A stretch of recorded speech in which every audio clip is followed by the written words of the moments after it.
Hey there, fellow PUBG mobile players! The skills gameplay of Gearfront massively changed up the strategies of players. For the sake of adding even more variety to the skills, we've added 2 new skills as part of the version 2.4 update. They're the Player Launcher and Tactical Camouflage. Some existing skills have also been combined. Let's check them out. First new skill, Player Launcher.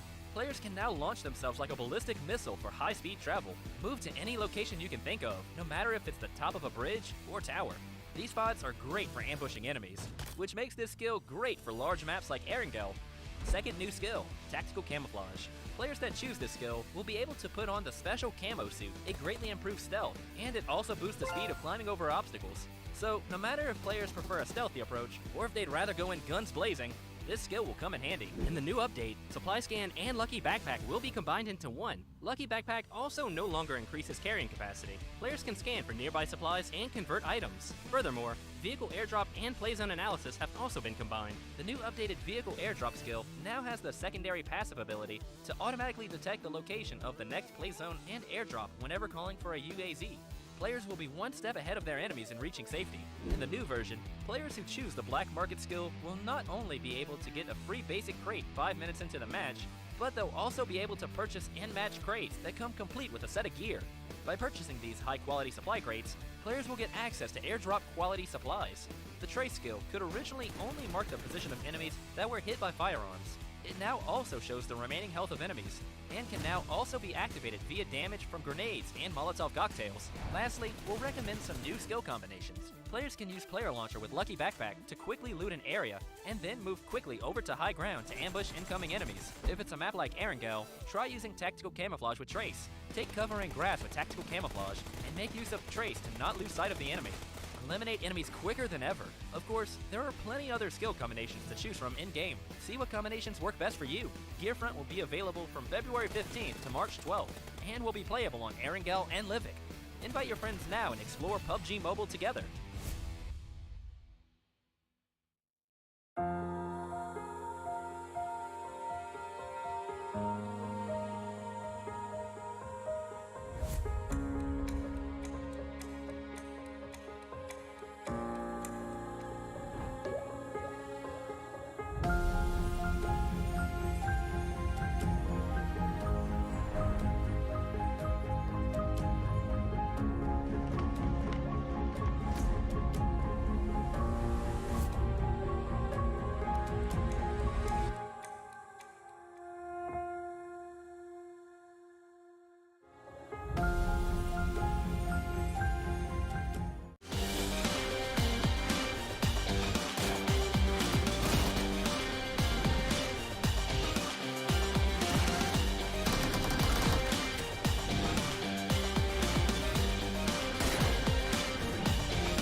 Wake up.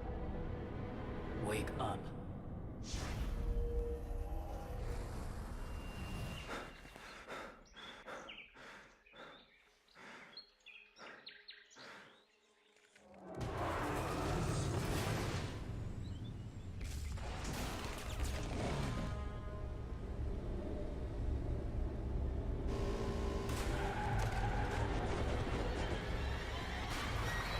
You are stuck here.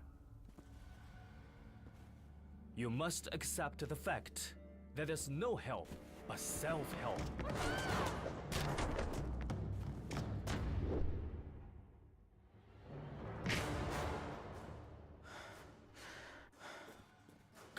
fight back.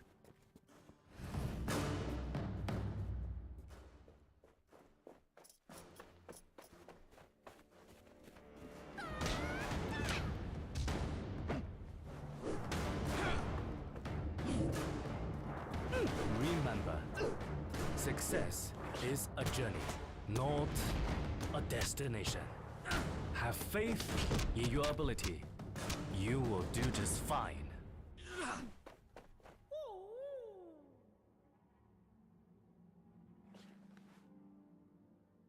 Now, take them all!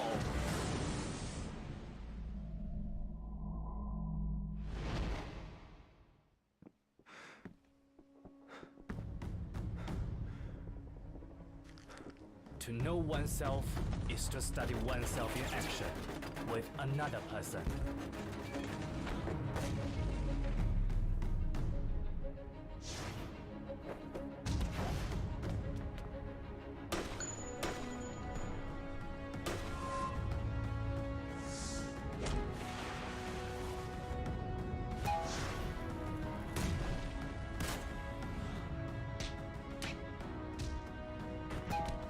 Always be yourself. Express yourself. Have faith in yourself.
Pria itu sangat lelah.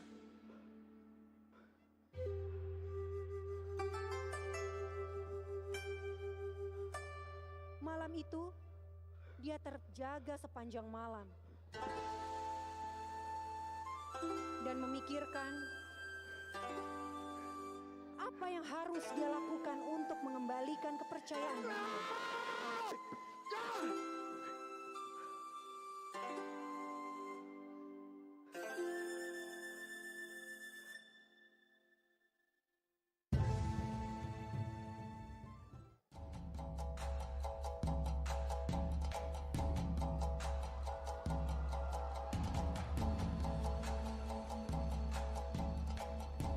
Perlahan, samar pria itu mendengar suara seperti ada yang sedang melakukan bela diri.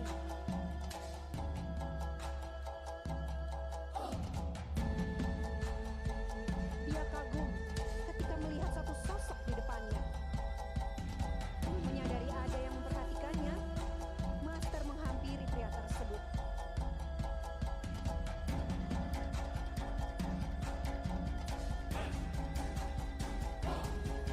Sejak itu, Master dan pria tersebut terus berlatih bersama-sama.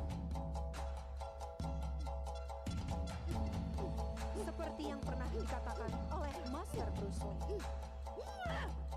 Remember, success is a journey. Have faith in your ability. You will do just fine. Always be yourself. Express yourself.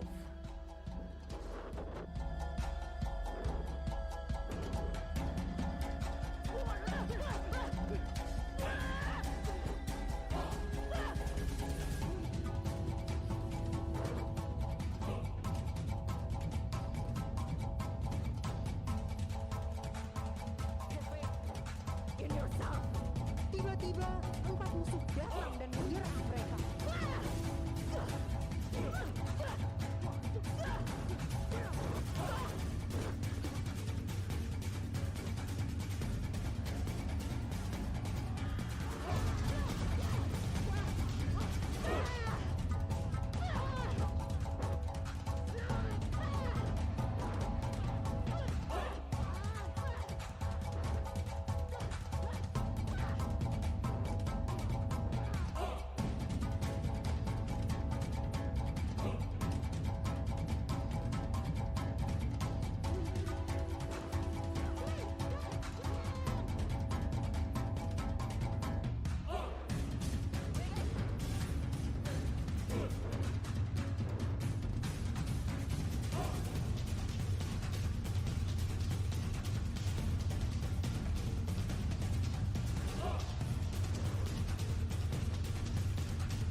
Hey there, fellow PUBG mobile players!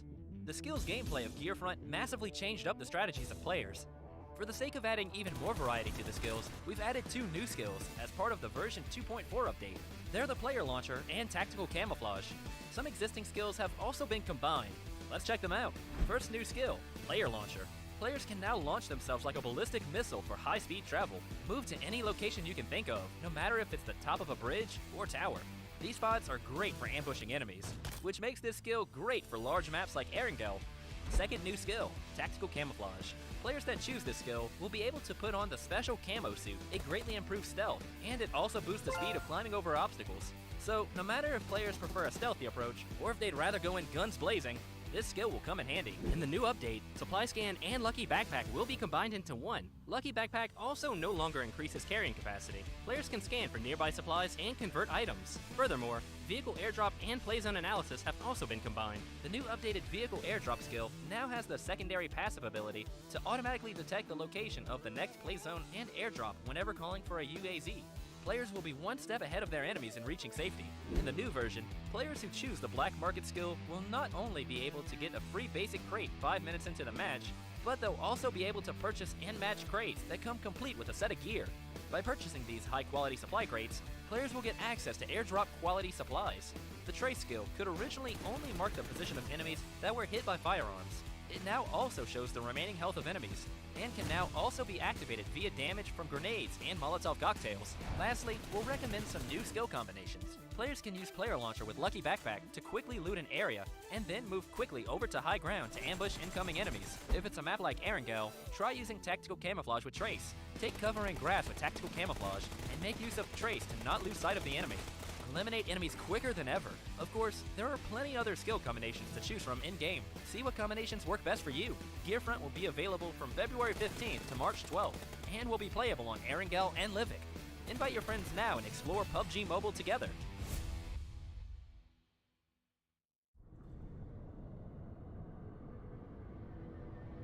Wake up.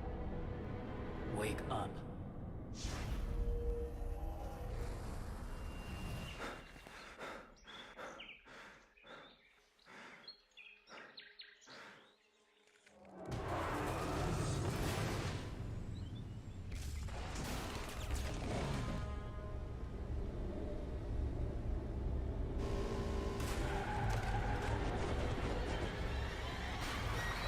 You are stuck here.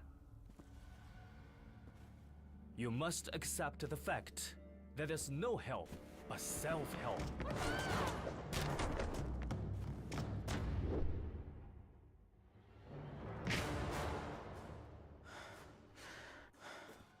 Come on, fight back.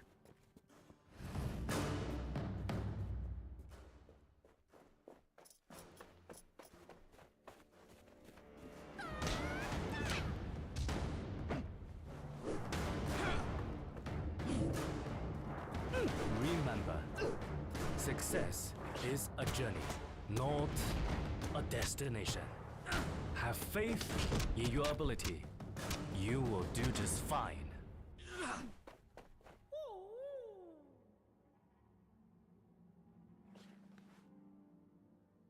Now, take them all!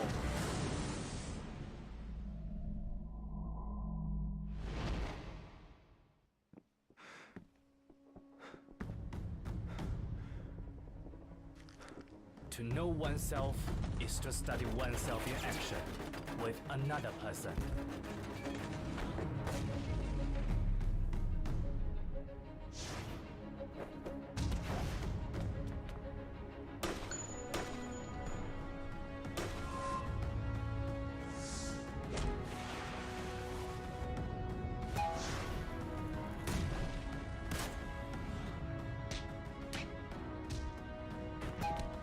Always be yourself. Express yourself.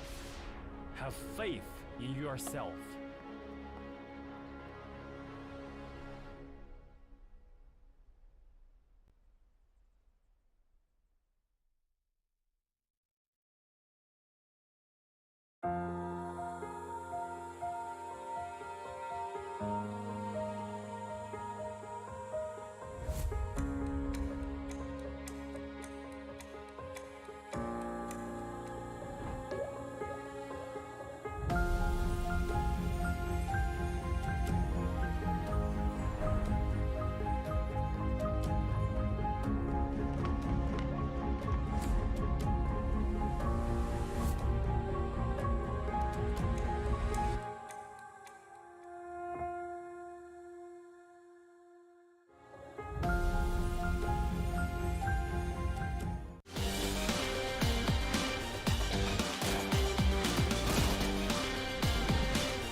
Out of all 16 teams competing today, only one will be crowned as champion, and that one champion will represent the entire SEA Wildcard region to get into the PMSL. And welcome back, ladies and gentlemen. You guys are tuning into the PMPL SEA Wildcard 2023 Spring with me, Choo Choo and Sir Cloud. We're down to the last day here, Cloud. Oh man, this is it. This is where we will decide who becomes the champion and who will represent the wildcard category onto the PMSL later on. Wow. I can't wait to see, because right now, Chu, the points are just that close. It feels like there's like, what, up to 6, 7, maybe 11 teams who could still get it. Yeah, that's kind of true. This is going to be the tightest, I have to say, grand finals we actually witnessed, with nobody actually dominating just yet. We're talking about the first, second, third place. We might even actually ended up with a tie here today. Have no clue who will be the champions, but the thing is, there's only one slot available for these guys to actually go into the next stage in the future, which is going to be very soon as well, so make sure you guys stay tuned. But before that, don't forget we have this remarkable set for you guys, which is going to be the Ultimate Set 2KV1. It's going to be the Nether Phantom set and the Solar Knight set available you guys in the PUBG Mobile. Just check it out, because it's going to be very limited amount of time for you guys to actually grab this up. Oh yeah, and it's just so beautiful. And this poster kind of reminds me of one of those old school art. I forgot what's it called again. But what I'm reminded about is, of course, the new Royal Pass, and this is back. Of course, this is the latest version that's currently available inside the game. You guys know how Royal Passes work. You guys play the game more with this Royal Pass, the more goodies that you get. And these are some of the previews of the goodies that will be included in the current Royal Pass. We have the DBS, we have the buggy, we have the helicopter, so on and so forth. And also don't forget to follow us and stay tuned for the latest update of PMSL and everything else, including the game. As long as you guys follow us on all social medias, it's going to be a Facebook fan page, TikToks, and also YouTube. If you guys happen to be in the Philippines, there's going to be dedicated Philippines Esports page for you guys and PUBG Mobile Philippines.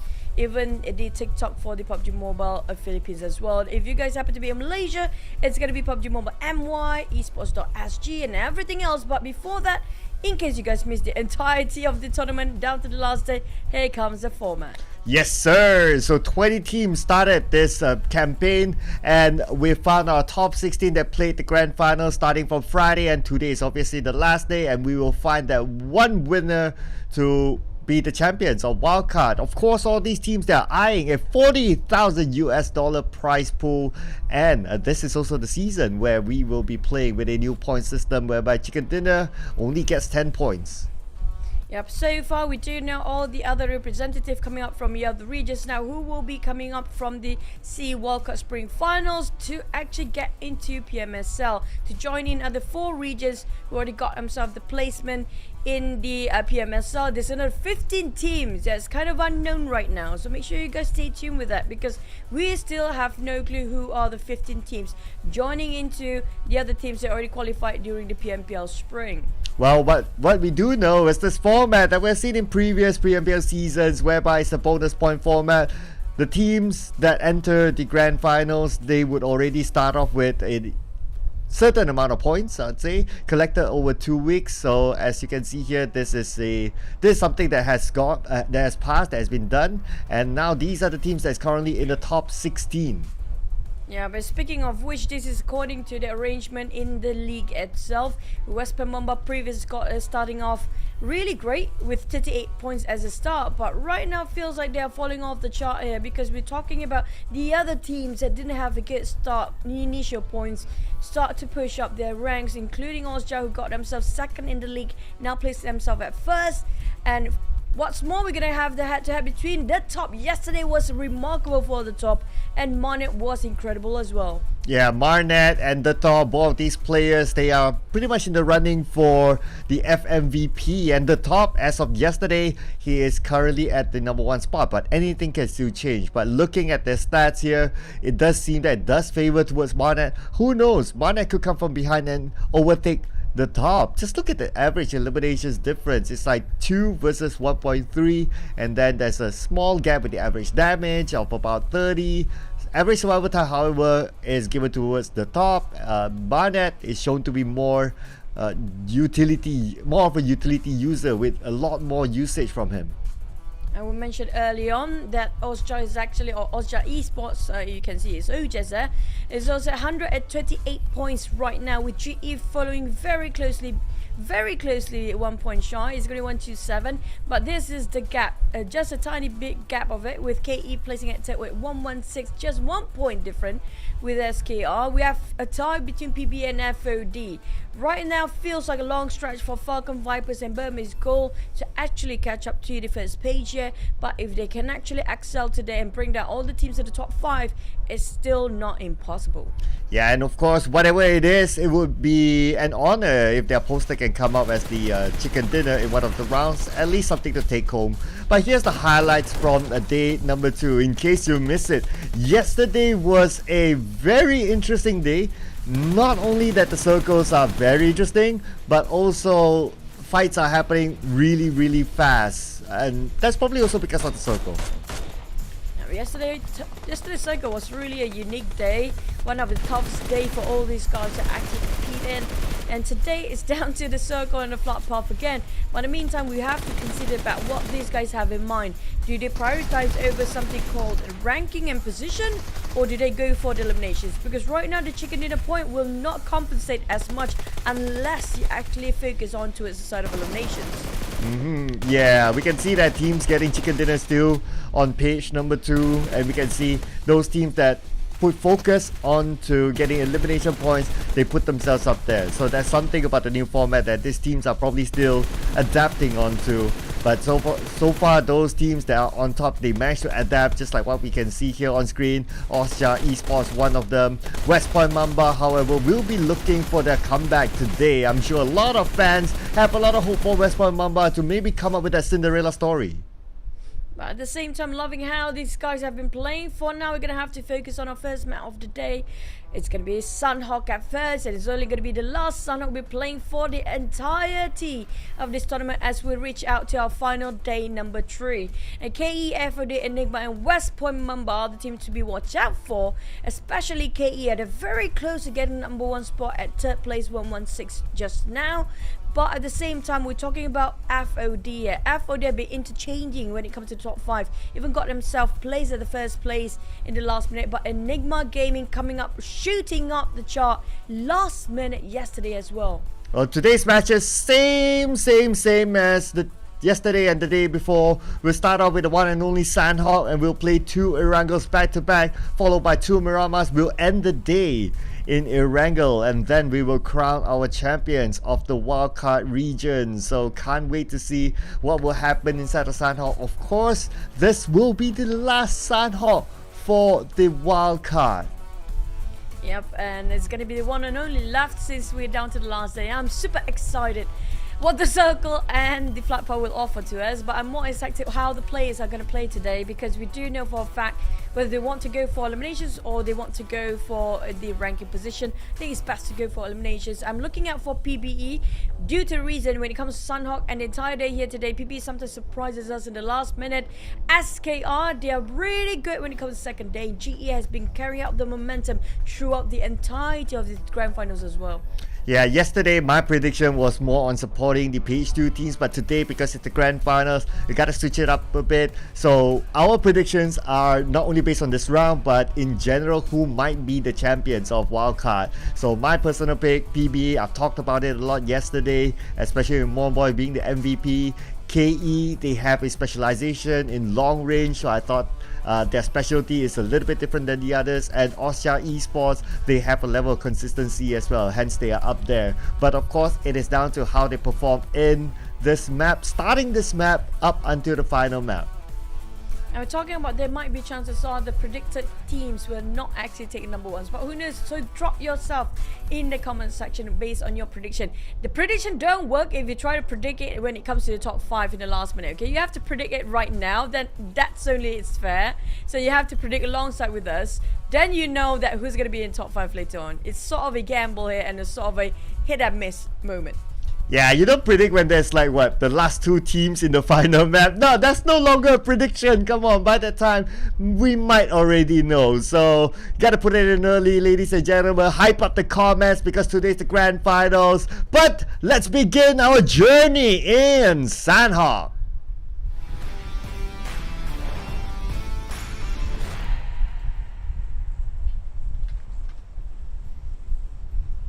Alright guys, ready for final Sanhok and final day here of the PMPL SEA Wildcard Spring 2023, and I can't wait to see what they have to offer when it comes to the flight paths more towards the left side of the map, all the way towards the west, coming up from Cam Alpha down to Bantaya towards Cam Charlie.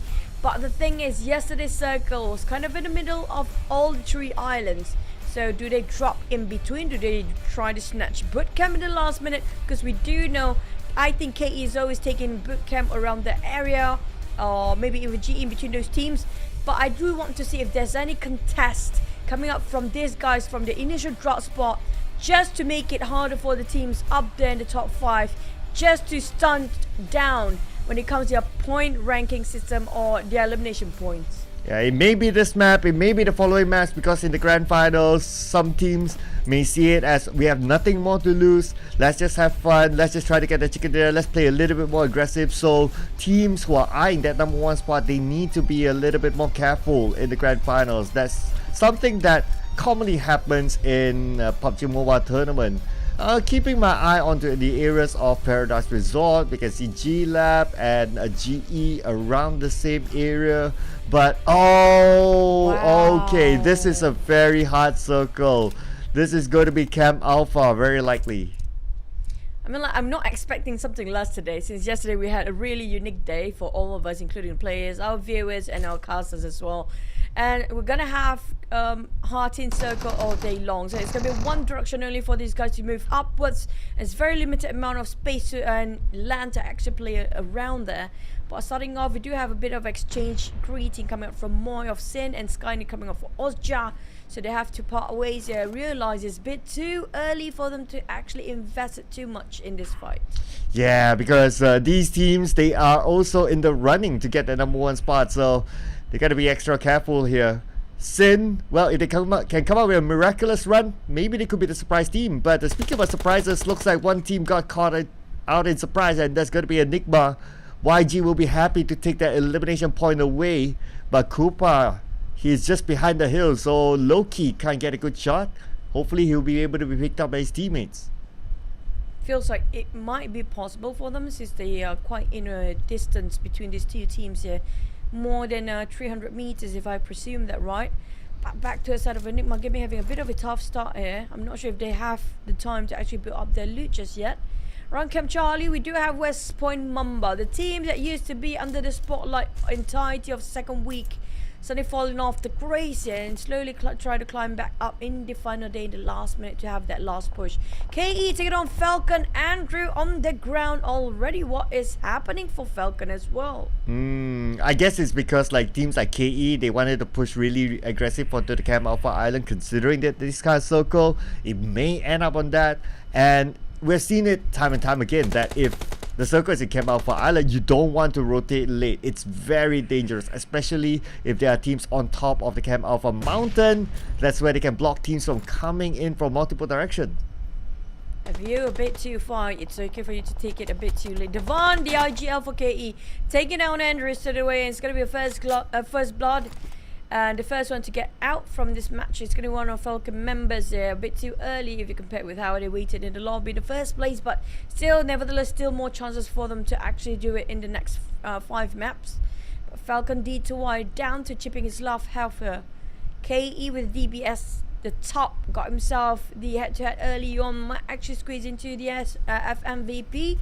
But end of today, and slowly pushing forward, try to get towards the side of Falcon, but Kai coming up from flank side and pushing it through. What a spray there, getting on D2Y, open up so much opening to the side of the top to push forward here. Cloud will be the next victim on the hands of KE. Kai chasing it out for the side of Falcon. Falcon separated right now as they keep the pressure on the side of KE. And I like the fact that Kaya is opening up the flanks so they can cover anyone behind, especially the supports.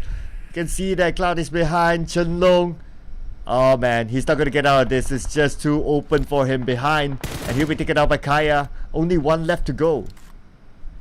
Yeah, seems like they're chasing down till the very last member of Falcon here. Chan Lone used to play a very long distance and long range fights.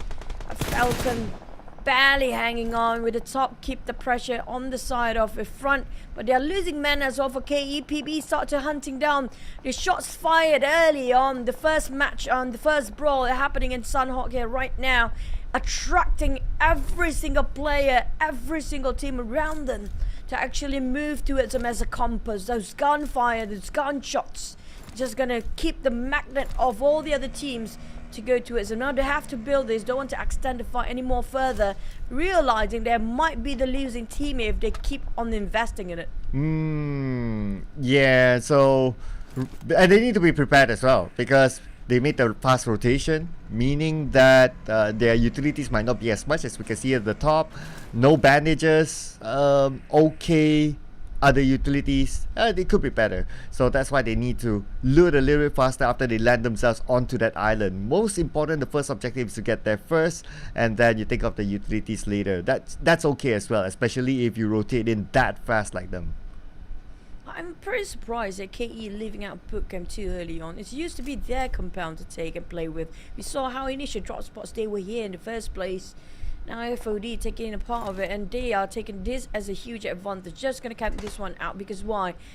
It's in the center of the circle in the first place. So we do know for a fact that bootcamp is not too far off from Hartin. That's going to be one of the many reasons, but the circle is still the first circle. If there happens to be a hard shift a bit down south in the way, it's going to be right on top of bootcamp. It's going to be perfect for the teams that actually try to take bootcamp as their fortress to defend on, but the rest of the other teams slowly trying to take away from the hands of a FOD right now, including GE.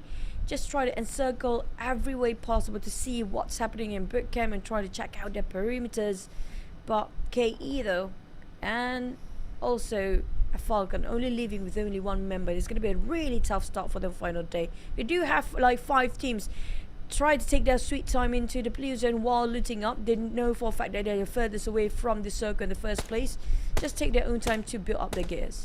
Yeah, I can understand why teams right at this point of time take their own time, because with this timing, by the time it's the second circle, all these teams would, if it's this kind of circle especially, all these teams would like expect that, okay, on top of the Camel Mountain, it's a key area, there'll be other teams there, and so the key entry points, there could be other teams, so that's why it's okay to kind of take their time and try to plan out and try to slowly scout out to see like if any other key entry points that they could use. Like from our view, we can see that the key entry point, maybe the bridge on Hartin, or maybe just across Hartin itself, or maybe some of these teams, they might want to go for the boat ride, but looking at the current movement of the teams, maybe not, only maybe G-Lab if they want to, but I would say that majority of them would just go through the non-boat roads.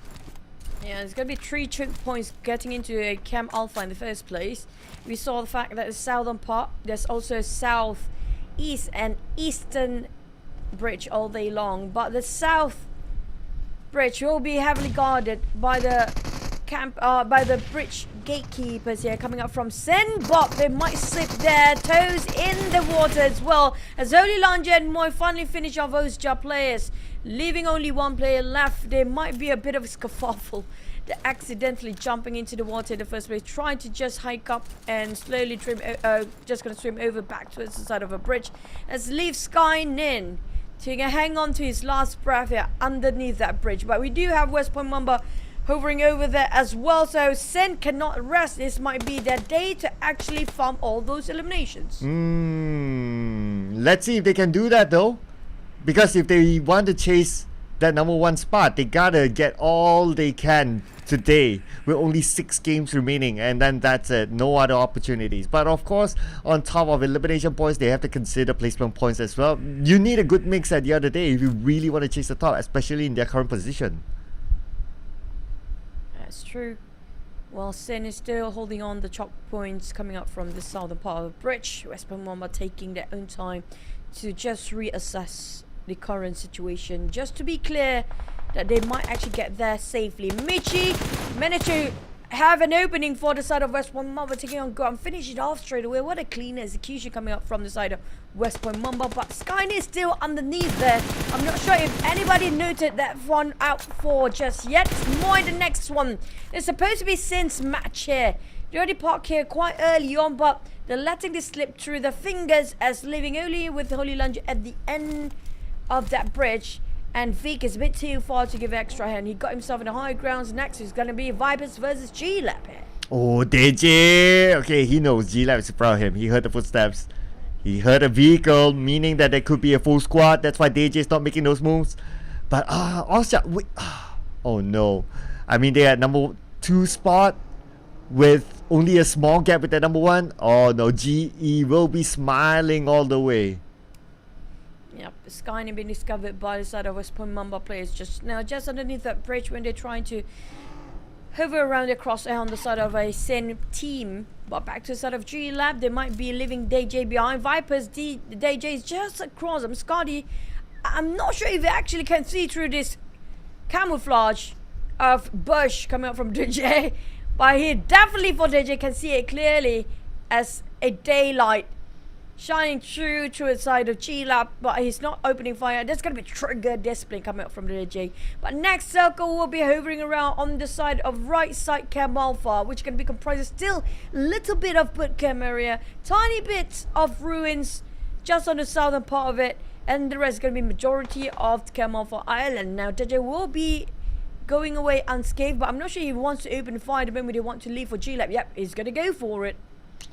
Well, okay, is he? Alright, he can, and I don't think they can challenge him, but I think he should focus on getting onto the other side because he needs to swim across. The good news is that his teammates are already there, so they're like kind of like a marker for him to come over, and they know they're safe inside Hartin, but he still needs to move. You don't want to be in the blue when, you don't want to be in the water when the blue's on top of him. And that's leaving Sim player down to only Vic, if I'm not mistaken. Holy Lanju were caught in his process of migrating to different compound entirely, and now Vic, it's going to be a tough call for him. We have so many players starting off with only solo squad all day long here. It's going to be 2 of them. One of these 2 have to really play quietly, but KE Kaya will be hunted down, chased down, but he'll be retaliating to a sort of G-Lab here, opening the door for him to actually get a double point. Double down, Kaya, solo, no solo. He can actually do this by himself. Wow. They jumped into the window at the wrong timing. Kaya was ready for it. No DBS, no problem. Just with an M4. And there he gets 4 elimination points by himself. 5 in total for KE. KE, they want to chase the top. Yeah, the top with the DBS. Definitely will hold this fortress strong enough, even though they just a duo set of players that's left on the side of KE. And YG are being forced to actually advance to the side of ASKR if they want to get across here, as the Blue Zone will be punishing them quite hard. It's going to be burning them alive, while Loki tossing out the nade just to shoot out SKR players to make sure they slowly open up the path and carving slowly path forward. YG team caught Yahiko first. Marcus with Micro Uzi want to go forward, but the Micro Uzi is really hard to clip from this kind of a distance. But Loki just kept the pressure on with the Molotov tossed it over on the side of Marcus. SKR, they are not in a great spot either. It's going to be Doty taking on 1 second on flank side. Ooh, that jump shot! And SKR got eliminated. Unfortunately, that's also one of the teams at the top that could chase that number 1 spot. YG, on the other hand, resets. And now, within the circle, they still have time, but it's unlikely they'll get the next phase of the circle. Then, they need to plan how to get onto the Camp Alpha Island. Yeah, back to the side of top 5. Teams are actually up there will be targeted by these teams, and they will hunt them down. And definitely today they'll be prioritizing of eliminations than the positions here for most of the team, realizing they need a lot of catching up to do. It's definitely their motivation to push forward here by getting more kills and more points in the bag. Back to the side of Enigma. Koopa, they almost flunk it in early shots in the early stage in the first phase of it, but lucky enough they managed to get away unscathed and now getting themselves comfortable in this compound. But it's a bit of a crate haul here. Just have to wait for the other end. Those are actually trying to cross over this river and take advantage of it. But West Point Mamba is actually the run and gun team, taking on APG next. Oh yeah, APG not landing a single elimination yet, but maybe eliminated by West Point Mamba. But it's gonna be Caps. Wait a second, did Caps steal that from afar? It looked like it. You can do whatever pleases you in PUBG Mobile. But QB is not pleased at all. No helmet, shredded almost his vest and knocked down straight away. Definitely have no armor to actually shield him enough. Joseph FOD keep tapping onto his side of Caps just to finish off QB.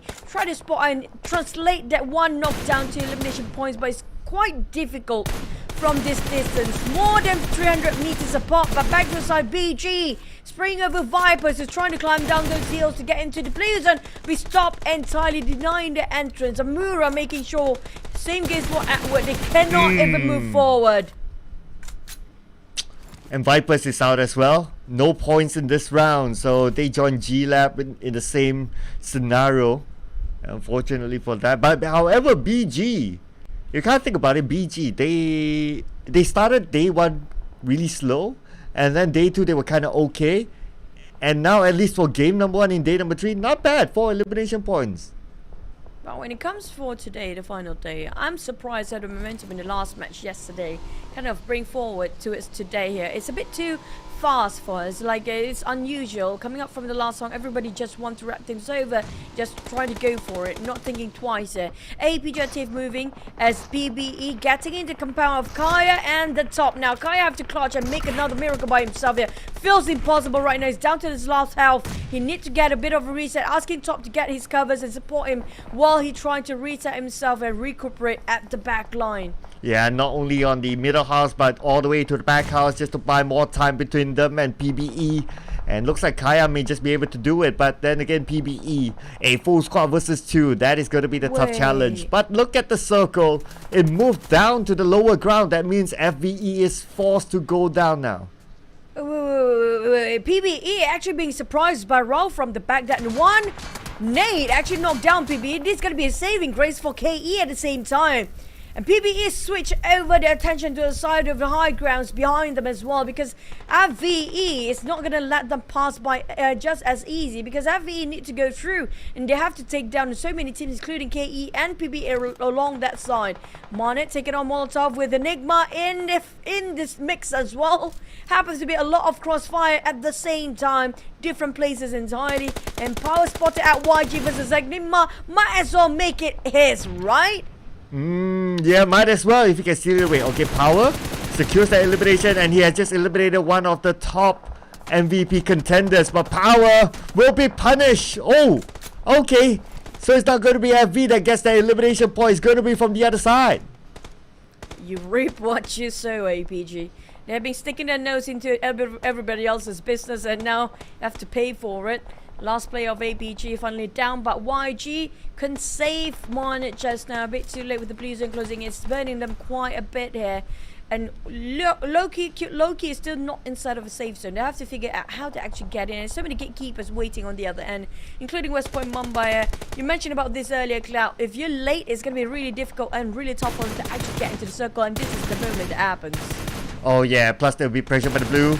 And we all know that inside of Sanhok, there's a lot more open area. West Point Mamba, they're feeling it right now as Raul takes down Federales. Joseph tries to steal one away, but not able to land those shots.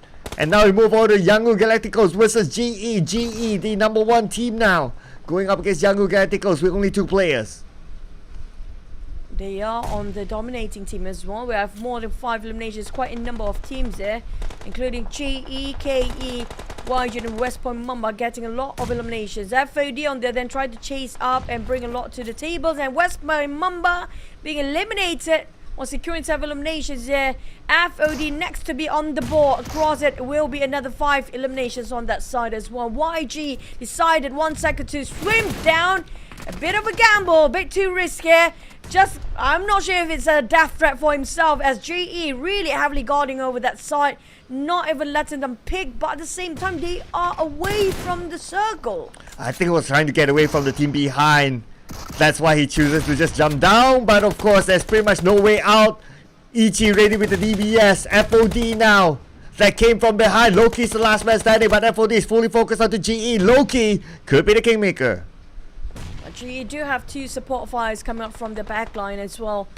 But FOD Joseph have to mark the perimeters. But for the side of KE, things are going really dim on their end.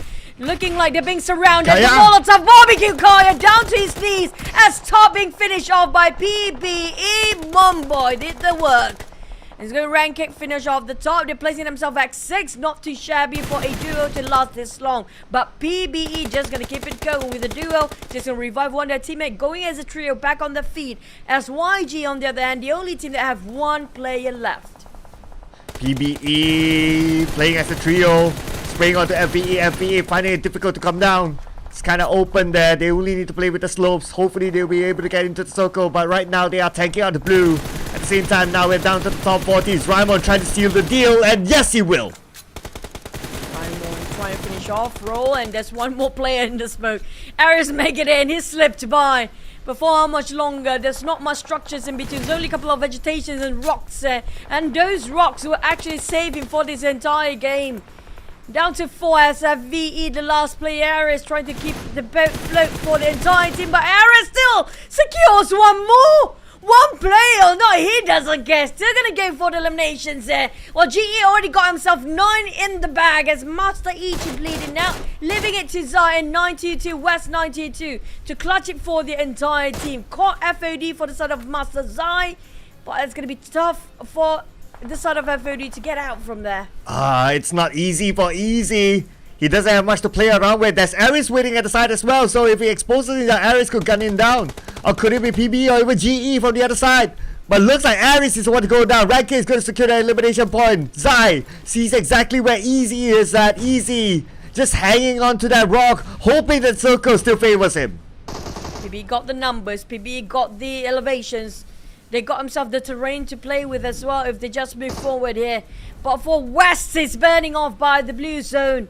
And Easy barely make it in. He got only 1 rock to take covers with. They want to step out from this. Another rock. It's going to be like, what, 10 meters apart. He needs to stay alive. And to jump over another place unscathed is pretty difficult. He's got 2 teams swarming over. And that's going to be the last play of Easy coming up from FOD eliminated at 10th place, but next is going to be PBE rushing over to the side of GE here. Oh yeah, pressure on the PBE because they're on the outside the circle. But Zai takes 1 down. It's going to be the last man as usual. It's going to be Monboy. But Monboy, did he deny himself to the zone? No, he was taken out, and that means the point is given to their opponent. And here we have a winner chicken dinner for round number 1. Congratulations to that number 1 team, GE. GE solidify when it comes to their top 3 position. This definitely will shoot up their number 1 spot regardless of how the other team is trying to push up here. PBE, I have a feeling they might end up in the top 3 here right now, as Osha and also SK and KE got finished off early on. So there's going to be it for PBE. All they need to do is just go for the momentum. For GE though, they're having this bullseye behind their back. So they have to have a really tough challenge to just maintain that number 1 spot since the start of day number 3. They can do it. It's not impossible, but it's gonna be a rough one. Yep, it is definitely not gonna be easy. Neither it is for all these teams as well. Even for Genesis, the fact that they got this chicken dinner doesn't mean that they are safe now, because other teams could still come back. PBE, we gotta think about it. 2nd place finish is still not too bad. They got quite a number of eliminations, including GE. I think they got themselves a double digit as well. Quite a number of team. I say the average can be 5 eliminations overall. Possibly 5 to 6, 7 teams that might actually secure minimum 5 elimination points. But that also means a lot of teams who ended up with a 0 quite early on. Hopefully none of them actually ended up with a 0, go empty-handed. But I have a feeling there might be a couple of teams down there. But for Genesis Esports, they are the only team that got themselves a number of elimination plus a chicken. That's going to be a lot to actually solidify their placement here. But back to our board, we definitely have to see through about the other teams. But this is going to be Ichi getting the MVP, 800 over damage. We saw a lot of team being a third party in the last minute just now, Cloud. You know, when I was a kid, whenever there's a naughty boy, or if I become naughty, my mom would always say, oh, you have itchy hands, huh?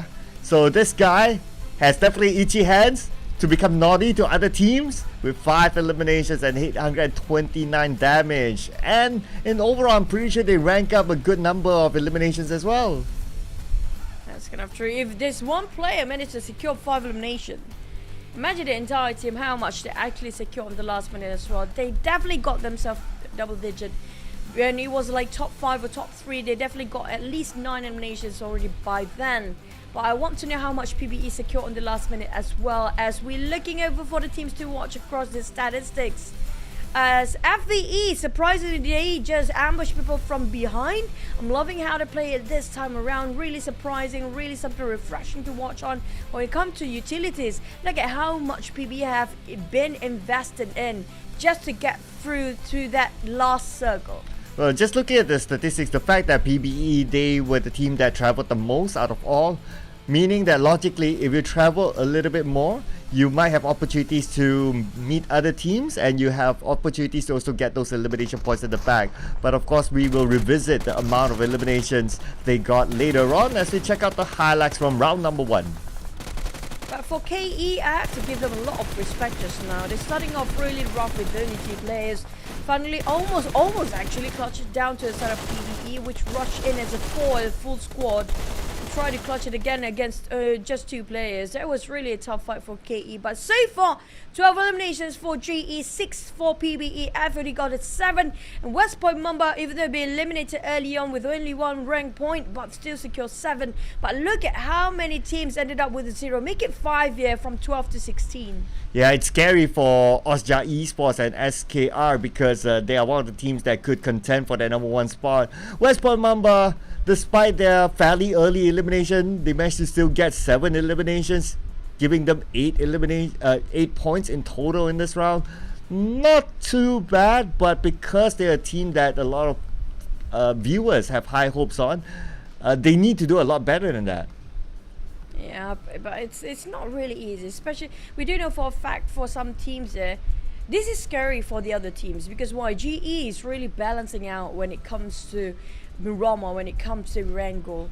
So if they can dominate the Sanhok this much already, imagine how they will actually fare when it comes to the map they're really comfortable with, which we're going to head into Erangel next. So I'm really a bit worried for the side of West Point Mamba, especially they are not that stable when it comes to Erangel. But for the other teams, Osja, they are pretty okay when it comes to Erangel, so I have faith in them as well. But when it comes to the gap, here comes the dominating team GE right now, opening up the stretch between the 1st and 2nd place. I think Osja didn't gain any point just now, and that still maintains that 2nd place. But KE slowly pushing out, and look at how PBE just swap over. They're starting off at 5th place, slowly climbing up. Again, a tie with FOD at 1-2-2. Yeah, they start off with page number 2 in day number 1, and now they're number 4, and their gap is like 27 points from GE. Now, of course, taking into consideration that GE would also add points, but with a 27 point gap and 5 rounds more to go, I mean, anything can happen. Yeah, but at least PBE, like you mentioned, like, they didn't start off as a 2nd page in day number 1. They actually secured themselves. Oh, was it? Yeah, it's actually a 2nd page. It actually is at 2nd page. Now, speaking of how the initial drag points coming up from the league itself giving advantage at first, in this case, West Point Mamba is the team that actually didn't get a good use of the initial drag point. They were number 1 and now being dragged down, possibly even at 2nd page if this keeps on going for their side. They really need 1 round to turn things around, and right now things are not doing great for them. The 2nd page team started getting up in the 1st page, even in the top 3 by the end of the day. If this going, I mean, like, this is really tough for the teams that actually really perform in the league itself. Yep, and of course, if you want to know what's been happening or what's going to happen, make sure you follow us on our social media. We're on Facebook, we're on TikTok, we're on YouTube in multiple languages, whether it's in Myanmar, Cambodia, Philippines, Malaysia, Singapore, or even the main page itself. Do follow, and don't forget to follow us as well. CloudMine as well as YouTube Gaming. We are also available on multiple social media, so say hi to us. Yeah, ooh, we need some highs and we need some friends. We're so sad right now. we need extra friends. But back to his Erangel performance. Now, we did mention about Ozja. I did mention about G and Ozja will be performing quite okay when it comes to Erangel. I'm not worried for these two teams though. PBE, there's going to be opportunity and FOD as well to actually really perform in this map, to take over to as the top 5. We're talking they are already in top 5. If they want the second or third place, they can actually do so. Ozja, I just hope they got in the right mindset here. It feels like they are hot and cold team sometimes. No, not much of consistency. But FOD SKR, they are the teams that are really aggressive. So I'm not surprised if they go really aggressive here. Yeah, and you consider that GE is the top performing team inside of Erangel, so this is kind of scary for teams wanting to catch up to them at the number 1 spot, because we'll be playing not only 2 but 3 Erangels today. So this is going to be, oh man, super duper scary for the other teams if they look at those stats. But stats are just stats. It could still change. We didn't see PBE on that stat before, the top performing map stats, but now they're here. So they are catching up though. I think teams at the top really got to look behind and say, hey, they are a contender. Yeah, PBE used to be in the map stat of only Sanhok back then. But when it comes to Erangel and Miramar, usually they're not there. But when it comes to grand finals, they're showing us a different exhibition entirely. They have what it takes to actually be up there, and they're willing to invest more of it. I have a feeling there's no caps or there's no ceiling to this team, and there's no limit for this guy's performance just yet. It's just the beginning for these teams as well, but I want to see how much they can take it further. But the other teams are actually trying to fight out for the number 1 spot, especially KE. I'm worried most about KE when it comes to Erangel. Same goes for West Point Mamba, the team that's supposed to be up there, but where is Enigma? We need to focus on Enigma as well. They didn't perform that well when it comes to the previous map here. Yeah, they've been missing a little bit on that map. They are, of course, a good entertainment, in my opinion, because of the third parties that they like to do, and it's always very effective. They're always the one waiting for, like, okay, if there's 2 teams fighting in the compound, and then they will just, once that fight is done, they will just crash in and they will just clean up. So they will get like what, 4 or 5 elimination points from there. I mean, this guy, they're probably the best in terms of timing the third party, and of course, to me as a viewer as well, I think it's really entertaining. Yeah, and a few teams that I want to highlight on again, it's going to be YG and BG, who used to be really good when it comes to first, second day here, when it comes to aggressiveness, their proactiveness in the game, but it seems like they're toning it down for a bit. So I'm surprised how they didn't actually bring forward their momentum early on. But for predictions, again, you guys have to drop it now, not when it's only the top 5, only during the game. The predictions don't work that way. It means they're not predicting in the first place. But for me, it's still going to be a GESK and PBE. We both hit it with PBE, but for you, it's going to be KE and Ozja, which Ozja and KE. Now, KE, how will they fare when it comes to Erangel, honestly speaking? Well, I'm looking forward to them inside of Miramar. I think they do really well there because of the high ground specialist, but Erangel, well, okay, to be fair, yesterday's Erangel, they weren't too bad because they had the high ground as well, but it's always the high ground specialist. So because of their different play style, they kind of attract me, so that's why they are still there. They could be that dark horse, you know. I mean, like, the DBS is a thing now, right? So KE, if they want to go for long distance sort of engagement, it's pretty hard with a lot of teams try to force a fight by pushing into them. So I think you have to have at least one person that actually stand by in the front line. In this case, KE still can make it if they have prepared that one person that actually take the fight in the front line and take it over for the rest of the team, so they can shoot it from the back and from a distance, which they're best at for KE. But now we have to look over, will there be, I have a feeling there will be some teams that purposely dropping into places that are unusual, and also maybe even have a rotation a bit faster. We saw today's game a bit faster than yesterday, right? For the start, Sanhok. Yeah, because of the Cam Alpha circle. Naturally, what I always observe is that if it's the Cam Alpha circle, it's always like that. But of course, back then, it's teams would just play the healing game all out when they see that circle, because it gets very difficult to get across, especially if your teams that drop like really far, like Sahmi or Lakawi or Kampong, those kind of corners. As fast as you can rotate, you can never beat teams who are closer there, like in Boot Camp or even in Paradise Resort. So teams resort to playing the healing game. But because the healing game is no longer an option, hence the game becomes faster. Yeah, but actually it's a good news for us and all of you guys watching out there. But also speaking of yesterday's though, Erangel in the last map, when it comes to the sixth circle, we remember there's only 5 teams left, right? Are we looking over the same Erangel when it comes to the first Erangel of the day here? What was yesterday's circle again? Yeah, it was the ferry pier, if I'm not mistaken, for the first one. That second one, it was and SMB, and then the last one was SMB as well. Yeah, it's a lot of SMB, southern circle all day long. So if we're having that sort of a circle, yesterday the first few was a bit slower because due to the how crazy the circle can actually get, right? But when it comes to the last match, we saw the fact that a lot of teams don't give a care in the world anymore. So they just realized that, you know what, the best performance they can actually put up to is going to be get more eliminations. So in that case, you want to go for elimination instead of caring too much about their positions, or just gonna, it's best to actually rotate and clash with people than waiting and just play it safe, because they know for a fact that no matter how much you wait, you can only get like 10 maximum points, and that's just it if you don't get any eliminations. That's going to be really a shame, because you might actually can get more if you try to push into those battlefields. Yeah, like what we saw yesterday, right? So PBE, if inside of Erangel there was that one circle that they had the compound, and then that circle just shrinks on top of them for majority of the rounds, and because of that, they didn't manage to get as many elimination points. I think they got like a second place or a chicken dinner with only 4 elimination points, so that's not that much in overall. Even like there was another team that got more elimination points, it overtook them in terms of overall points collected. So at the end of the day, chicken dinners are great for motivation, it's great for tiebreakers, but in overall points, if you only depend on that with this current format, it's definitely not enough. So to really have the opportunity to get more elimination points, normally we would see like teams, they would like push from the outside to the inside, doing what like Enigma does, crash into other people's compound, being the third party, to just get as many elimination points as possible. I mean, yeah, chicken dinner is also a great motivation for your pocket as well. We do know they have extra prize for that. But it doesn't mean that you can actually get into the next stage, which is going to be a bigger prize for a bigger challenge and a bigger experience that you can actually garner just to get there in the first place. There's only one slot available.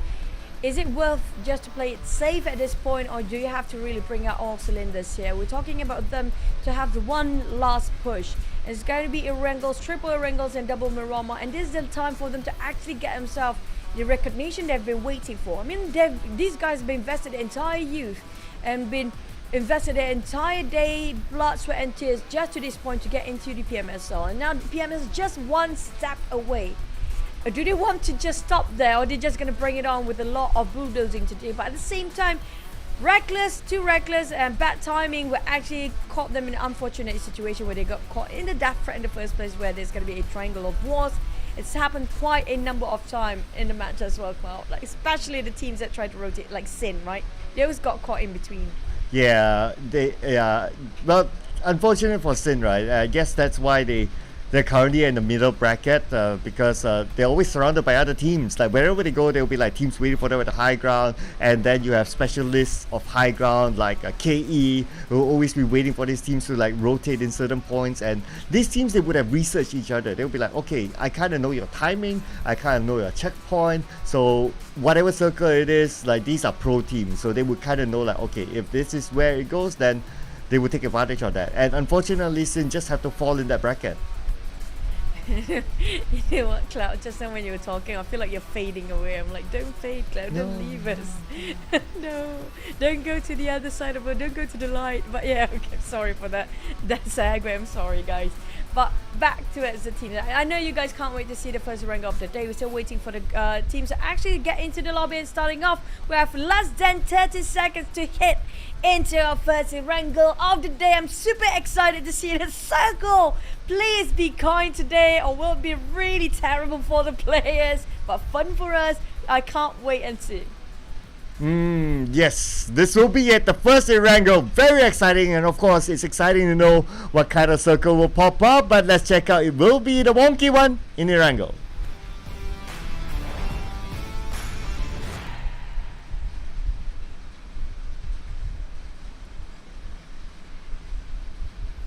We're we're back here in the OG map. I swear to God, a lot of people got fingers crossed here just to see if this is going to be a good circle, because the flight path is not that great, I promise you that. Look at that. Hey, it's actually not too bad. I thought it's more towards the side of the west. I thought it's going to go up to Zaki, but definitely going towards the side of shooting range from SMB. I have a feeling it's going to be a good day. It's going to be a great day in Erangel. Oh, okay. So that's what we're gonna say right now. Great day in Erangel, yeah. Great day, nice circle somewhere in the middle, no water, yeah. Let's keep it that way. Let's not torture our players anymore, okay? We're nice today. I couldn't even, like, imagine the faces of the players if yesterday's matches is gonna be just like today as well. I swear to God, they might be cursing behind the scenes there. Might just smash their tables. I just hope everyone's phones is actually still working right now. Yep. I'm holding my breath right now. You know? I'm holding my breath too. Just as much as the players. They will curse if another circle is a wonky one. Because it's not only like from yesterday, it's like until Sanhok and now another one, they'll be like, okay, I'm done. Okay, this is fine. This is good. This is great. This is right on top of a flight path. This is super remarkable. Now, we do want to talk about more of the players, but at the same time, the circle just making it really difficult for the players to actually showcasing their best potential on the field, right? So this time they get to do so. Due to the flight path, it's really generous. It's all within reach for their destinations of all the teams and players out there. But the circle is making it even easier because it's right on top of a flight path as well. And everybody kind of get a general idea about this circle, because we do know it's going to be the Gakka Mountain is going to be best farming point from this POV of circle. Yep, it will definitely be, maybe for like the first few circles, but it's still okay because normally around the areas of the Gakka Mountain, it's rotation points, especially for teams like they like to rotate on top, from the top to wherever the middle of the circle is. So there's opportunity there to farm elimination points. Maybe KE would like to be on top of that. Let's see what happens. Yep. We have a bit of a tricycle with Holy Langer Moy. Holy Langer has been the pivot for the team. He's been the pillar for the team as well when it comes to opening up matches and just call out for shots. And Vic always being the spot for Holy Langer at the same time. It's so hard for them to keep it as a 4 to stay alive for Sin. Every single time they're at the middle of the match or almost at the end of it, they never had a 4. It's so hard to see Sin have a 4. Yeah, but okay. You know what? I kind of think like yesterday when we got all the wonky circles, right? We get like, not only wonky circles, we get a lot of first bloods very early on. Like you drop down, you get first blood. But this time it's very nice. It's very cool. And what I really like about these 2 rounds for West Point Mamba, at least, just giving something positive for the team, right, is that they didn't get eliminated like in the first moment of the game. So they kind of improved. Good job. Yeah, I agree. And we saw the problem with West Point Mamba yesterday. I'm not sure what really happened with the team. Either they have something to do with their communication or something like that. Is it misunderstanding? But one by one, WPM players or West Point Mamba players been picked off angle entirely and just being picked off one by one from the back line. By the end of the day, it's only left with one player to survive to the end of it, and they couldn't make it because of how many teams are still having a full squad roster going on. And it happened multiple times the whole day yesterday for WPM. So this is going to be devastating for the fans actually cheering out for them. But instead of GE though, we have to take... I want to talk more about GE right now. They are getting really solid. The more they are in critical condition, the more they are, the stronger they get. Yeah, it's like you poke them and they become stronger. It reminds me of an anime character, but I don't really remember. What's it? It's all anime characters like that, bro. All anime characters. They start off like really slow, but then again they lose a fight, they come back, they lose a fight, come back, lose a fight, come back, and their final form is the most powerful. It's when they bit their thumb. When they bit their thumb, it's gonna be their final form. Oh yeah. Be careful when they bite their thumb. We watch too much anime. I know, right? Oh man. I'm still waiting for the Dragon Ball set coming in. Oh yeah. It's this year, but I have no clue when. I know, right? I think every time we cast, as long as it's not out yet, we should remind not only ourselves but everyone out there that there will be a Dragon Ball event set. We don't know what it is, right? That's going to come out today. I think that is like the most anticipated one. Yeah, I'm still waiting. If there's like, imagine if the parachute is the furry cloud that Goku actually sits on. Instead of gliding over, you just steps on the cloud and going over and hovering around, landing onto that drop spot. They're pretty cool. Yeah, or at least like like when some of the characters in Dragon Ball they fly, and then there's like this animation behind, like a yellow strip. That'll be okay as well. But I'll go for the cloud anytime. Because your name is Cloud. Oh yeah, I can trademark that then. Like if anyone of you purchase it, then I get a percentage, so that would be pretty nice too. But I have to share it with but I have to point out that I have to share it with Say Cloud here from Falcon, so it's okay. 50-50 is fine. Oh my. Oh, thank you, Observer. I think that's the reason, because there's a cloud in it, so they're placing themselves last. That's the main reason. They need to change your name next season. Ooh, okay. Cloud, you need to change your name, not Cloud, please. and Henry's another name. I know, right? My goodness. Yeah, it's like Falcon's really, really very attached to you, with your real name, your IGN both in there. I mean, like, okay. Yeah, I mean, Falcon. I mean, yep. Give me a call, Falcon. We need to talk. Balja will be ambushed by a sort of G at the moment. They step onto the other side of the bridge. It's going to be one of those choke points. Well, G-Lab will be gatekeeping this one around. Scotty and the rest of G-Lab have a bit of a trading to do against Osja. But Osja's the one losing it. Only leaving out with 2 men here. Not doing great at all for both teams. Nice counter fire there from G-Lab onto Skynin. And now with the smoke up vehicle, he's gonna go in. Dragon, let's go. Can he do it before they reset? Uses the high ground, but waiting for Scotty to come in as well. He's not gonna take that risk. DZ on the lower ground. Astro X still resetting. DZ buying time with the nade. Gonna toss it onto the high ground.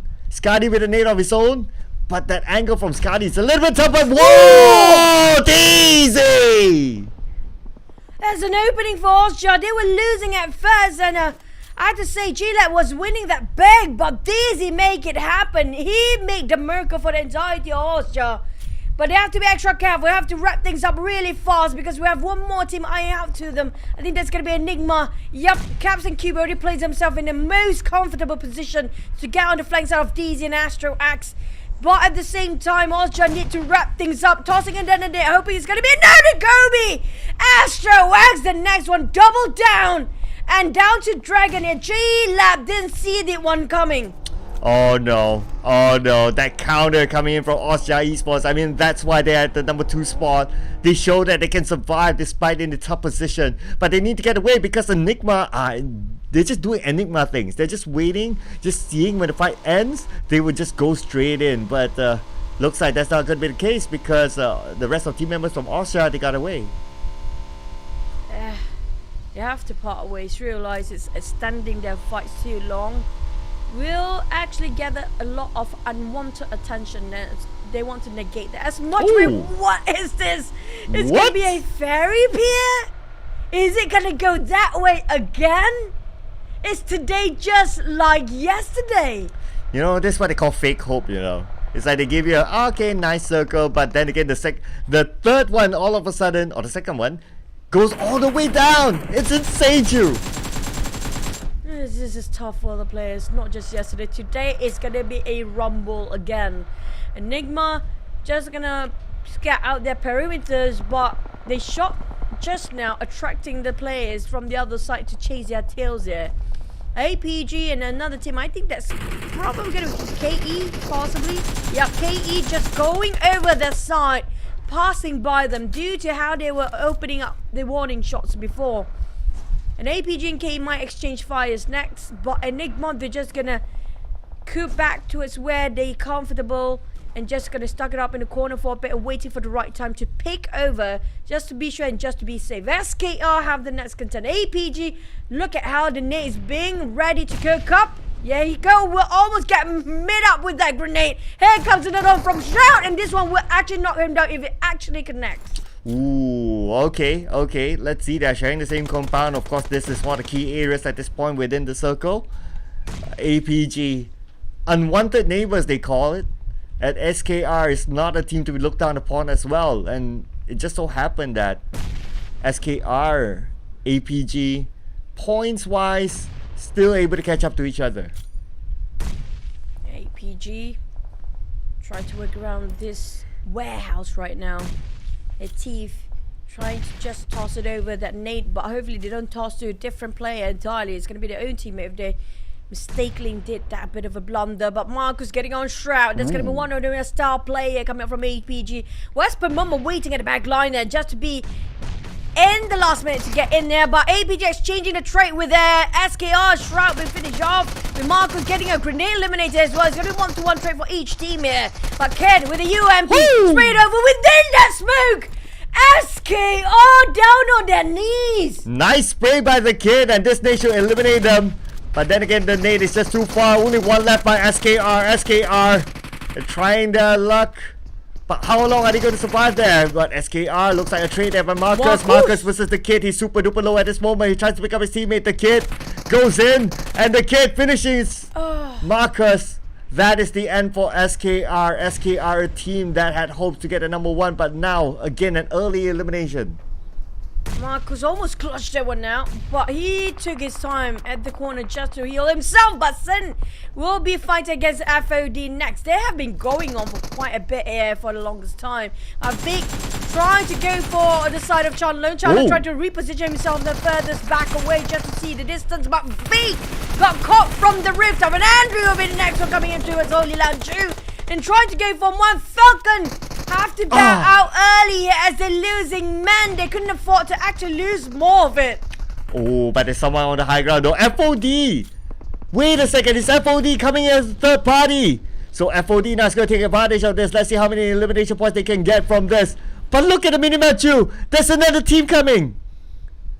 Oh, it's going to be a housekeeping team coming up, which is going to be none other than, I think that's going to be, I can't really, I think it's GE or FVE. Yeah, FVE possibly. FOD and Falcon on there then. Chandler, who got himself repositioned, managed to get away unscathed, but FVE getting into BG in this one. So that's going to be GE maybe possibly in the last one. I'm not sure. But back to the side of FVE. Trying to flush out on BG. Feels like a failed attempt to do so. Azari is coming up from the back line, but that DBS worked wonderful for Roll. Going Edward on his knees. Ranger, it's going to be a lot of training to do. And Mura trying to save the rest of BG. Will it be a bit too late?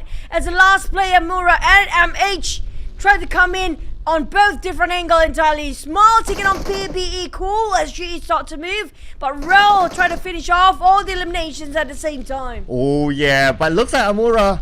Wait a second.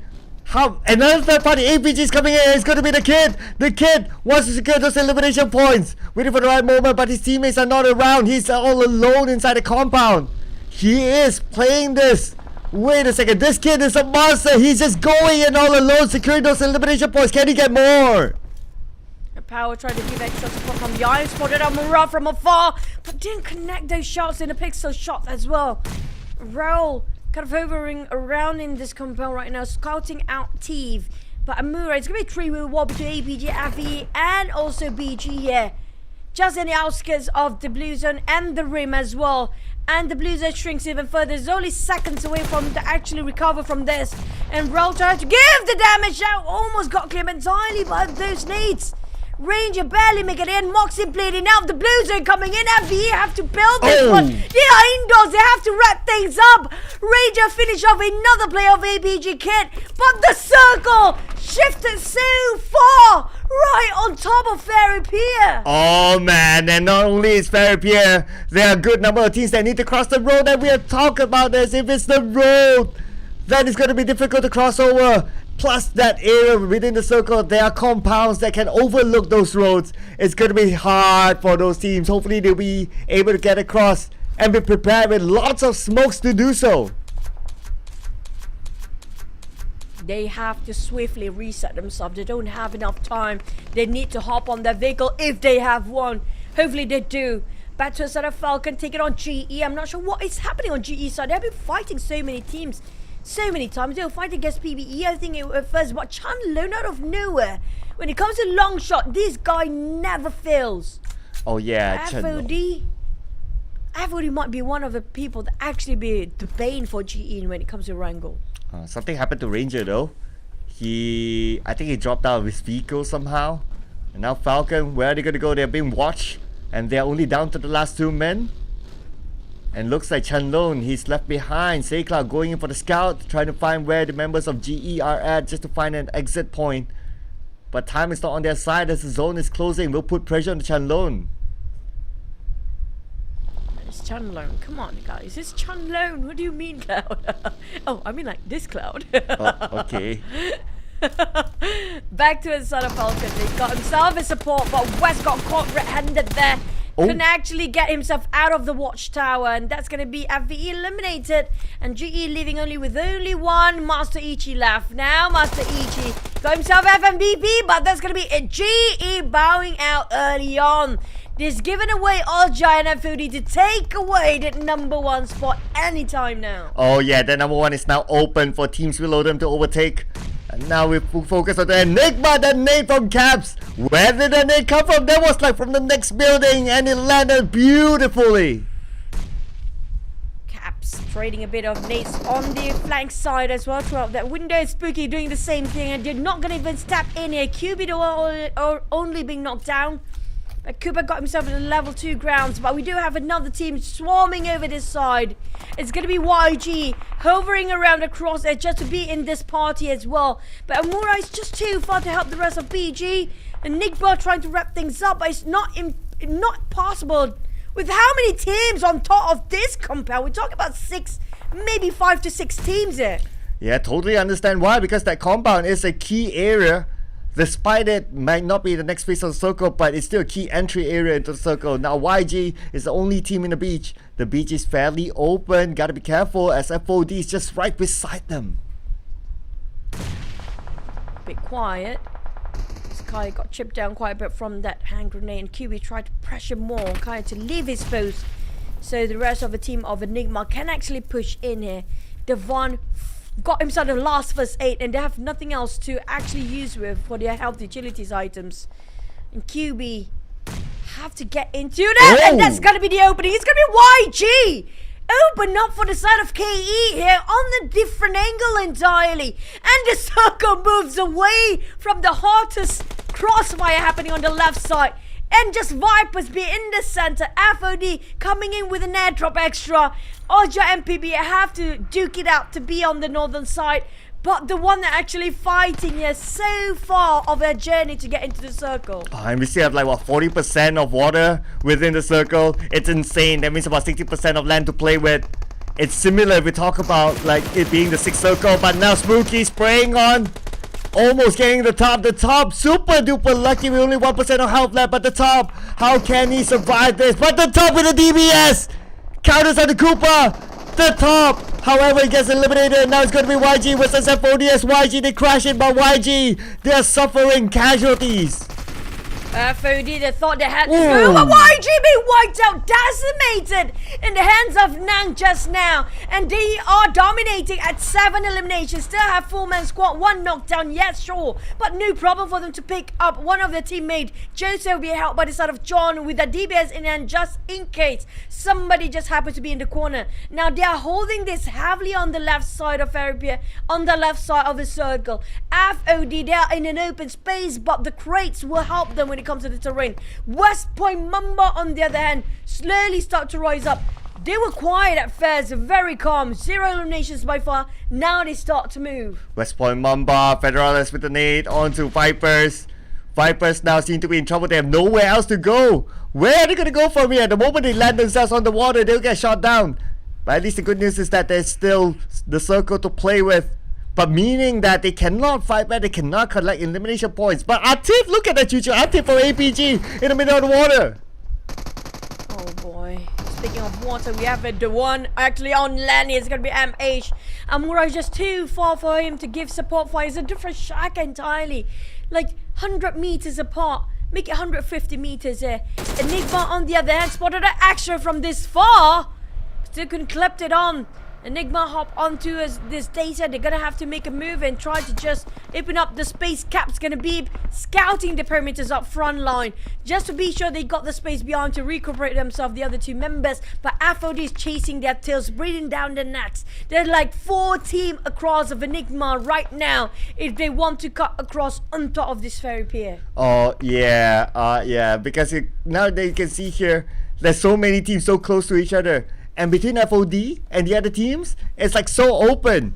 It's going to be tough for FOD. I wonder how they're going to move. But I guess for them to move, they need to hope the other teams get busy with each other. And then they can try to sneak in or crash in from behind.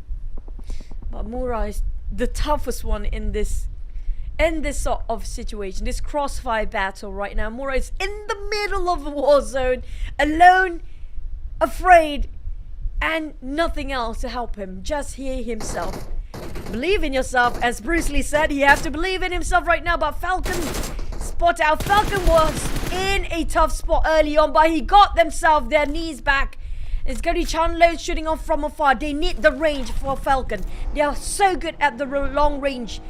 It's not that great when it comes to ambush and CQC, but when it comes to long distance fire, long distance engagement, they are the best. But they might walk straight into Momboy's lair. PBE Momboy just next to him.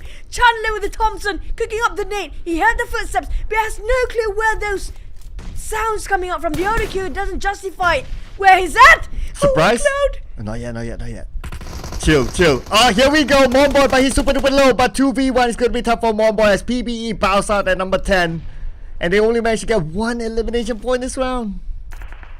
Oh, it's going to hurt them quite a bit when they try to get themselves at the top 5. But Osja and FOD feels like FOD can shoot up to number 1 if they can wrap things up at number 1 spot here. But the others are Osja is still not giving up. Enigma is chasing their tails as well. And still have a 4 for Whisper Mumbo who's been very relatively quiet for now. Very calm, very disciplined. Not try to over-exploit themselves when it comes to position. FOD just reposition themselves as a 2-2 formation here. Amura stuck in between. Amura, where do you want to go? Joseph with spray onto Enigma. Enigma on the outside of the circle still, and the circle is closing. FOD putting pressure onto them. FOD taking advantage of teams being busy with each other to move into the circle. At the same time, we can see that Say Cloud is such a low disaster, and Miss Falcon have been eliminated. Joseph, rest of FOD keep on gunning all the people down. Got himself 7 eliminations already, and they try to get for more. Spotted out Cat spraying over in the smoke. Then Cliff Spooky got 1. It's gonna be done. Take it off Spooky. It's going to finish it off straight away. What a clean execution from a 5. Though that smoke, nothing can cover their eyesight from here. Oh, got 2 as well. It's just within the palm of FOD. Getting Enigma bit by bit. Enigma Caps left, the only last one to survive here. And that's going to be the nade pushing it in. Now making so much work for the team. 5 of danger. They are dangerous right now. But one of the players currently down needs to be picked up. Rain keeping eye onto them. At the same time, we can see that Vipers, they are right smack in the middle of the circle, but they only have 2 players left. They are going up against WPM. West Point Mamba right now, keeping Vipers at bay. But at the same time, they need to be careful because G-Lab is just behind them. Vipers still holding on. This is their usual ground when it comes to Ferry Pier. I remember this when they're playing in the league stage as well. They're always hovering around those bridge on top of Ferry Pier. But at the same time, down to 5 with APG last member alive. West Point Mumbai is a 4, but not engaging as much fight as they used to be. And G-Lab slowly closing into the side of West Point Mumbai. Mix definitely have a pre-fire position just to make sure if anybody picks out, he's going to shoot them down straight away. Well, we do heard gunfires come up from the side of Vipers there. But APG taking on Mixed from which point? It's going to win a Mini 14 from afar. Oh yeah, Mini 14 from afar. My goodness. That is sometimes hard to pull off. And now newbie from G-Lab. Where is he gonna go? Okay, he has to pray that the circle somehow still favors him. We are still... Look at this, Choo-Choo. We are like stage 6 circle, but 5 teams left. Very fast game today here. Everybody just want to go for the eliminations. Nang finally get it down there as he tried to make an entry for the entire team. Rain making sure they got keep this one really heavily, but they'll be ambushed from a backline. Spade couldn't hold it in much longer. Federal has taken advantage. Finally, West Pamomba start to make a move here. John with the DBS down on his knees as well, bent off by that Molly.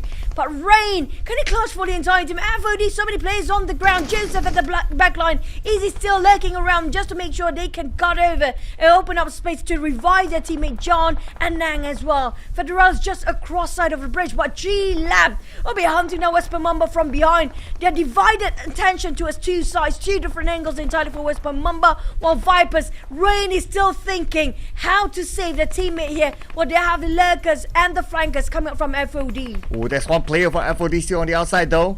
But he has players inside of it. Rain, could he come in at the right timing? He doesn't have any nades, so he can't toss it, but his focus now is to revive his teammate. G-Lab being stopped by West Point Mamba from coming into the circle. Kai will need to move forward. Michi with the nade on his side will toss on to the other side. Will it land? That will be the question. Kai will retreat back into the building. Newbie is still calling out for help. And Michi slowly with an AK. Rain got on Nang. Finish it off. Vipers, FOD. Feels like Vipers will be eliminated first instead of FOD. They gotta survive for the next few rounds there.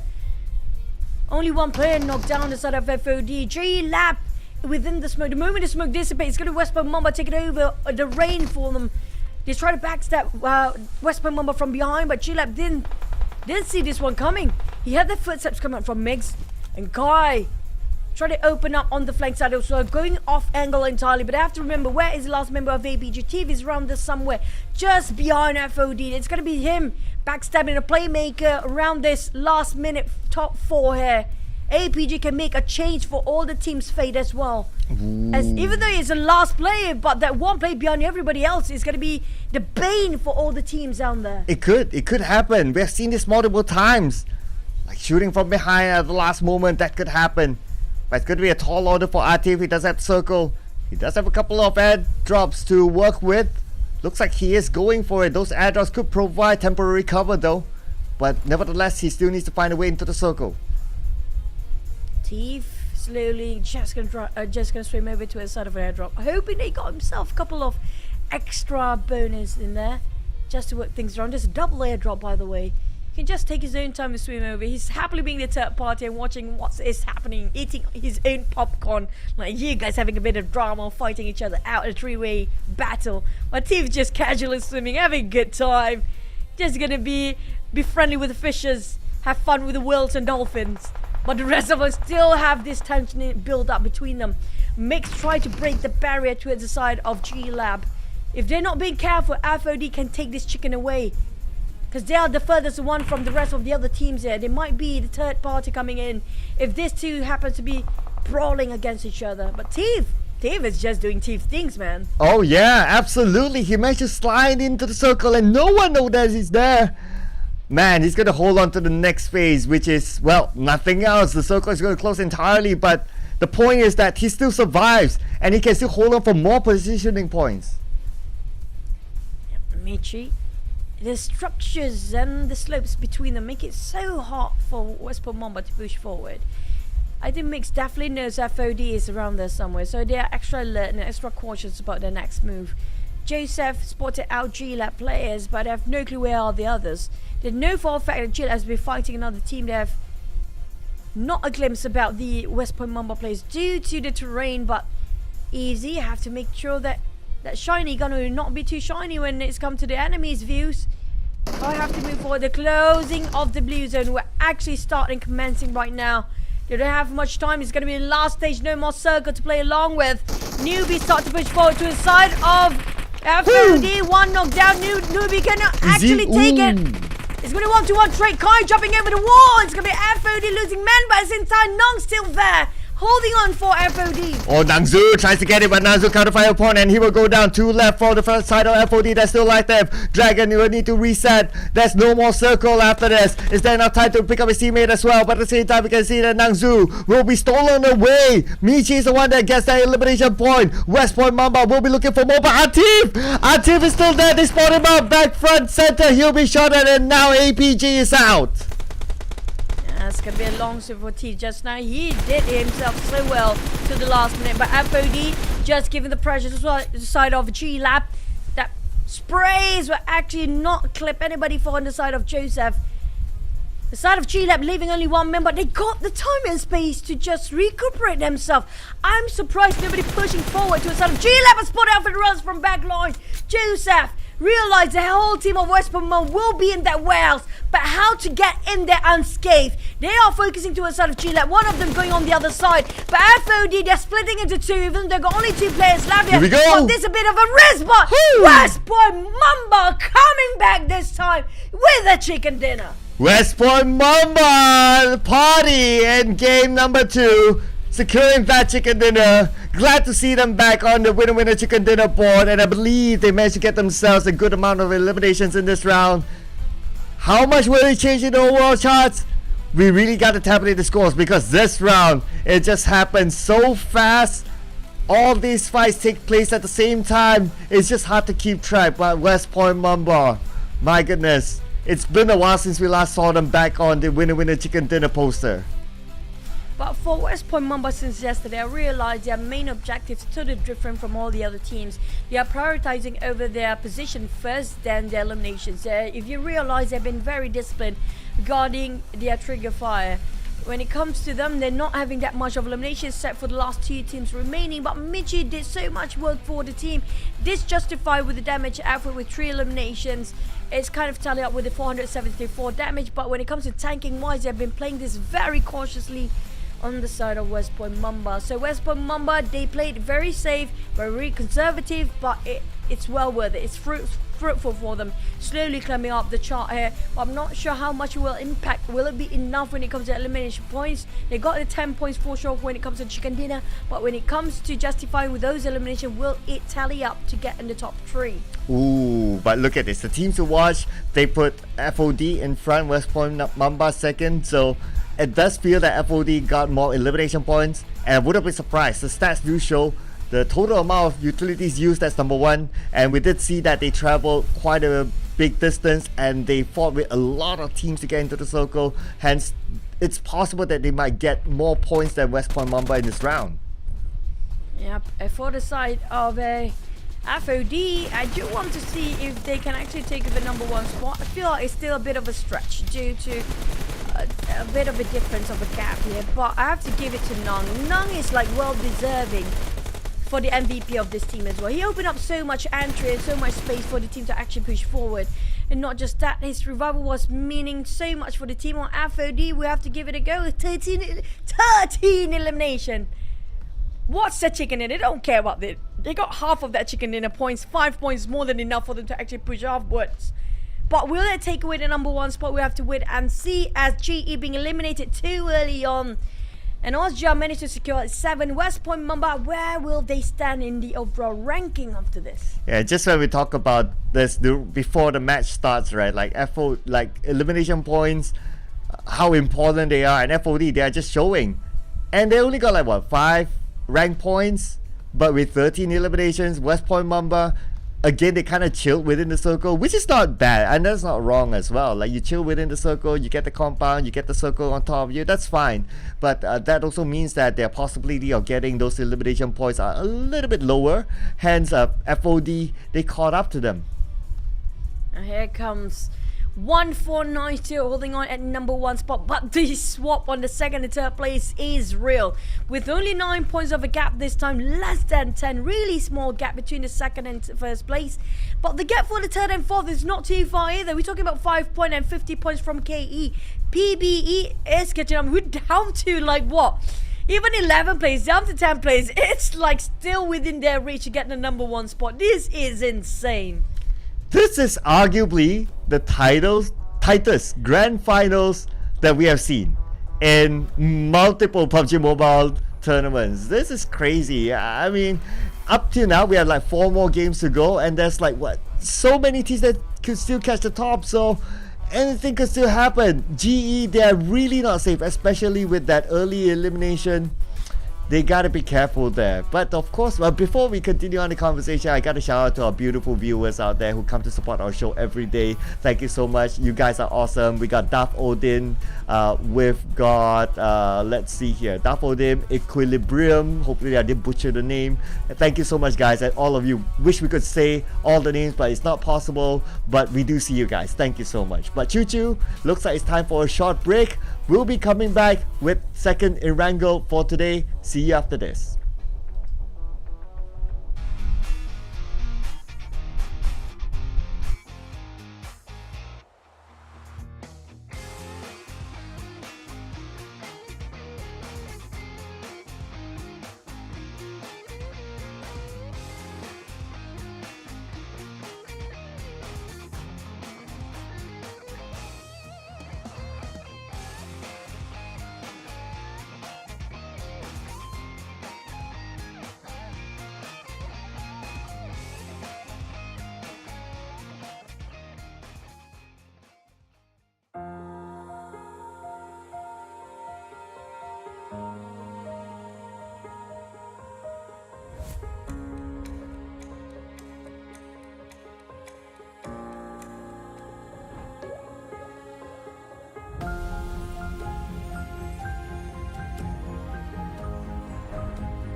It has been a lively day for the stream, but it's getting more spicier when it comes to our final day in the PMPL SEA Wildcard Spring 2023 with me, Chu, and Sir Cloud for you guys. Today we'll be navigating your way into the story of the PUBG Mobile SEA Wildcard when it comes to the last coming back into the game. West Point Mamba did it.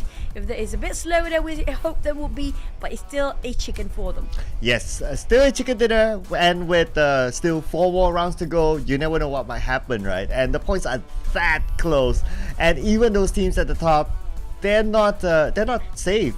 With GE going up fairly early, with Austria Esports also had their moment that they went out earlier. So yeah, I mean, this is again like what we say, right? This is one of the tightest finals that we have seen in a long time. Like, there's so many teams that could still be involved in that number 1 spot.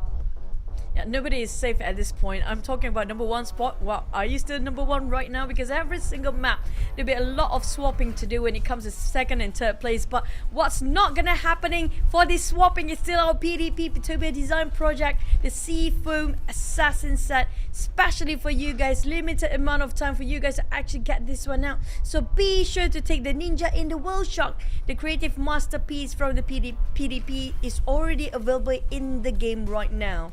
And of course, we all know the sequence, right? When you see this, but I have to say, that is really, really colorful. When you see that, you will see the next one that's going to be the Bruce Lee. Have faith in yourself.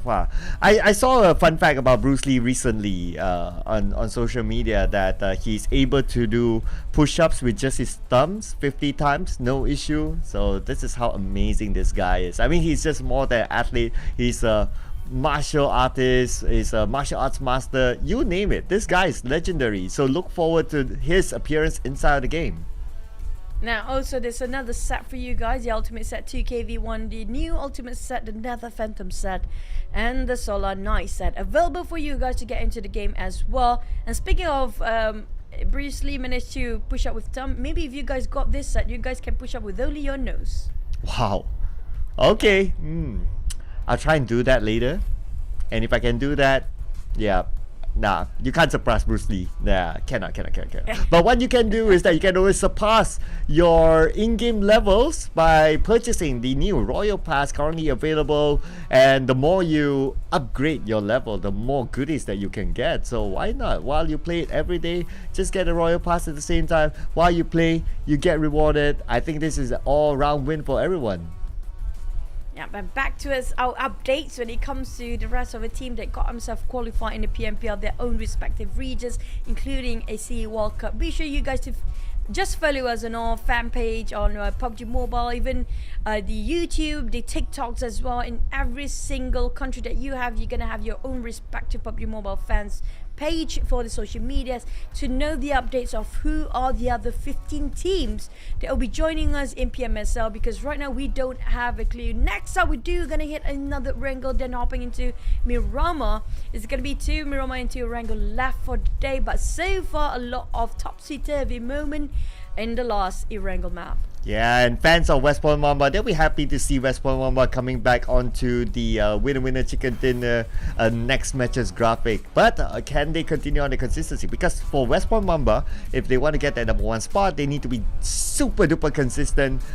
Probably a lot more chicken dinners in the bag. But then again, we kind of think about it, they weren't the team with the most points in that round. It was FOD. So again, it does show how important the elimination points are, and by realizing that, I think we can see more aggressive plays in the next round.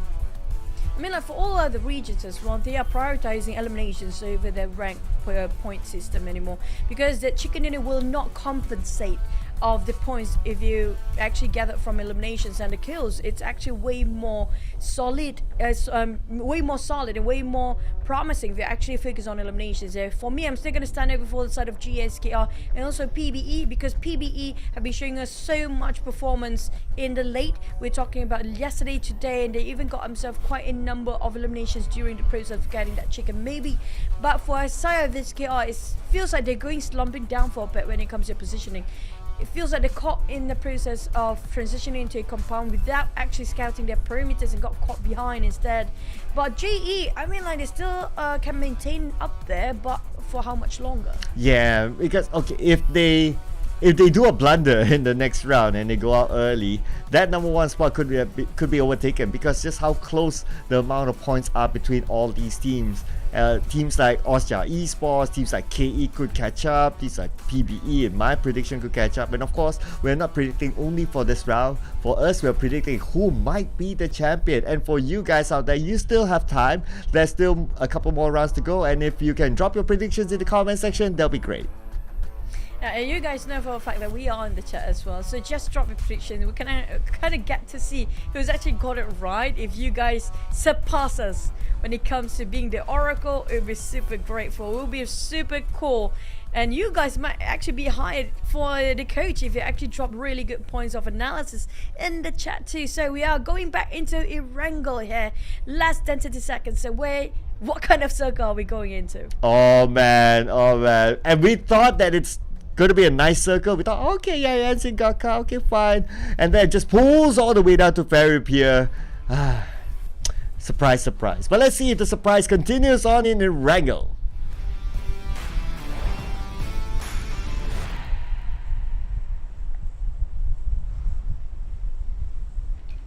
Second last Erangel of the day. We're going to head it into Miramar next and finish off again with another Erangel. But feels like the flight path coming up from possibly around Zaki area down to yeah, there you go, from the outskirts of Jogopol actually down to Sanhok military base. Feels like a reverse of the flight path we had early on, and very far for those actually trying to drop around Stalber or Savannah or even the Povka and Milta Power here. It's going to be a long, tough journey for them. But if the circle happens to be there, then they have to force themselves to be there in the first place. Yep. I'm holding my breath though again. I mean, just okay, earlier on we were like, come on, nice circle, we hope for it. Yes, we got the first one, but then it's what we call fake hope. It just didn't happen. It just had to end up in Ferry Pier. You might as well just give us a tough circle. You might as well just give us military base circle all the way. Why not, right? Why not? While you're at like it. It's gonna be, I feel like we're gonna repeat the same sort of a circle, maybe a bit different, not very 100% the same. Basically, it's never the same circle, but it's just the rotation feels like it's going to be to its downside. Maybe it's going to be SMB, I don't know. We hardly get any right side of a map these days, but Vic, with only pistol in his hand, might have a bit of a brawl with Brain with two Vipers. Moy going to help him, but it's a bit too late now. Oh well, we're back to very, very early eliminations again. And because the action happened that fast, we didn't manage to get to see how the first circle is. So I guess we'll need to wait and see. Let's see if Vipers can get more, but unfortunately for Sin, they'll be giving that point away. Feels like they are criminals coming up from Vipers. They're leaving the crime scene the moment they commit to it and just flee away. But Spade got caught red-handed there as Q up shot him down with a pistol. Finish him off straight away. Sin goes to the jail. What is happening? What is happening between these two teams? Vipers and Sin. They are insane. They are going to brawl. Oh my goodness me. Whoa, wait, what?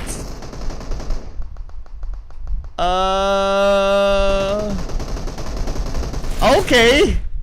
I mean, I did expect like fast and exciting, but this is just next level. What's the point of having rifles if you can play pistol, right? And Medusa intersection. Oh my god. And the flight path is just happen to be contradicting towards the circle as well. Sen and the side of Vipers. Vipers being eliminated too early on feels like really dim at the end of the tunnel. But FOD having visitors without any gears on them. No sort of vest, no gears. Going to fight against one player coming out of Joseph. Joseph taking the entire team of PBE by himself. Oh, okay, yeah. But that's it. I mean, too much for him to handle. If he can clutch all four, that'll be awesome. But PBE didn't lose anyone, so they're okay. And it's still early on, so whatever resources around, well, there's not much here though, so they still need to go somewhere. But anyway, it's still okay for PBE, a team that's eyeing that number one spot, currently at number 5, and the gap between them and GE is really close. It's only like 14 points. No, not 14. Let's see, my math is killing me right now. 23 points. There you go. But this is detrimental for FOD to lose so much men early match. We're talking about them, the tightest contender, the closest one to get into the number 1 spot. They let that slip by our fingers by challenging PBE straight from the start. I'm not sure what is happening. This is crazier than we thought it would be. Yesterday we thought it's going to be a crazy day, but today is way more than we expected to be. Yeah, and you know what, Chu? FOD, the team that got the most points in the previous round, now down to 1 person. So from their game plan of probably trying to get elimination points, now they have to resort to only playing for placement. There's no choice. Feels like they're making a rookie mistake by facing PBE one by one. And I have no words for that. You guys just saw the kill fit. I'm not gonna even comment. I'm like, I had enough of this. So like, I'm done. The door is that way. But I'm for so done, man. for a team like Vipers, FOD, the lobby is that way. FOD, oh man, come on, they were like super aggressive. They got a lot of elimination points, but this round it just falls again. So I mean, this is why the chart just goes insane, and it's just so close for so many teams, right? Because the moment you thought that the team is on top, okay, they're doing great and all that, the next round this just happens. What is happening for this team? They are taking unnecessary fights without anything on them. Just trying to risk it out. Too much at jeopardy here. Too much at stake for them to play it that way. But for the side of GE, they know where they stand right now. They're being extra vigilant about trying to be cautious what's surrounding them. But West by Mumbai showing no sign of stopping, with them taking on APG, the next one chasing the heck out of TV. No mercy they call it, but Oh boy. that flip, okay, that stopped them at their tracks. So a little bit of a luck there, but RT managed to get away, and because of that they're not going to pursue anymore. It's just too far. Might as well focus onto the circle. They are in areas of Milta, so they might want to get into somewhere more strategic. These guys are so persistent when it comes to chasing down people in cars.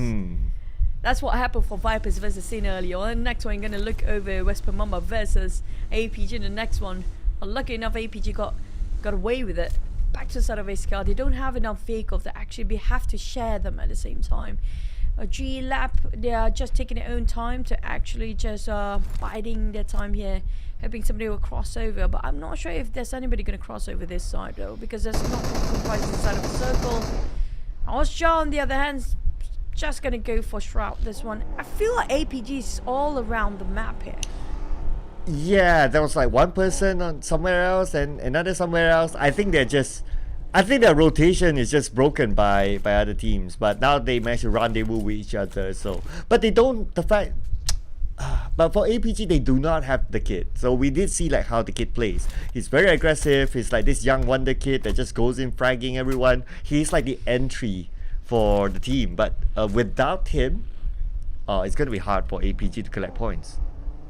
But at the same time, I don't think that is impossible, because do you remember about Shroud? Shroud and Kid almost have the similar role in that terms.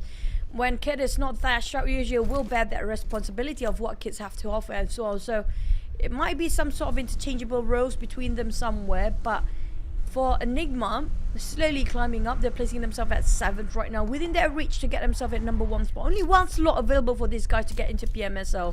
So they cannot have any mistakes. There's no room of error for them at all when it comes to the last day. They're just going to be build up their loot. I'm like, they're bound to be early clashes due to the flight path in the circle, right?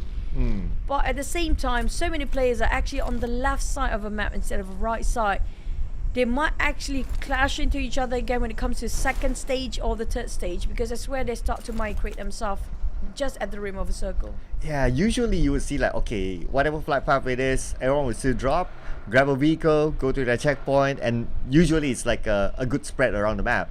But like what you observe, everyone was still at the left side, so that also means that they will move in the same direction at about the same time once they're finished looting, and hence we can see, despite the circle shift, they are still majority of teams on the left as well. And oh yeah, it doesn't help that the circle shift towards the right. So in essence, I would still say that the circle is kinda cruel, but not as cruel as before. It's okay. It's still okay. At least it's, but if it's you still a compare bit. to yesterday and the last one, I mean, this is way more okay than the last one, though, honestly speaking. You cannot ask for better than this right now.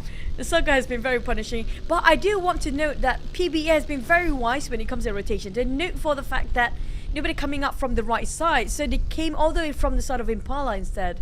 It's really smart coming out from them. They just negate every unnecessary fight as possible just to be sure that they have enough resources to last until the last few ones. But GE was to be knocked down and finished off by West Mamba. I feel like it's going to be a three-way warrior. If Falcon happened to be passed by, it's different team entirely. KE, YG and West Mamba is still there somewhere. Wow, what is happening here? We're not stopping yet. Boyshon goes out, Kaya being eliminated, and now maybe Romeo Boy. Oh, he got to swap vehicles now. Good thing he managed to get into the ditch, so now he can swap it up. But his teammate, one sec will be like, okay, 1 second, don't go away. I still need you, buddy. I still need you.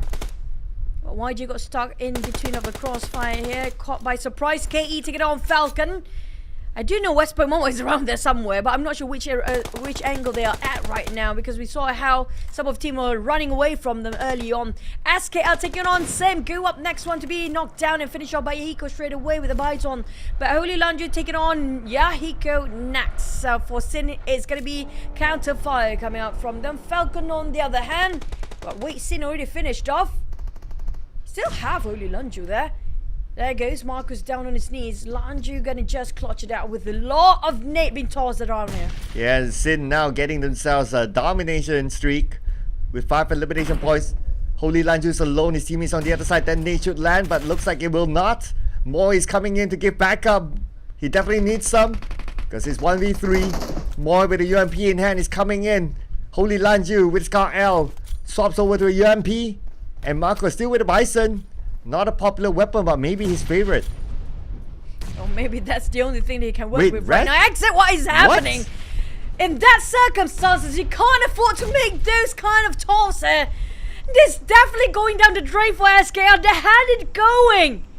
It's only Holy Lanju and Moy left that gonna be just going down the drain for SKR. The timing to make a mistake that are just so detrimental. It's of all times, right? Of all times, I'm just baffled right now.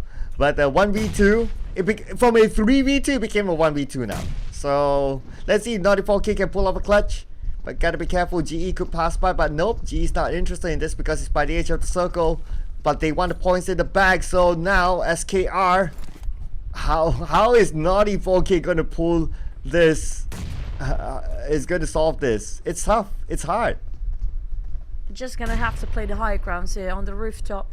Hopefully not be spotted out by another third party coming in, or maybe the third party will actually save him in the last minute. But at the same time, that mistake just now was so punishing to a side of scale. That's so rare for them to actually make those kind of mistakes. We do have PBE taking on YG at the same time, while Sin still chasing the heck out for the side of SKR here as the last player remaining. I'm not sure how Naughty can actually clutch this one out. It feels really difficult, while Sin got himself a huge upgrade of loot from the damn boxes from SKR.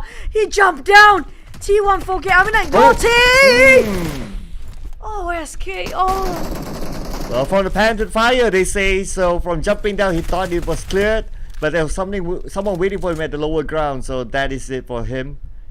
And KE eliminated as well. Another top contender out. Oh man, the chart is probably going to switch again. GE having a great day here, since they are not contesting any of the teams at all. They're taking what West Mumbai has to offer back into their hands. They're playing the same tactic, playing it as disciplined as possible, not attracting too much attention, and try to go it slow and taking fights when only it's necessary in the last few circles. But PBE on the other hand, different mindset entirely. Already got himself full squad points there with 4 points at the back. But look at Sin with 8 eliminations now. That's crazy. Like, Sin is really going all guns out here. Yeah, despite having 2 players left, but they're like, okay, we'll just play. Maybe they're like not thinking too much about the number 1 spot. They just want to get as high as possible, just to get as much prize pool of what's the right word again? The bigger pie of the prize pool. Yeah, that was what I was about to say. So they have that no fear sort of mindset, and sometimes you kind of need that if you want to get those elimination points. Feels like it's a bit of a stretch for Sin to actually get a #1 spot, but for them to actually get a top 3, it's not impossible at all. As long as they keep it going for the entire day, just how they perform here just now, it's will be perfect good for them. On the side of BG, they were great in day #1. They lost it, and YG as well. The teams with a G, including G Lab here, except for GE of course. They have lost the momentum of day 1. Suddenly they are going down the drain day #2, and day #3 has been really quiet for them. But the circle just happened to be right on top of Mansion. GE already guarding themselves to a sort of FVE, gonna gatekeep that. But Ozja might actually challenge them from afar. We have Enigma come out from the southern part. Same goes for PBE, who's guarding over against West Point Mamba. Falcon will actually try to be a third party, but never mind, he'll be third party by the side of Ares with the Scar L. Got himself just a tiny speck of dust there that actually can see through the helmet of the player, but FVE is not happy about it. But they have to be extra careful, extra vigilant, extra cautious, because they are being surrounded by so many teams around them. Yeah, the thing about that compound is that it's a lot of open area around them, so if they choose to move out, they need to be totally aware of their surrounding. Now putting focus on the APG, we have Shroud against one side gets shot down from afar. It's going to be QB from Enigma. A little bit of a long-range third partying happening there. There's one more player from YG in the compound, though they don't know that he's there yet. It's going to be Romeo. Romeo is still alive, and they are unsure that he's here. PBE having a different mindset entirely, going for the rush this time. It's going to be Falcon instead, going to the side of a layer of a PBE here, and being greeted very warmly with that shotguns and a lot of rifles, meeting out even West Point Mamba from afar. PBE holding their fortress so strong, cooking up the net for Federalis, now rushing in. West Point Mamba being attacked by the taking advantage, but the low toss will cost a grave to the side of West Point Mamba. Emma's knocked down, almost got entirely down as well. Cool taking out Federalis, but West Point Mamba, this is a fail attempt of a rush, taking all the Emmas with nothing of health. DB28, West Point Mamba! They thought they could be the housekeeping team, but PBE is not willing to let this slip by. Two beautiful jump shots back to back, and it's none other than Monboy pulling it off. But the nade from Michi, gotta be careful if the nade's tossed onto Monboy. Monboy could be eliminated, and now Monboy chooses to fight with the UMP. Evades the nade. Michi now comes in. Michi now versus Monboy. It's gonna be 1v1. There's not enough time to pick up their teammate. Michi, he comes in. Michi, he wants to pick up his teammate Ermas. He needs to win this fight quickly. Same goes for Monboy, but Monboy might not have enough time to take out Rybon. The fight happens, and Michi wins it. So close of losing that one. West Point Mamba thought, you know what, PBE, they're being rushed by the side of Falcon. Okay, this is the time for us to step in as a third party, but now they're digging their own grave. This is a graveyard house. G-Lab walking straight into what West Point Mamba did just now. Oh, it feels like RZA repeated deja vu all over again. As G-Lab being put on by the Molotov. West Point Mamba, they still can do this. Ah, looks like the answer is not, and West Point Mamba eliminated by G-Lab. And G-Lab still maintain all their players with this compound. Oh man, I know it just shows how precious this compound is. Look at the amount of vehicles there, and G-Lab gets to have them all. Last man standing, and the last man wins for the side of G-Lab. Lucky enough, they don't have another team going to do the same thing there. Ozja, on the other hand, spotted out APG across. There's also GE around there somewhere lurking, just at the corner of the map. And Daisy wants to just shoot down, and with Fraser supporting on the left side as well. And being extra vigilant about it, just to be safe. We do have also BG behind there.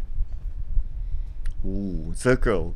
Aha! It's still on to Ozja Esports, as well as GE. FVE is coming by. I would say at this point, Ozja Esports, I love their position better because the mansion building is on a really, really high ground. And it's kind of hard to penetrate them. Of course, they need to guard their surroundings as well. But anyway, now we're putting focus on the FVE. They know that someone's in front of them. I would say that it's going to be a worthwhile fight. They want to take over the compound in front. If they want to. Question if do they really want to do that? Because right now they're being extra careful, but there's 10 teams remaining, and definitely have shot for that chicken dinner. You don't want to let that slip by. But Moxie with the SLR thinking about which way to guard it, either on the left or the right side here. They definitely hit a couple of shots here coming from Falcon. FVE, Aris want to spot those are actually right across them in the compound. Enigma Spooky taking on one of the player of YG as well. That's leaving only one player left for the side of YG, and Falcon Cloud taking on G-Lab. Got himself the win over those compounders fought over. Last minute Teeth giving away his position by looking out the window here. You cannot just be careful, you just stay away from the window at this point. There's so many teams around it. Oh yeah, there's just so many. None of the windows are safe at this point. Gotta stay away from them. And now look at this high ground that mansion is at. You can see that it's not easy for teams coming. Even though if BG has a full squad, it's like if they want to overtake this compound, it could be worthwhile, but then again it's hard, so might not be the right timing. So they might take it a little bit slow. Plus they are playing by the Asian Circle, they still have some time.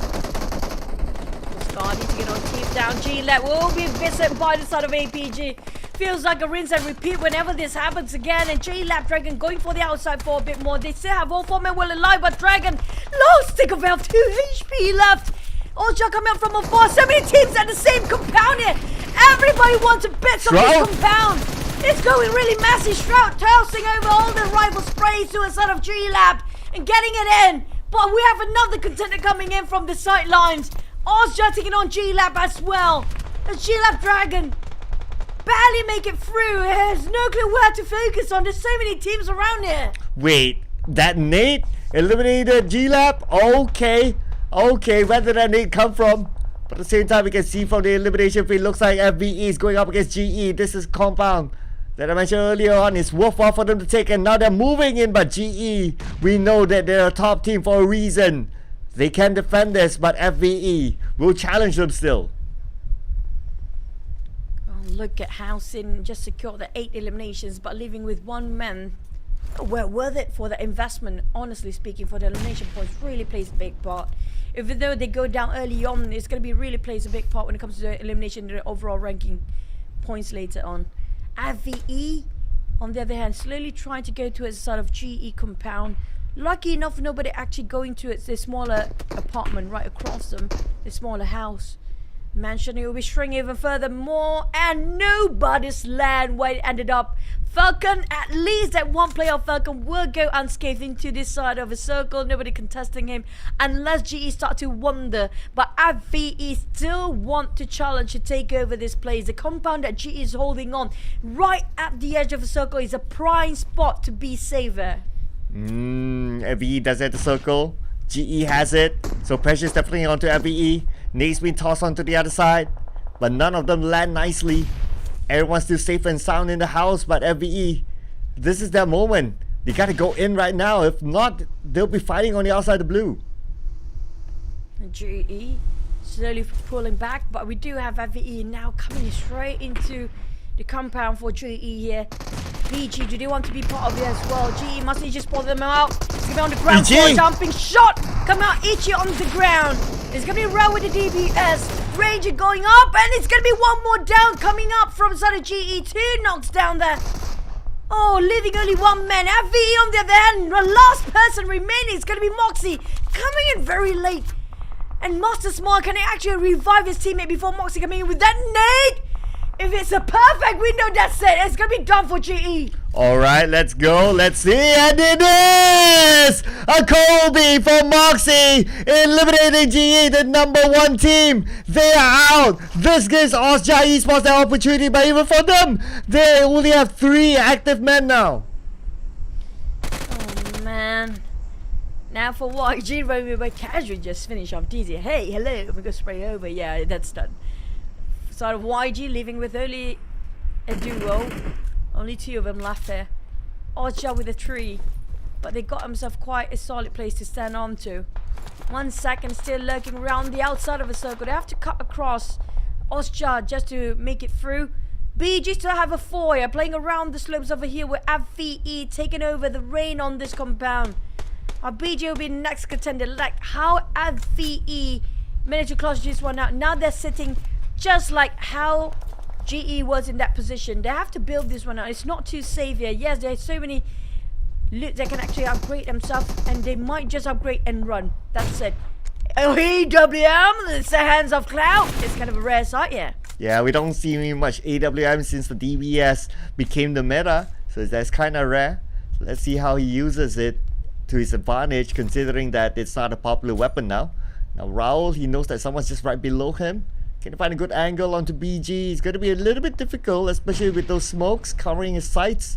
Moxie going on to the other building. They're just spreading out, trying to cover different angles. But Moxie is going in for the flanks to the left. Roll. And for the flank side of BG, off angle entirely. Here comes another smoke right on top of BG. But Moxie coming up from Mura's side. Roll got it opening. It's gonna be it. They're gonna go for the rush here. FVD got the opening. They're waiting for Mura to stand up, spot it out of Mura. There goes the spray with the rifles. But Roll is still being cautiously treading on thin ice, but overexposing themselves. Ambush from another outflank them from afar. Amura now stands up, trying to reposition himself. No for a fact that he's in a stuck position. Try to help his teammate first. BG will pick up Edward, but 1 second taken on Holy Lungy. There's going to be the last player, even though they are the last player that being eliminated just now at the 7 players. But that 8 elimination will play a big part and definitely will help them when it comes to overall ranking. But 1 second and YG. They have to move. Yeah, Asia Esports. I mean, it's a miracle that they're still alive. But now they're taking the fight against YG. YG taking the fight back. And Romeo White at the forefront. Not getting visual of where his opponents are at just yet with the UMP in hand. The smoke's blinding him. What's this coming in from the other side? And the DBS gameplay is on par. Romeo Boy going with around the rosy to sign in. 1 second, just a duo of them wiping off the floor clean against Osha here slowly. And they clutch it. They managed to do it. Osha placing themselves 6-2 to YG. Valiant effort trying to push forward. Boldly take over the compound. And just slowly wiping off the floor clean here from the back line. Oh man, GE. They'll be thanking YG for eliminating Asia Esports.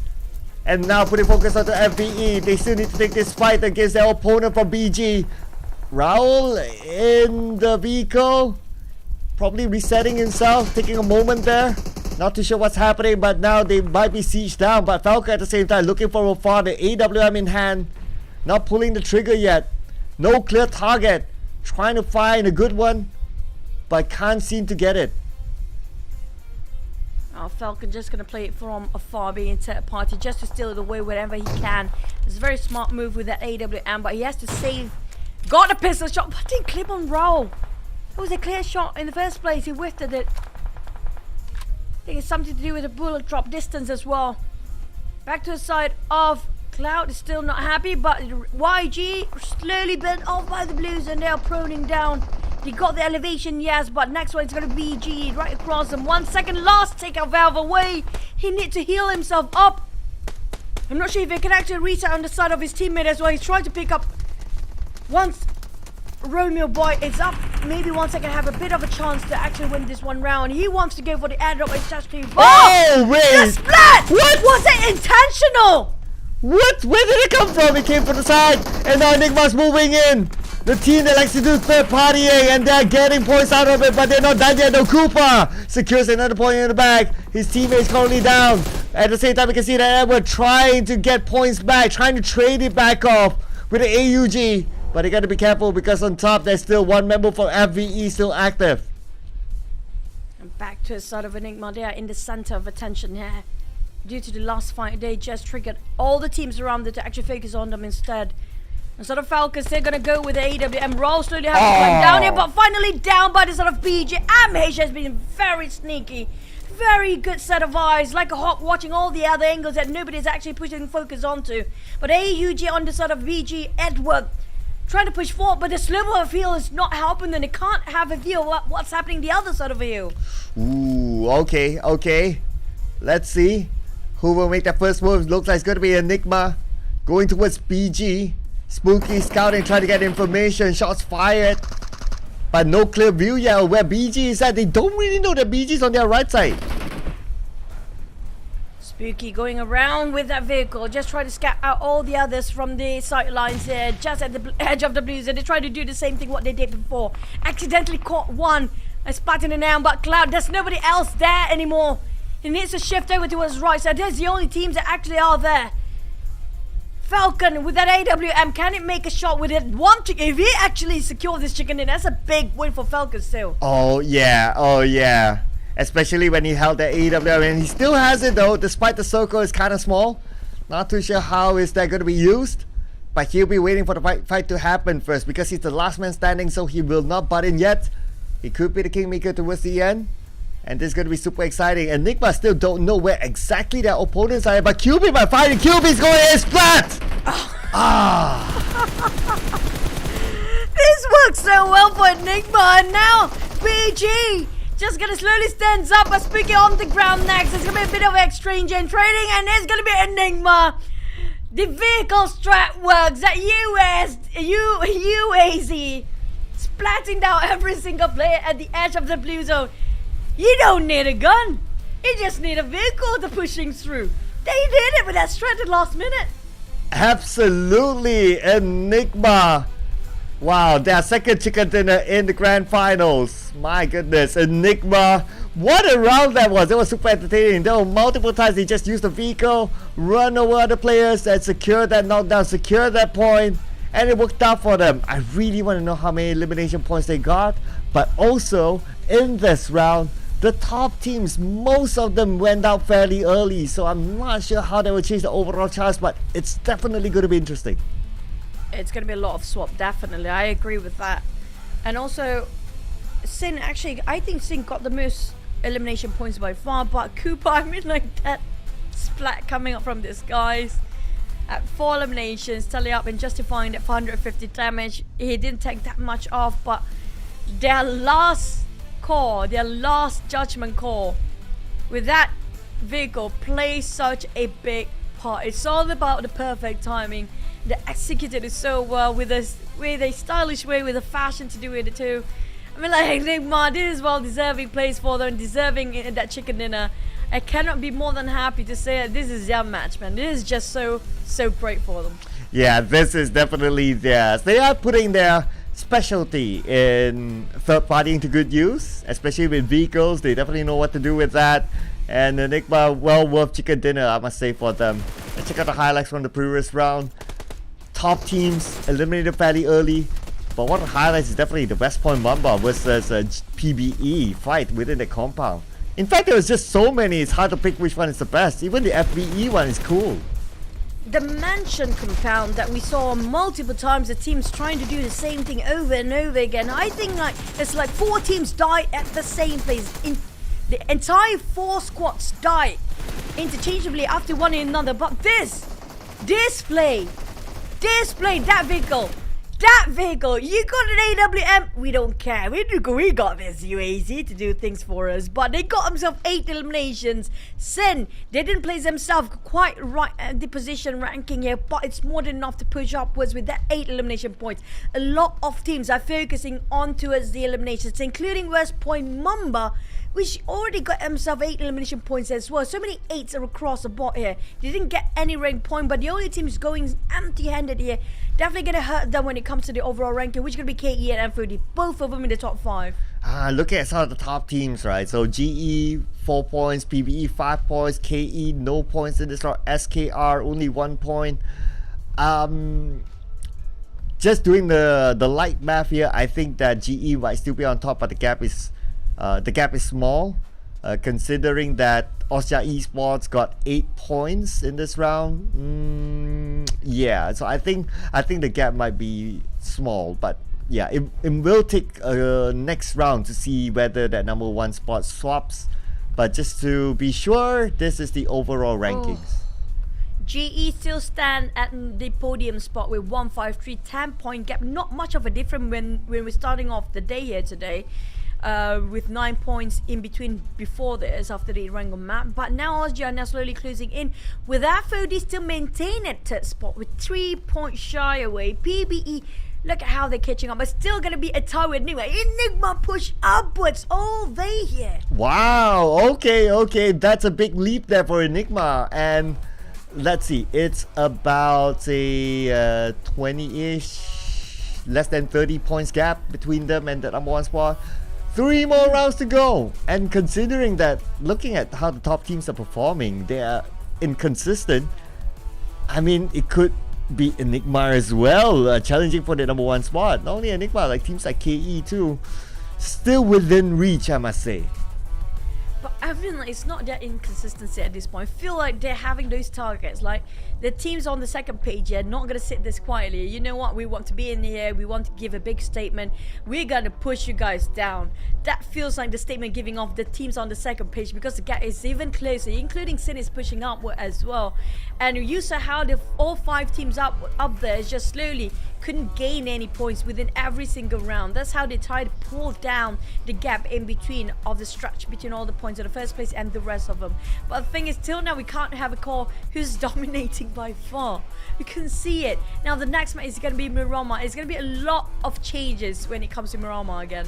Yeah, because Miramar is like, it's a totally different map and all that, so it will be challenging for our teams. But what's not challenging is for you guys to follow us on our social medias. We're on Facebook, we're on YouTube, we're on TikTok in multiple languages, whether it's PUBG Mobile PUBG Mobile Esports Cambodia, PUBG Mobile Philippine Esports, PUBG Mobile.esports.sg, PUBG Mobile Malaysia, and we have, of course, the main page that is PUBG Mobile Esports too. So don't forget to follow all around the social medias, and do follow us as well. My name is Cloud Mai, together with Chichu Gaming. You can find us on multiple social medias. We wouldn't mind if someone comes by and say hi. Yeah, do say hi to us. I wouldn't mind. Why not? But for the top Miramar performance, we do have West Pomama. This is their favorite map. Austria is in here as well, FOD, SKR. This is going to be the teams that we used to see them when it comes to their fragging ability in this map. It's going to be remarkable. I'm surprised GE didn't make it in, because they're pretty good when it comes to Miramar as well. But this is the time. West Point Mamba building up the momentum and setting a tone when it comes to the final day. This is the time and their favorite map, and they have to play it towards their side. Well, this is where we have to deliver the bad news to GE. That stats-wise, it does not favor them. It does favor West Point Mamba, Austria, Esports, FOD, SKR, teams that still could challenge for the number 1 spot. So we need to wait and see if they can actually overcome all these challenges. The stats don't lie, but it is still round per round. But speaking about rounds, like what you said, 2 Miramars back-to-back next, and then the grand finale Erangel will be at the end. Yep, it's going to be double back-to-back Erangel, and I mean, that yesterday's circle was another one. When it comes to Miramar, that was, I mean, like, yesterday's circle has been traumatizing for the players. I swear to God, that's what's happening to the players.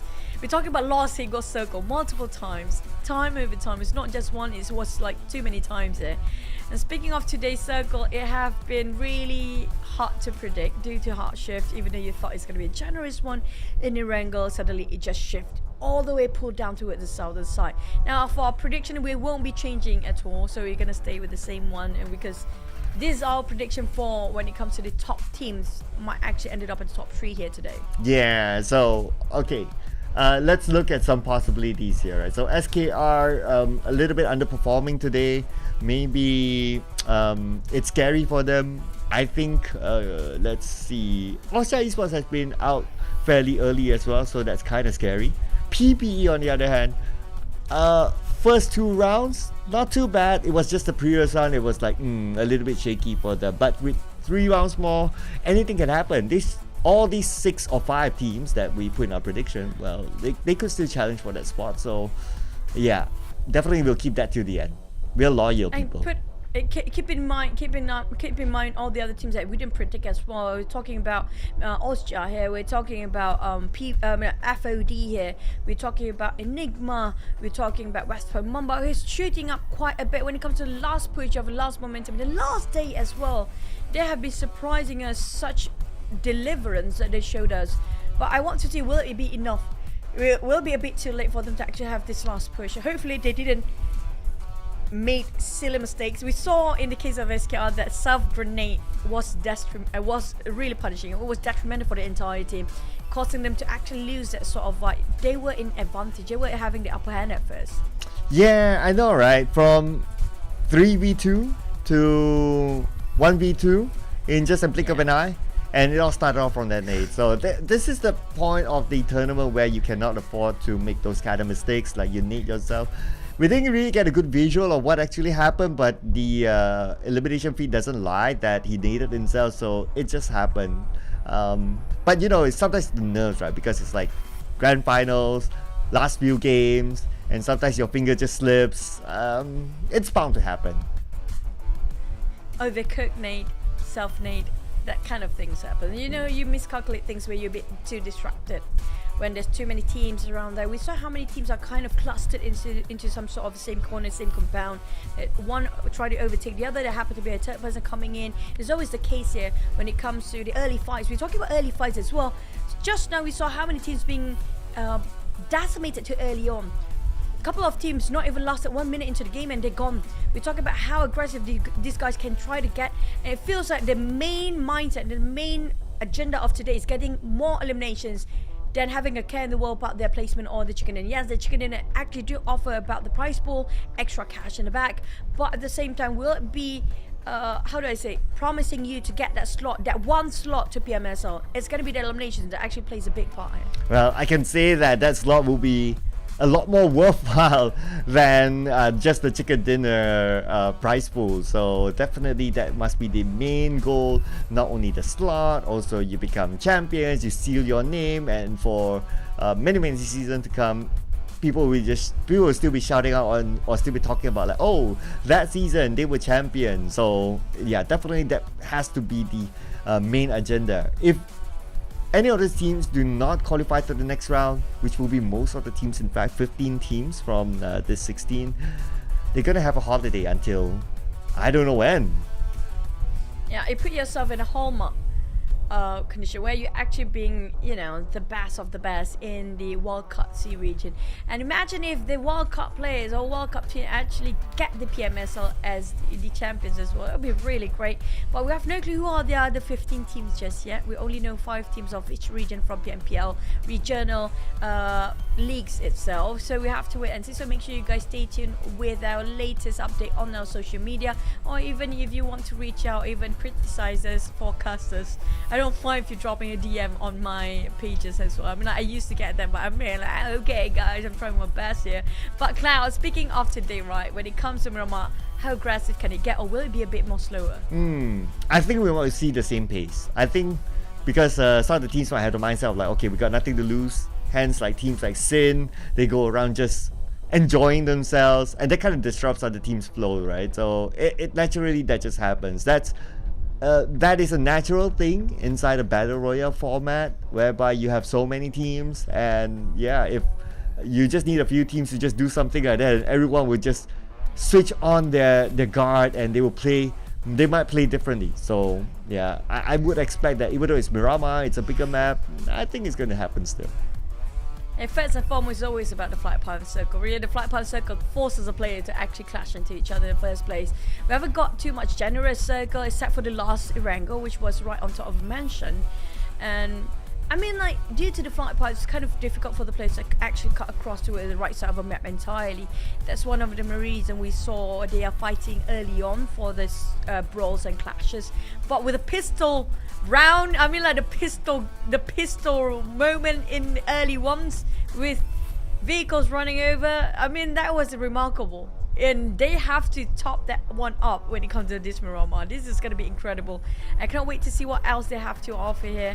Feels like, do we have a lot of sniper rifles from afar, or will it be really water ratio circle, Lost Eagles again, or is it going to be a different site entirely? You have to wait and see, because we never get a West circle. Is that going to be it today? Yeah, we haven't get that kind of circle yet. Let's see. We're being nice now, okay? Let's give our players nice circles now, because right now it's not about the circle. They're just not nice to each other. So let the circle be kind instead, okay? We're good today. Like normally in the grand finals of any PMPL or what, we always be like, oh, mid-base circle, come on, tucked into Lost Eagles or whatever, or really at the corner at Impala. But nah, today we're gonna be nice. We vowed ourselves to change today. And speaking of the players are not being nice to each other, I mean, like, it's gonna be really boring for a peaceful day in any maps when it comes to PUBG Mobile. That's a fun part of it. But do keep an eye out for Sin.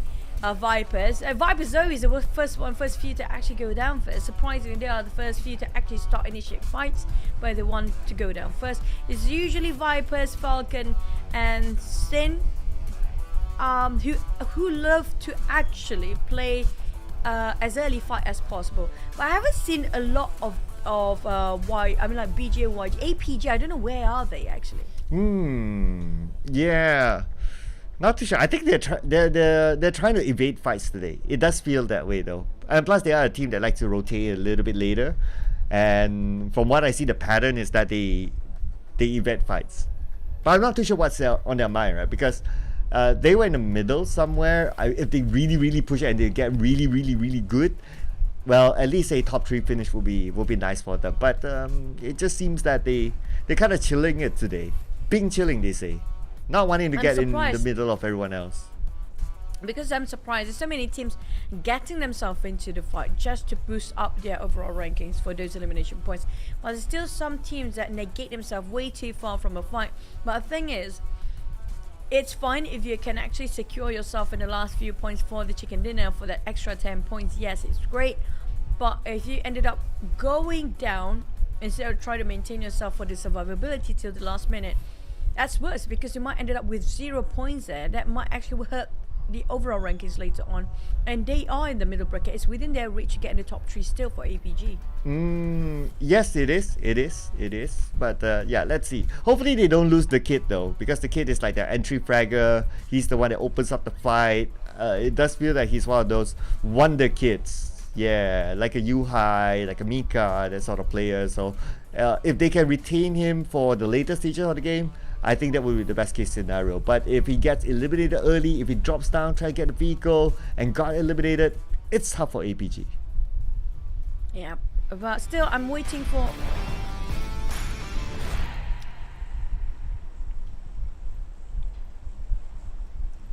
Yeah, I'm waiting for Miramar actually.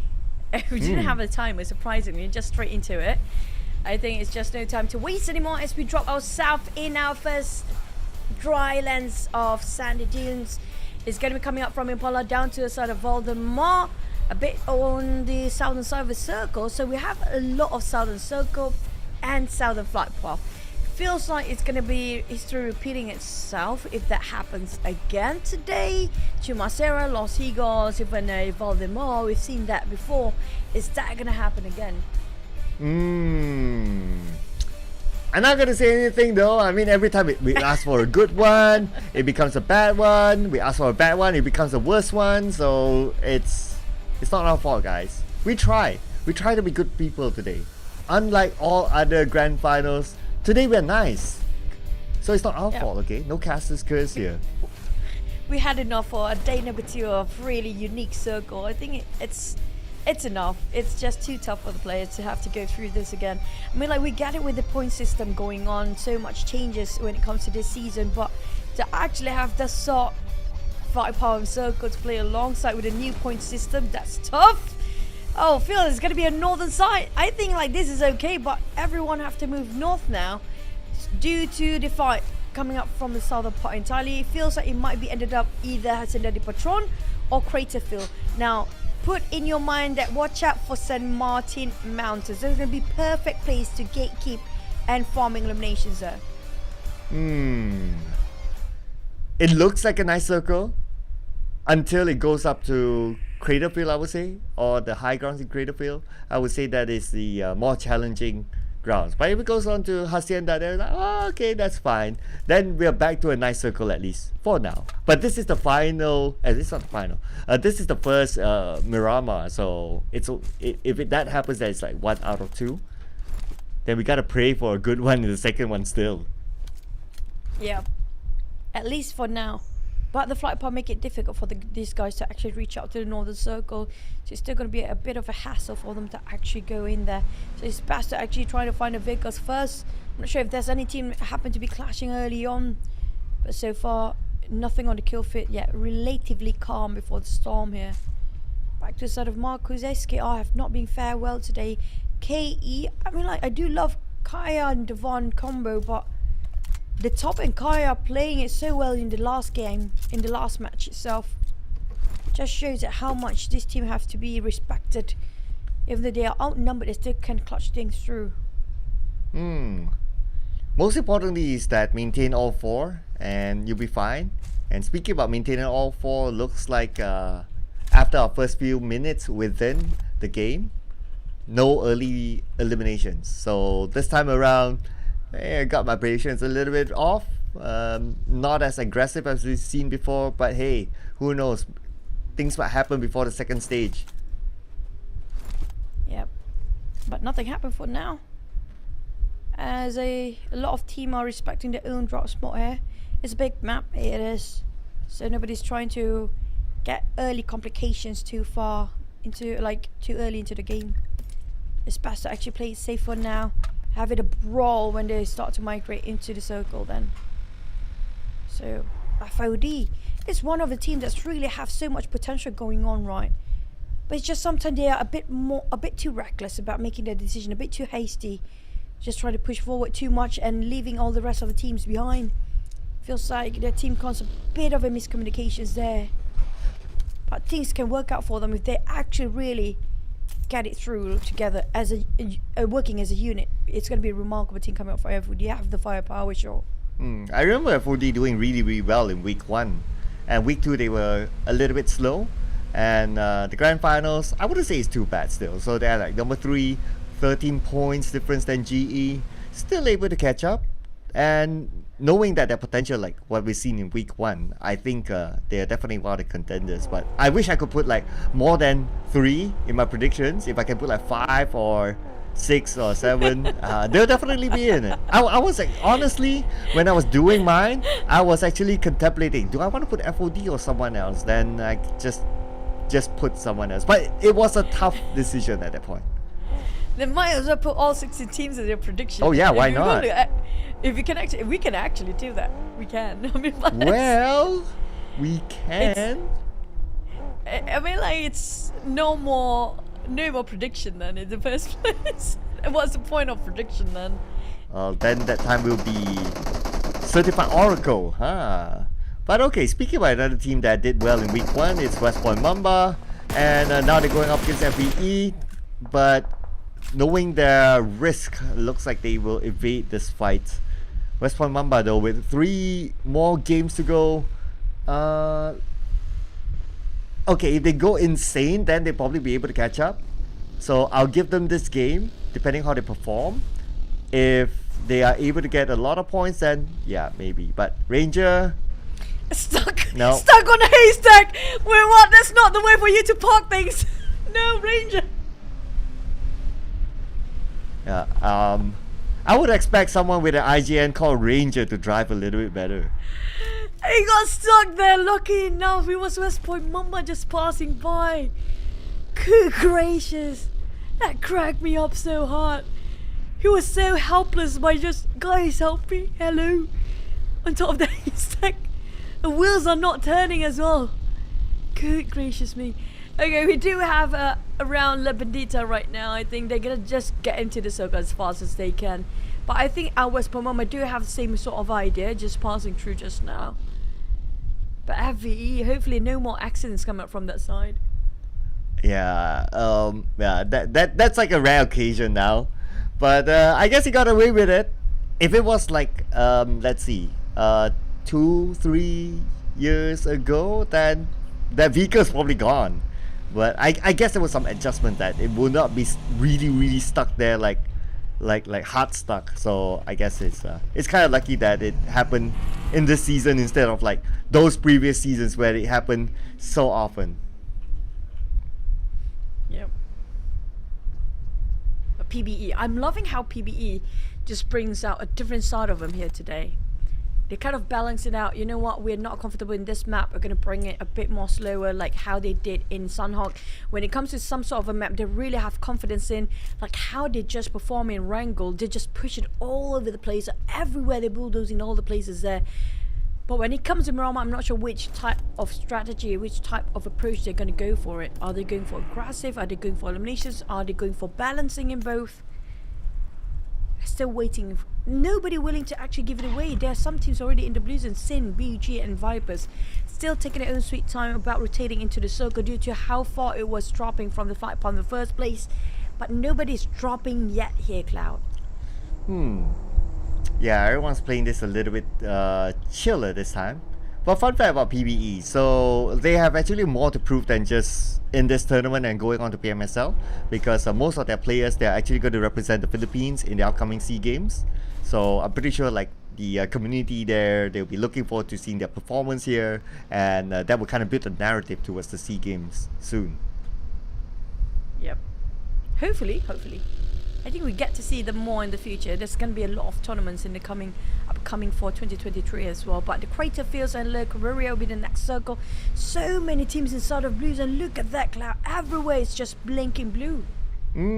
Yeah, because circle, it shift up. So it went to me, in my personal opinion, it's a very tough terrain to play, and that's on top of that with those high grounds. Oh man, okay. The areas of Crater Field. It's always very challenging, but of course, as a viewer, it's going to be interesting to see how they overcome it. So let's see. I would say that at this point, teams are on the race for the high ground, especially if they know that they're close enough. Just go as high as possible and get those vantage points. Maybe like a KE again. I see that they are enjoying high grounds and they're good at it. So they could be one of those teams that like to go up there. Yep. Oh, you did mention about going up there. They definitely got a vintage point here from YG. Loki got quite a view.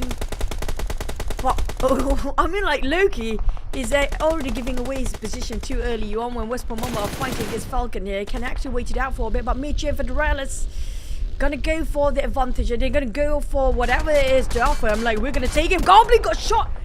Okay, Goblin's gonna play this time. We haven't seen Goblin that much, but back to the side of Federalis. Taking on the sight lines and Mix going a push forward. Andre is down on the ground. Falcon again being the target, like we mentioned earlier on. Always the first few to initiate a fight, but always got caught in between and slowly losing men here. Pretty sad if a Goblin goes out early, considering that I think this is his debut in the PMPL Wildcard.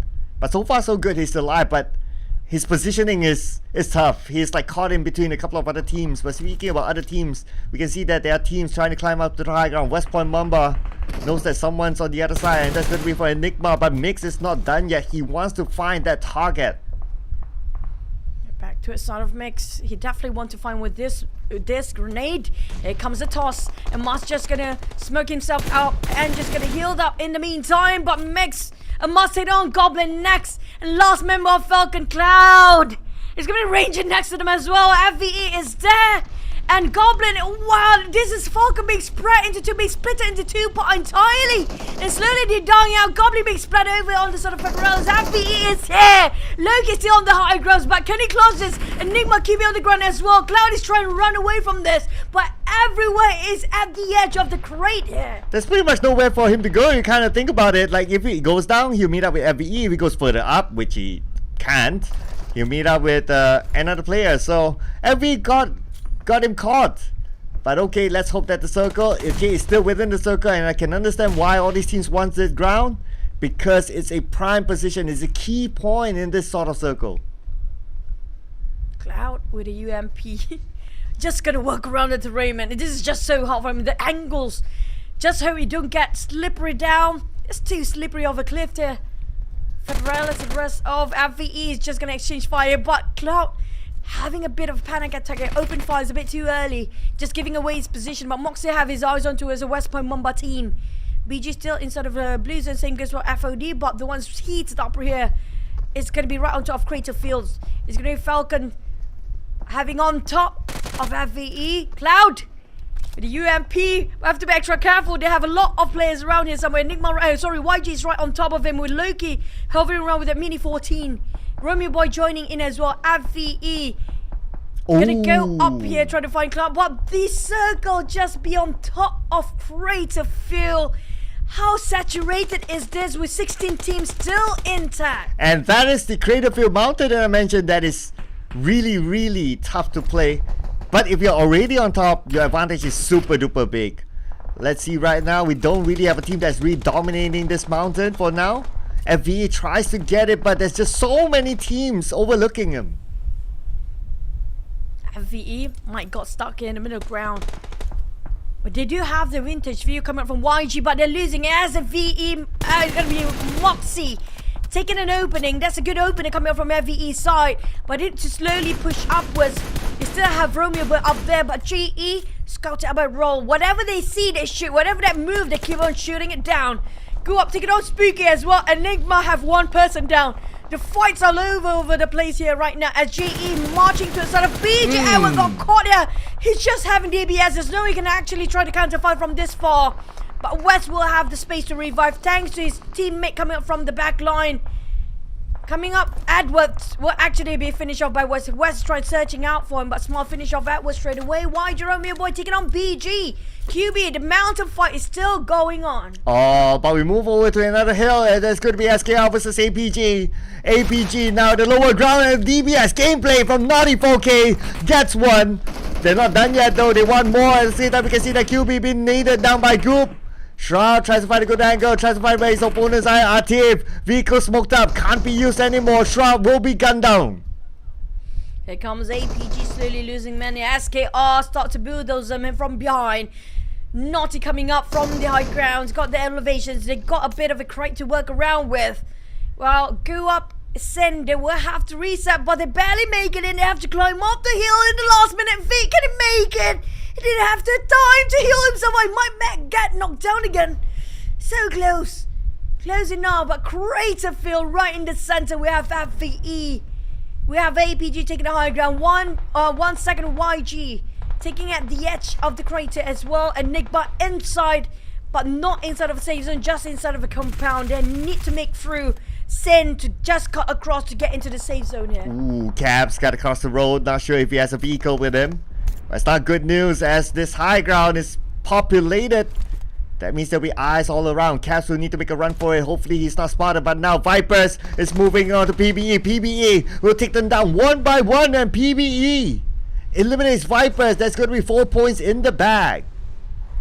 PBE still run and gun. They secured the entire squad here, but they want to go for another one. They want to go for more. They are not showing any sign of slowing down the momentum of getting those kills, getting those eliminations. Vic for the next one for the side of Sin. They are doing the same thing. Got secured 2 eliminations. PBE taking GE from the back line. This is bad news. They might take it over for the first place as Ryan will take it on West and Master HB shot down. And GE taking up the challenge as Masters are marching forward, but this is not a good call. GE bowing out a bit too early again. This is gonna hurt them for their ranking across the board. This is gonna hurt real bad. And that opens up opportunities for Austria Esports, FOD, PBE and everyone else to get the #1 spot. But even closer for Austria Esports and FOD for this round. GE, they could lose that #1 spot. And if they don't come back up, it's gonna be a disappointing run for them. If Austria and FOD are not being eliminated, I feel like PBE can actually have a great shot at getting that #1 spot. Anytime, as long as they got themselves double elimination digit here. Anytime they can turn the tables around. Back to the side of Federals. Michi spotted out on the side of Sen just beneath them. But the slopes is real for these guys. Just too steep for them to land any shots from above. Michi spotted on one with a nade for the Rally, taking on one Kobe. From that kind of distance, from that kind of view, it's so hard to land that one shot, but he made it anyway. What a remarkable formidable player he is. Back to the side of West Point Mamba. Slowly try to defend this climb up, coming up from the side of Sin, but Sin is still going to push through it. While the rest of the other team still down there somewhere, but here comes Mix. Federals finally got a bit of his medicine. Where Guap gets changed with that nade back up to his face there.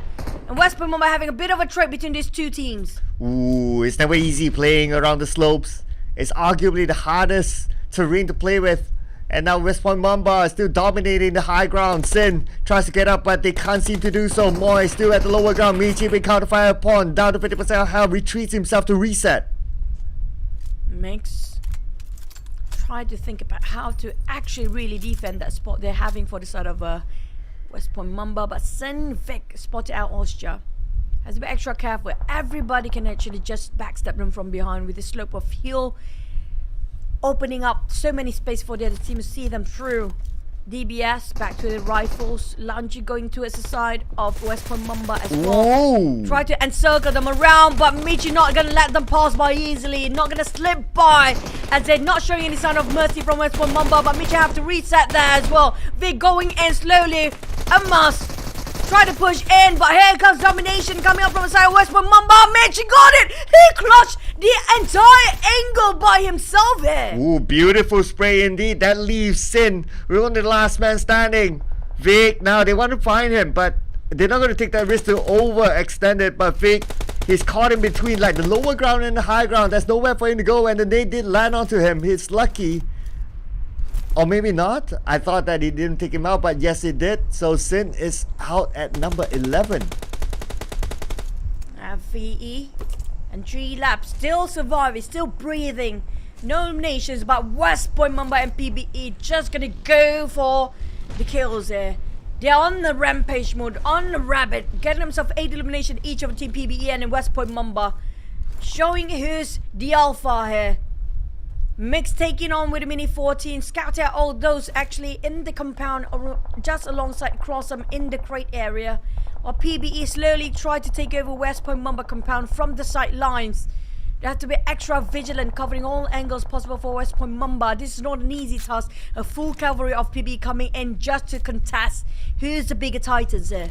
Ooh, yes. Who will be the titans of the hill? Considering that the hill is still within the circle, it's still going to be a good spot for now. West Point Mamba still holding it strongly, and other teams coming in from the other side. Enigma on the lower ground, and on the other side is going to be PBE. But PBE, they're not going to get involved right now. They're going to take their own spot on the right. PBE rethinking their situation, just going for a bit of a revision and reassess it. Calling out a wise decision to negate themselves from going up front, because that's what happened to the side of Falcon early on. And same goes for the side of the other team who try to cut across the West Point Mamba. They learn from the other's mistake and make it a different decision entirely, approaching from the backline or the flank. Michi coming up, spotted out FVE. Roll is just around his crosshair, but it's just too far apart. Around 400 meters away. Maybe less. Not just taking it quietly, just on top of this compound here. FVE and FOD just gonna have a bit of a truce for now, due to so many teams right above them as well. They have to play this quietly and waiting for the next circle to commence. Look at 3 teams on a similar area. This is going to be really interesting in case the circle does not favor them still. We got West Point Mamba there, we got GE the same area, and on the lower ground we got a couple of teams. We got like 1, 2, 3, 4, 5 teams in the lower ground. It's gonna be exciting. Next circle is gonna be really interesting. It will force all these teams to move, and 10 more seconds and we'll find. Yeah, that's where the lower ground circle, the lower ground teams actually will be excellent. We're talking about them being patient here. The perseverance is gonna pay it off. The moment the circle shift, provide the circle shift down towards the lower ground, feels like it might be it, due to how a circle feels like a perfect circle on top of crater, feels edges, and these guys have to start to move. Low chances they might actually be favored by the circle for the next phase. It's best to actually make a move here. Look at how pretty the circle is, right on top of the circle of crater feels as well. Yeah, then let's see. I'm trying to see if there's still enough room for the high grounds to be activated, but looks like not. They probably need to move. But now G-Lab trying to take out YG. Okay, YG, all their vehicles, as far as we can see, all smoked up or exploded, meaning that the way for them to come down is just to jump down. It's going to be complicated for YG. Very complicated. Not just jumping down, they might actually break a leg at that. KE defying gravity, but not defying the bullet shots from YG. They got a clear shot at that as well. They shot their own vehicles just for the sake of barricade, but KE coming from behind. They see this sneak approach coming from Kai, and KE got it secured. That's gonna be it for YG bowing out now, leaving into KE's hands. We still have Marnets, not yet, still have another 2 of them on the other side of the hill there. KE have a bit of a reset, but they have to get down their high horses. No more time left for these guys here. Nicely done indeed by KE. I must gotta give it to them. And they still have the edge of the circle like KE, specialist of high ground. But now we put focus onto Enigma versus West Point Mamba. Shots being fired out by Mix. Coming in from the right, he sees one person, but he's not ready to take the shot yet. He's not aiming right, but now he will. And now Alma's gonna come in from the left. They're gonna surround him. And Koopa! Too much for him to handle. Koopa and Enigma out at number 10. Valiant effort by Enigma. They just won themselves the last chicken dinner, but not too shabby, placing themselves quite okay there. Not too early, but still didn't gain any sort of elimination points. But KE keep it rolling. They got themselves 3. But West Point Mumbai is even scarier. 11 eliminations by far, and try to get 4 more. They're not hasty about making the decision to get into the lower ground. But KE, this is again the 90 degrees climb up to the mountains.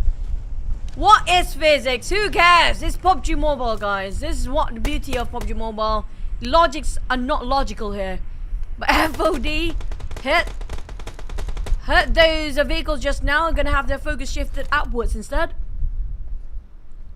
Well, at least it's a logical move for them to take this high ground. And not only they have that Mirado, they have the buggy, so they have enough wheels for them to get down safely. But of course, it all depends on whether they're being eyed on by other teams. I believe that PBE is around, but G-Lab is just below. The spray coming in from the top will not connect onto anyone. He was spraying onto the smoke, but no one was there. Now I'm going to try tossing out a molly just to flush them out, just to make them move and get a view onto them to shoot down. But looks like it's going to be G-Lab taking down a member of SKR, Yahiko, on the other side. They're busy themselves. Yep. 1 second on the other hand. I don't think he has any vehicles to actually go through this. KE leaving the vehicles very close by just in case they need to actually move about. But West Pamumba, they try to stop them, denying the entrance into the safe zone, but it will not be stopped. Easily slipped by. PBE slowly being knocked down bit by bit from Devon up above. And here comes Moishan coming up from West Pamumba as well. The moment they move themselves in the center, the team's up there making it so hard, specifically KE. Taking advantage towards this kind of current situation. Well, that's a long-range specialist for you, ladies and gentlemen. KE taking advantage of what they're good at this point. But now they're forced to move 5 seconds before the zone closes. And they're on the outside the circle. They don't have the privilege of the high ground anymore. They must move down, and that's what exactly they're doing. But at the same time, we can see that Astro X being naded out by Nangzu. Not too sure what's happening on the other side, but they need to get in. They should have an opening. This is 3 players in 1 vehicle. I don't feel good about this. They're just going into a side of PBE. We're leaving Sean on top of it. On top of those hills. They're rushing into the side of PBE. Come down and go straight for the kill. They got the entire PBE in their palm here. Finish it off, obliterating them. And now next one is going to be FAD versus Austria. Renzo is too far to give Daisy extra support fire. Skynin as well is just too far back. Couldn't see a glimpse of the side of a team of FOD here. Couldn't actually buy time, but John is bleeding out. Skynin tried to finish him off. Daisy giving away the position, but he couldn't see them through. Well, Austria Esports is still in this. FOD as well. GE's position at number 1 is not safe. Let's see what will happen. So far, we don't see much action for these 2 teams yet. But KE, a lot of action coming for them. Now they're challenging West Point Mumbai. Their position, the nade does land onto 2 of them, down to 50% health. That could be their opening to move. But now we can see that Mixie moves up to the high ground. Ermas is still there. Ermas is caught, but they can't get a good view on him. I want to see G-Lab versus FVE now, because G-Lab going to the side of SKR, but at the same time, SKR feels like in between of G-Lab versus FVE. Yeah, Marcus goes down on his knees and Naughty trying to go with the DBS. It works wonderfully well for him. SKR still survive. Even though there's 2 team hamming them down. Oh boy. FVE still survive, but it's going to be 1 team out again. SKR dominating by far. What is happening? Well. I guess it's just aggression. They want to secure the compound. And they have a DBS, might as well take it mano a mano, they say. And now we're looking at the outside the circle. We have like at least 4 teams on the outside. Austria Esports just next to FOD. Team number 2 and team number 3 just next to each other. They'll be glad to be able to eliminate one another. SKR fighting FVE. We saw the nade just now. We're not having that sort of perspective. I want to see it so bad for FVE versus FOD here right now. It's so close. He might actually roll clutch the entire team of FOD, but just by himself. With a nade just now, it was an opening for FVE. If the roll is just too far off from the rest of the team, but we're just going to look over Ulster right now, yeah. Looking over to sort of KE, taking on Row. But FOD bleeding out. They can reset themselves. Row on the ground. KE taking advantage. Davan clipping away with Mini 14. FOD managed to reset themselves, while Renza putting a bit of a backstep from behind. But FOD still finish off by roll from afar. Well, it does look like they gave themselves to the zone. So FVE will be playing with only 2 players right now. John is still behind or beside FVE. Anything can happen there. Ranzer gets gunned down by FVE, and that is 5 elimination points for FVE. And now we can see that Austria Esports FOD down to the last man. How much they can do for this. KE is the only team with a 3-man. The rest of them less than that. Yep. Skynin barely make it in. He's just at the edge of the blue zone. We're down to the last circle here. There's no way these guys can be alive after this one. This is going to be the last of it. The Blues are going to hurt them so much. Skynin is even worse, in the worst position possible. Corner up, tucking into corner. Cannot even pick out at the same time. Oddjob being eliminated. The fact they got himself quite a good round just now. But Mix, what Aris landed himself right across Elf Mix. It was a perfect clean line of sight for the side of Mix. Whiffed it just a tiny bit of it, almost chipped him all the way down for his HP. Couldn't land those headshots. If only that connected, then he would have gotten that knockdown, but he only revealed his position. At the same time, we can see that Moxie moving in onto John. John has the high ground. A little bit of a rooftop play there by John, but at the same time, we can see that John takes out Davan. KE, they're falling apart. Davan will be taken out. John got himself quite a vintage view here. Spotted a double down. They're securing another extra point, but where did that shot Koya from the watchtower? Such a sneaky guy. And Mix with the last first aid. He's going to utilize it and try to bring glory for the side of West Point Mamba. They got secured themselves a number of eliminations already. Now as KR Marcus got shot, whoever's on the high ground gets shot first. While those at the bottom, Kaya, watch out, Mix possibly bumped the cliff. The slopes are making so difficult. Yako will be spotted out by Kaya again. But Marcus, there's no way for him to actually be saved here. Mix stuck in the corner, spotted out by FVE, trying to shoot him down. But the top, going for the side of SKR. I want to see what's happening on the POV of Marcus as well, as Yako tried to save him. But there's no way for us to see that. Mix actually Moxie finish it off. Kaya almost shot entirely on down. Lucky enough, got Moxie on the ground as well. It's going to be really equal fights here. Mano to mano for most of the team, but 2v2. Make it 2v1v1v1. KE got the most men on their side. Beautiful spray there with MG3. Took advantage of the high ground, and he's not done yet. He will secure another point. Yahiko's still alive, but Yahiko doesn't have any room more.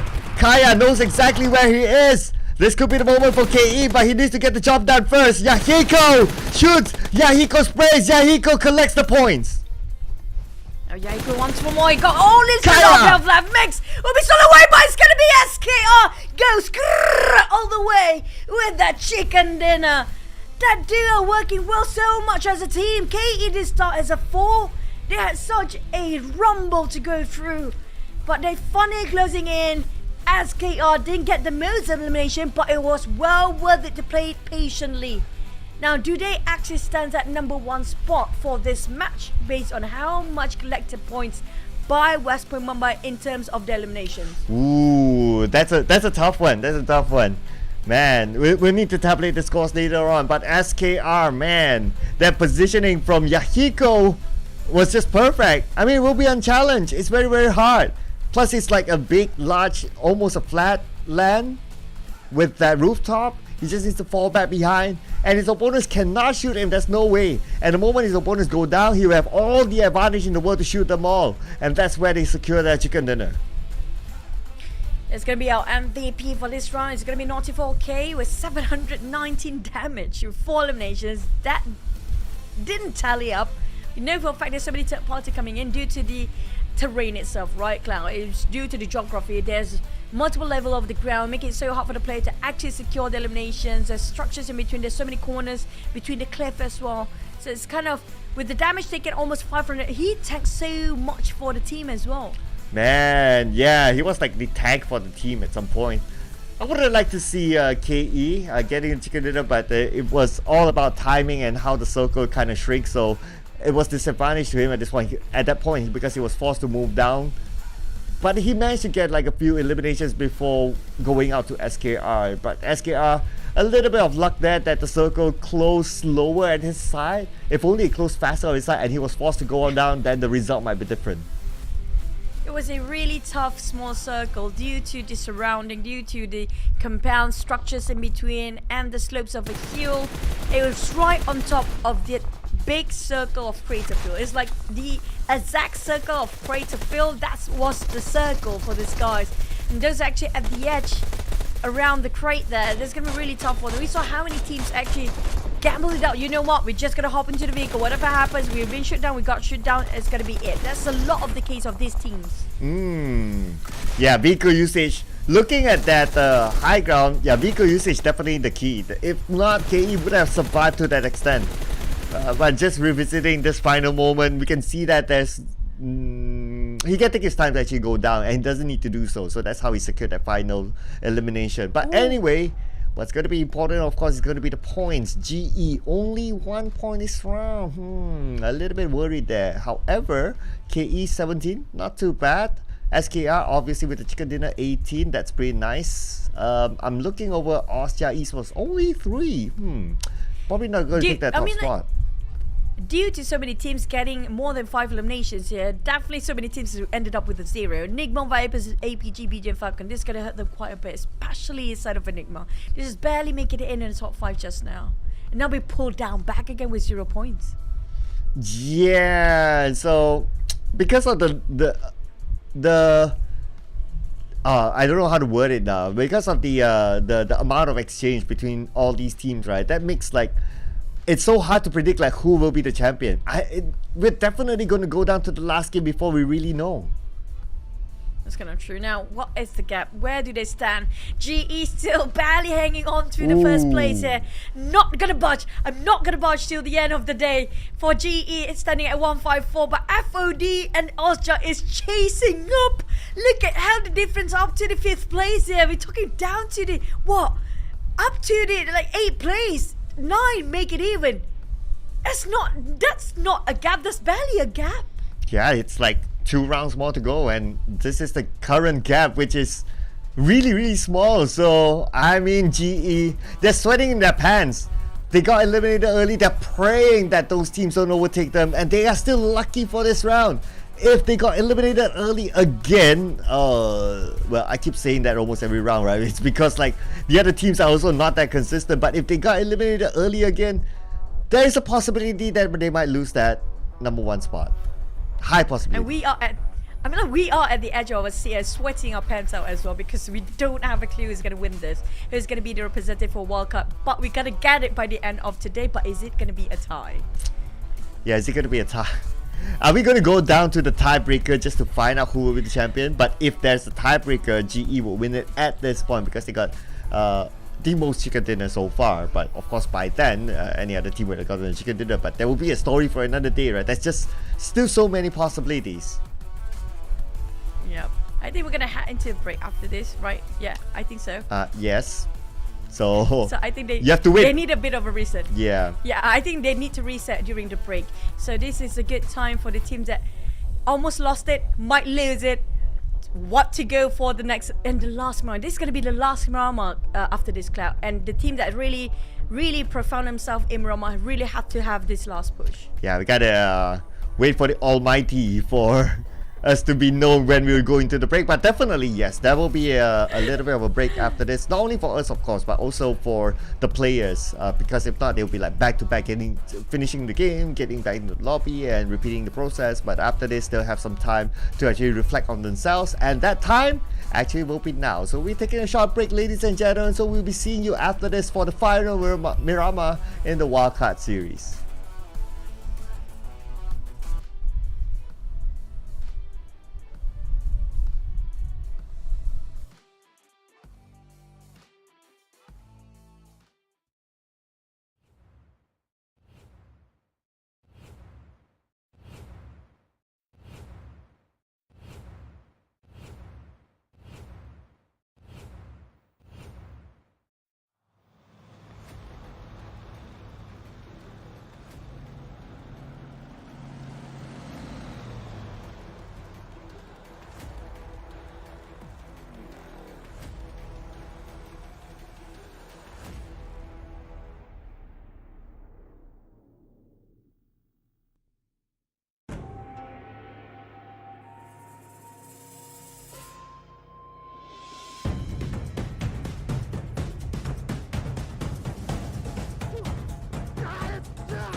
Pria itu sangat lelah.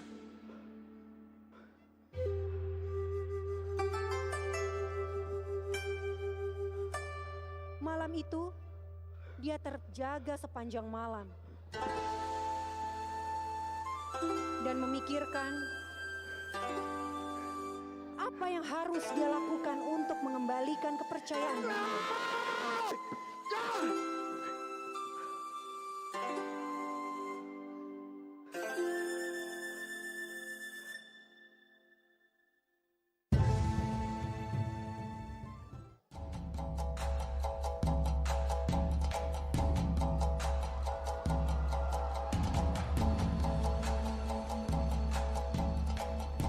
Perlahan, samar pria itu mendengar suara seperti ada yang sedang melakukan bela diri.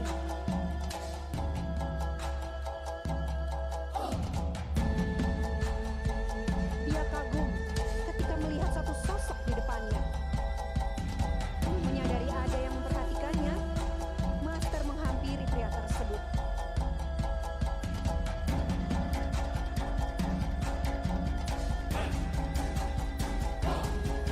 Sejak itu, Master dan pria tersebut terus berlatih bersama-sama. Seperti yang pernah dikatakan oleh Master Bruce Lee.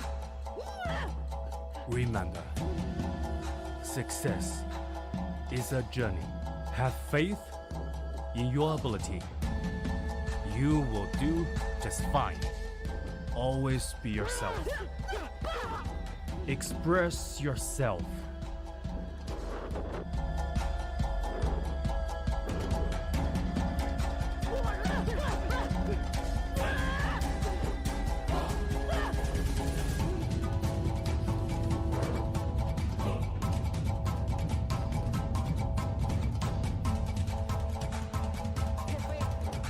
In yourself. Tiba-tiba, 4 musuh datang dan menyerang mereka.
And we are back here for a last push of the last Miramar and Erangel to wrap things up in the PMPL SEA Wildcard 2023 here. And we are down to the last two maps here. I'm not going to shoot you, and this is going to be Cloud. We're casting over to see who's the champion for the representative for the SEA Wildcard. Wow, that's like to C, 4 to C wildcard. Wow, that's a lot of C there. But anyway, yeah, we're down 2 games, and it is still super duper close, and anything can happen still. We are at the edge of our seats, just like you guys out there. We're sweating, but don't sweat over this because we got a very colorful set that's available now. Yep, it's gonna be the Seafoam Assassin set, a very vibrant, and I love the pastel colors. It's gonna be really attractive in the game as well. You're gonna be very happy while you're gonna eliminate the players while being cute and being, very fierce with the assassin vibe as well. Not gonna lie, I really like the colors out of that set. It feels really different. But what's going to be different as well is going to be our Master Bruce Lee. Yeah, you guys did see that skit during the advertisement, that 5-minute skit. Yeah, that was the skit during PMGC, and that's a promo for that event. So do check it out. Yep, and now we also have the ultimate set for you guys. It's going to be the Phantom set and also the Solar Knight set, which is going to be the ultimate 2kv1, which can be limited amount of time for you guys to get your hands onto. And don't forget the new Royal Pass available for you guys right now. Yes, the new Royal Pass right now. As usual, every season there's a new Royal Pass. Every time we have a new PMPL, we happen to have a new Royal Pass. So that's how fast it churns. You don't want to miss out, get it now. Yep, and also don't forget the updates if you want to know what's going to happen in the PMSL. This is your time to actually hop onto our fan page. Okay, I know a lot of the chat asking about what is happening, what is PMSL. Do hit up their socials because you're going to get the updates there. And we have all the announcement there as well. As we hop into our next Miramar map, this is going to be the last one, Cloud. Can the teams that really love Miramar have a last push here? Oh yeah, the final Miramar. Oh my goodness. This is the moment here.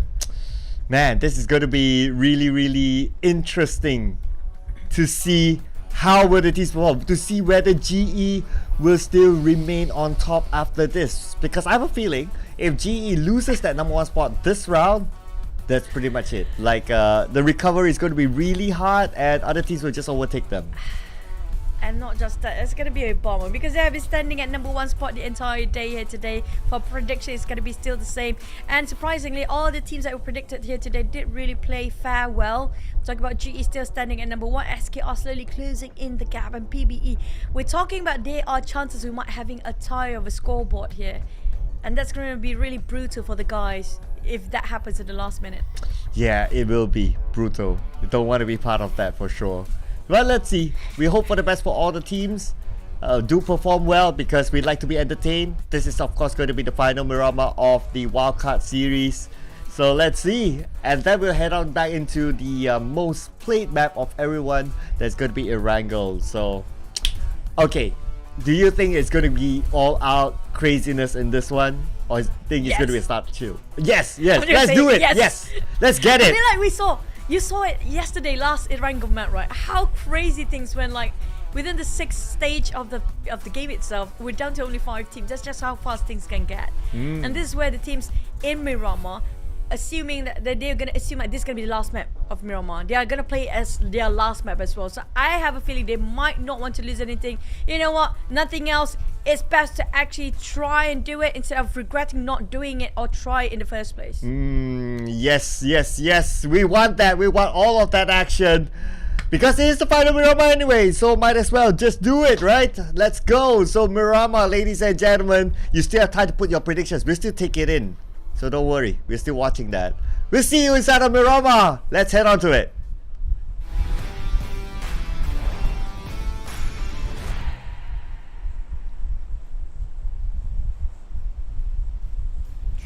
One last time, we're heading over to Miramar map, a second last map of the final day here for the SEA Wildcard Championship of PMPL 2023. And we're gonna have a really tough start here based on the flight path on one side only. But it's still down to the circle. I mean, like, if the flight path the circle right on top of it, it's gonna be, you know, justifying the place. Like, yeah, it's not too shabby, it's great as a start. But if it happens to be the other way around, just like how we saw early on, if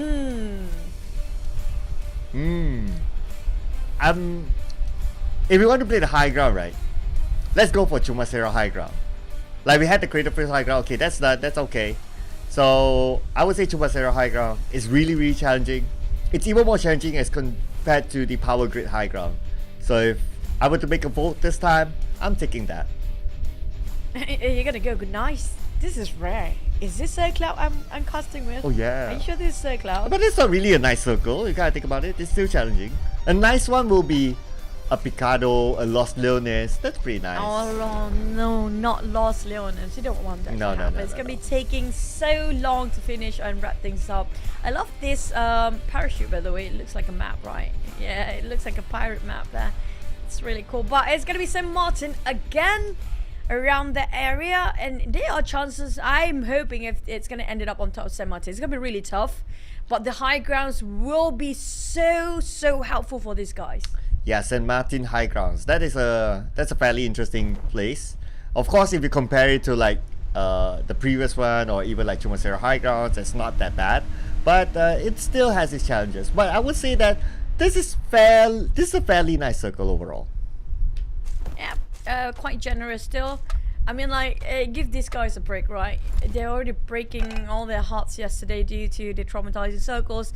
At least today, that's a bit of a how do I call it? Tough start, just slightly tough one at first with a Sanhok, with Erangel at first, but feels like things are going and falling back into its place when it comes to circle and flight path, and we might have nobody being eliminated early on due to how it's within their reach for the circle and the flight path too.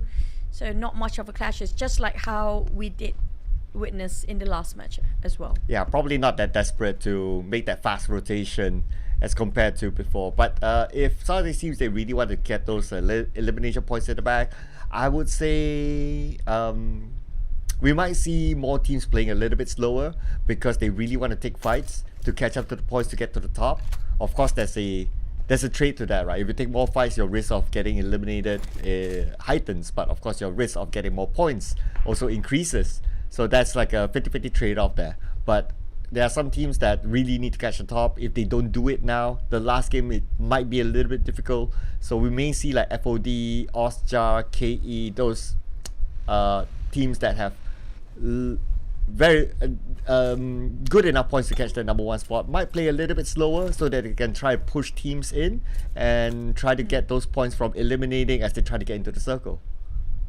I'm waiting for the teams like FVE, APG, Sin, G-Lab to start to wrap things up. We're talking about especially Sin.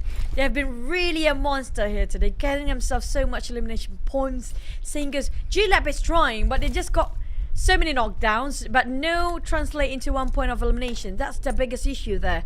But Enigma, they do have a shot of getting a number one spot if they want to. It's not even like that far off when it comes to the difference of a gap.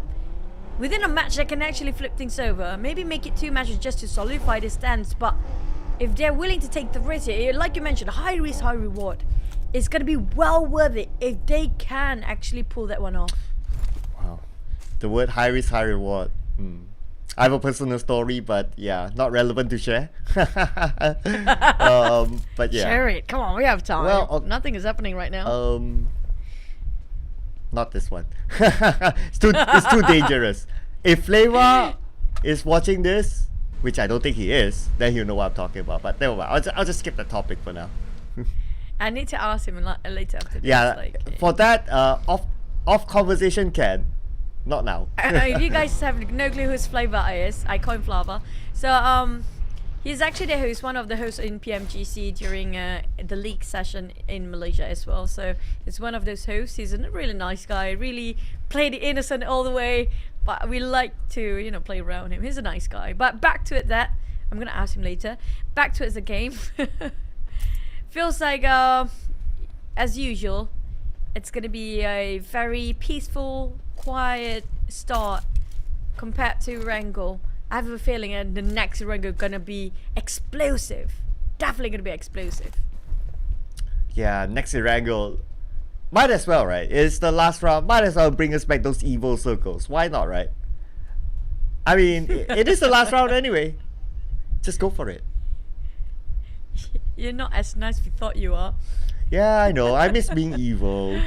I just needed like one round of trying to be nice, but inside of me, actually, I'm trying. So when I'm trying, it's not natural. I'll just fall back to my own self. Let's just be evil all the way. Like, give us a military base circle, fight around. I mean, like, it's lucky enough that we're not having yesterday's circle to be played as today. It's worse if those circle happens today. Because everything is at stake for the players here. They try to unfold things one step at a time, but it's just really tough already with this sort of circle. Imagine if it's yesterday's circle. The top is one of those players that barely make it. With that, like, what, 2% of HP left. And G-Lab chasing the tails, chasing the hell heck of him. But he can actually just barely slipping out of there. Hopefully he got himself utilities to actually reset himself. I'm not sure how far apart him and the rest of the teammate. But they're trying to save him at the nick of a time. And Dragon got a bit of a tap from that shot. Warning shot coming out from those guys coming out from KE. But yep, they're just being extra careful now. Newbie just going to scout out the perimeters for now. Yeah, so luckily the top actually managed to get away, because the top, number one, for him personally, he is in the running for the MVP. So I'm sure he wants to do well. Number two, because he's in the running for the MVP, for sure he is a good player and his team doesn't want to lose him. And number three, KE is still in the running to get the number one spot. So you don't want to lose one of your top players at this point of the game. A lot at stake for that guy. So luckily he got away. Yeah, that's why you're looking over the top 5 teams are moving non-stop. We're talking about them not just gonna wait in a corner and tuck it into this compound just to wait things out. No, it's actually safer for them to keep on moving, just to be sure they scout out perimeters and know exactly where the other teams are. In the meantime, they can actually get away in case they're being ambushed. So the vehicle's really gonna play a big part. I just hope they have enough gas in there to keep it going. You know what? I thought of another wish list. My wish list would be to see Atai playing for FVE. Like, oh yeah. Yeah, like at least I don't know. Maybe he's busy, because the last time I caught up with him, he has a day job now, so maybe he's kind of busy. But if they could put him in for like the last round, that would be nice. He's coaching for FVE right now, right? He is, as far as I know, not. Unless he is, but I don't get the info. But I do know that he has a totally different day job. But at least you got what you wish here right now. It's going to be Power Grid Solver Circle. We do have YG and Sin exchanging fires on top of Elazar, or just on the outskirts southern part of Cruz de Vel. Feels like only one team will actually win this fight if they want to have a go for it. But they can actually part ways, not that too close either. I think around 300 meters apart amongst each other. So it's not that too close, so they definitely have to part ways. But Gula will be scouted out by the side of YG. They're trying to take fires. Loki is not willingly giving them the exit out just yet. We heard gunfire shot from afar. We have no clue who else is involved in fighting just yet. I think it's going to be Sin maybe. But we definitely heard gunshots coming all around here. Yeah, it's coming from everywhere. But Sin, one of the teams that always got eliminated early, and it happened again in this round. KE Esports out West Point. We do know that they're a long-range specialist, so West Point Mama gotta be careful. Immediately retreats to the high ground. Not out in the clear yet, as shots still fire onto them from Boy Sean. It does connect, but not enough to take anyone down. Almost getting one though from West Point Mamba. And they don't want to go up because they still have a slight glimpse of hope to get the number one. Yeah. We never gave up. And never gonna just give away that slight hope, because it might actually be true.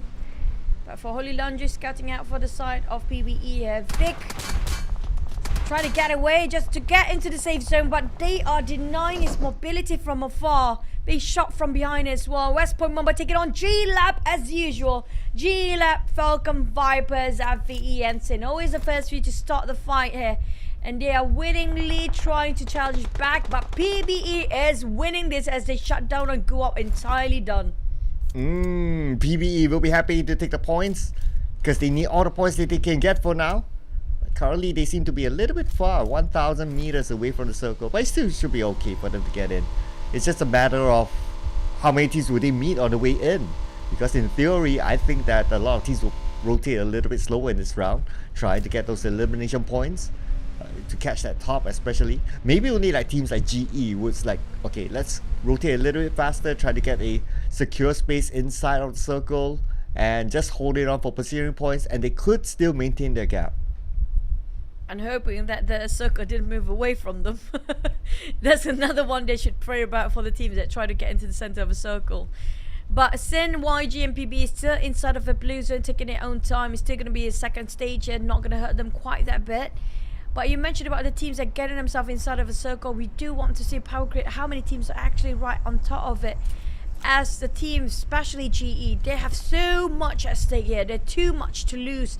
They have to just be at bay and play quietly at first, then start to engage when needed. We're talking about only the top 5. Here comes, look at how just saturated it is on top of that. Want to neighbor outskirts of it. We're talking about 4 teams right in the center. GE is barely making it in. They're right on top of power grid and try to gatekeeping towards the side of Enigma. Oh, you kind of jinxed GE though. They were nicely in the circle, somewhat in the middle-ish, and then the circle just hard chips to the left, and now they're by the edge of it. Meaning that, okay, they can still play the gatekeeping role like what you say, but let's see how they gatekeep, because they cannot afford to go out early. It's not on me, okay? It's not on me. I didn't chase anything. But there's a possibility that it's going to happen. Usually that happens too. And Osja is the one that actually gatekeeping to the side of 3E. They definitely spot out their movement and try to stop it and put it on a hold at first. Have to be extra vigilant, extra careful. Just make sure they are not over tunneling to its one vision only. They have to be extra careful about their surrounding as well. Astro export out mix, but it's not gonna go over that side due to the vehicle sound come out from the other teammate of West Point. Mamba distracted him from his POV of Mix just now. Ooh, yeah, it's gonna be hard, especially he's at the lower ground with all these teams on the high ground. They could always see him. Now GE, looks like Austria Esports know that they're across. It's just that obviously they don't know that that is GE per se. I think if they know that, they would just crash into it and happily try to take them out. If only they can see the tag, right? That's why they don't put the tag up front there. But Scarly got knocked down from Goblin. Where did Goblin shoot out from? It's from afar. Still spotted out Scarly. Dragon trying to actually do damage control, but just couldn't see things through due to the cliff there. Falcon is right beneath him and trying to scout out those coming out from afar. Chandler and Goblin is just shooting. He should do the job by supporting Fry from the high ground. Dragon trying to do it as well. Oh no! Cliff is dead! Oh, that's a shot coming up from Ranked. PBE coming up from this as well. Oh no. By him being up there, looks like he will drop down. And I think that's a sacrifice. Yes, that's a sacrifice. He will not allow the point to be given to his opponent. And that is it for G-Lab in this round. Such a good position, but not well guarded. It's all about the timing to pick it out. Back to a YG. 1 second after reset himself. Romeo Boy might be banned by the blue zone here. 1 second. Already 2BZ himself. It's going to be the end for YG. The second one to be outplacing at 15 with only 1 point in their hands. At least they don't go empty-handed. That's QB and Nigba trying to reset and Koopa, but the third phase of the blue zone is here. It's going to hurt them quite a bit, but it's still bearable. They just need to get into the vehicle. Hopefully they have enough, but Ozja is waiting for the time they pick out from it. Ooh, and Koopa went out to the zone. But the good thing is that he managed to crawl himself back to safety so Caps can pick him up. That's lucky there for Enigma, so they maintain still their full squad. Austria Esports on the other hand finds another location, another checkpoint on the high ground. So they are going towards there. Another ship towards the left. Looking over where GE is at. GE making a slow rotation still inside of power grid. And now we can see the shots being fired from afar. And that's going to be KE as usual. The long range by KE, a slow rotation for them as well. Seeing that Holy Lanju gets one for himself. Looks like a fight between Falcon as well as the opponent on the other side. It's going to be Sin. They're going against each other. Exit gets one. What a long range onto Spade.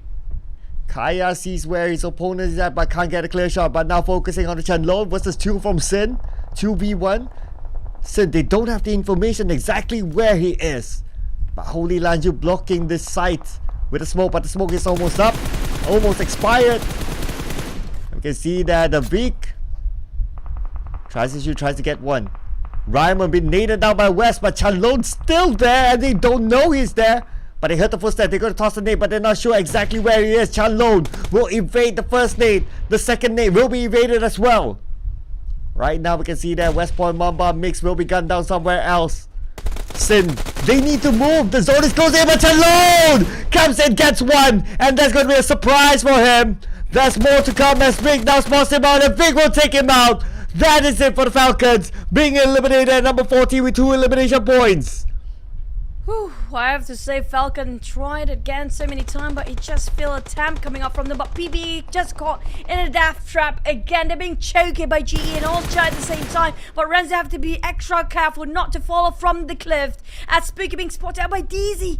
But just not willing to shoot just yet. But here comes the taps. Didn't clip, didn't connect. And Spooky can get away from this, giving away his position as well. But you have to be extra careful for this coming up from the back line here. Oh, too bad this Car L does not have a single shot feature.